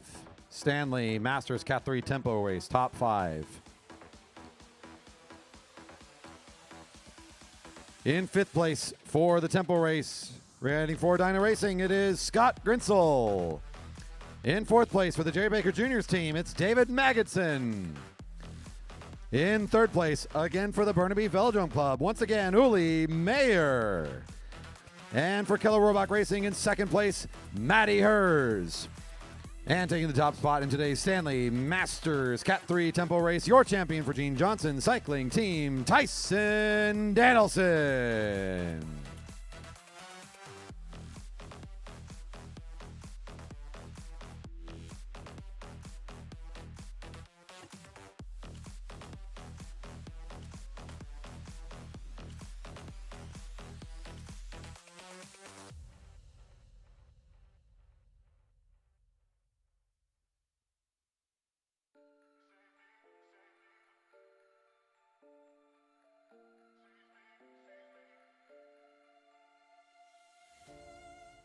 And now for the BikeWorks Elite Women 5 mile scratch. In the BikeWorks Elite Women 5 mile scratch, your top 5. First riding for Burnaby Velodrome Club in 5th place, Diane Snobelin. In 4th, riding for Red Truck Racing, presented by Mosaic Homes, Holly Simonson. For The Shop Racing, your 3rd place finisher, Annalise Ostrich. Alto Velo Racing in 2nd place, Skylar Espinoza. And your champion today in the 5 mile scratch presented by BikeWorks, your champion for Star Trek Racing, Stephanie Lawrence.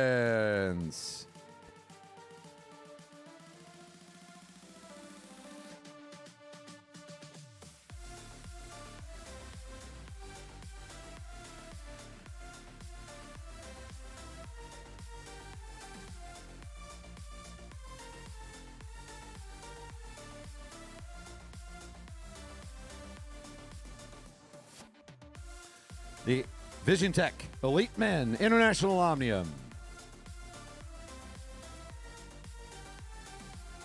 Top 5 for the Vision Tech Elite Men International Omnium now coming up.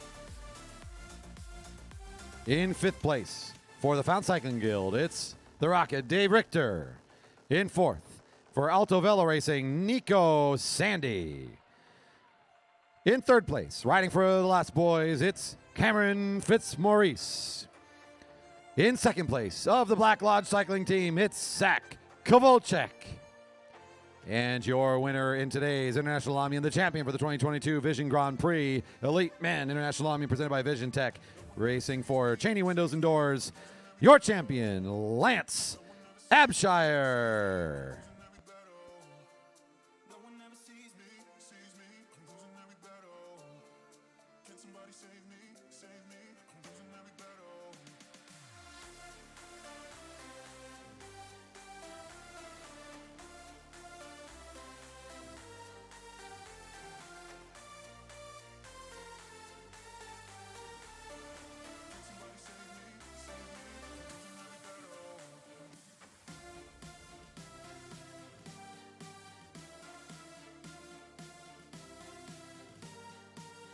And our last official event here for competition would be the Ryan Triplett Memorial Elite Women Madison. We will also put the Masters team sprint record breakers up there. We might also, if Amara wants to, we can also maybe podium the crawl. I don't know. Yeah, okay. Coming next, the Ryan Triplett Memorial Elite Women Madison, please. The Ryan Triplett Memorial Elite Women Madison. Top 5.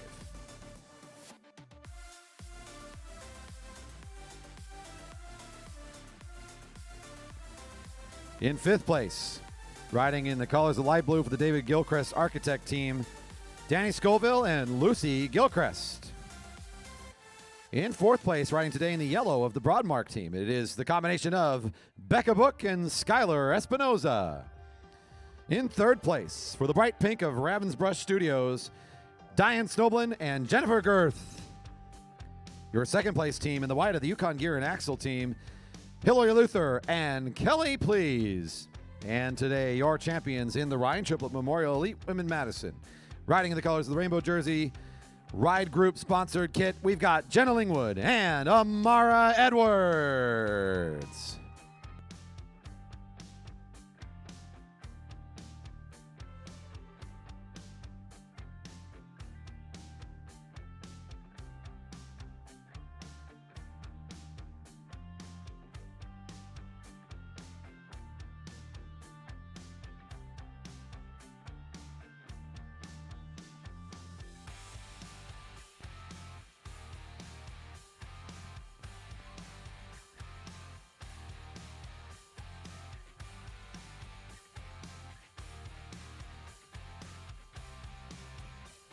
Next up, the team sprint record group for the Masters.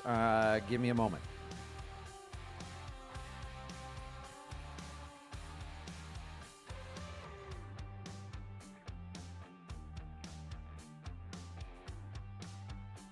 Okay, I can do the crawl too. I just have numbers though.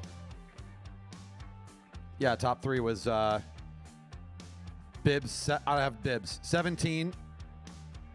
10 and 22 were the top 3. Let's call them over and get them up there. Number 17, number 10, number 22. I was going to try to find the time for our record attempt today where it was posted. I don't know where to find that.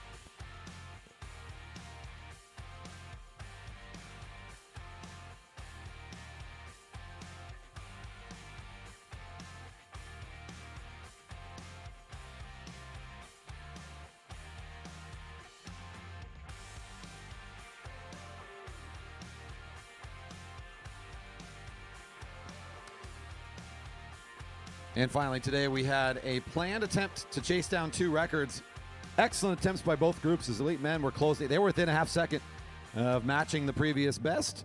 But our Masters men team managed to set the new record at a time of 1 minute, 20 seconds, .338. A 1:20.338 will now stand in the record books as the fastest time set by a Masters men team sprint. The top 3 that made this happen today, let's call up number 25, Guy McClintock. Whereas number 42, Alex Seigel, and number 11, Ethan Boyes, up on the podium for your record-breaking ride today. Congratulations to the 3 of you.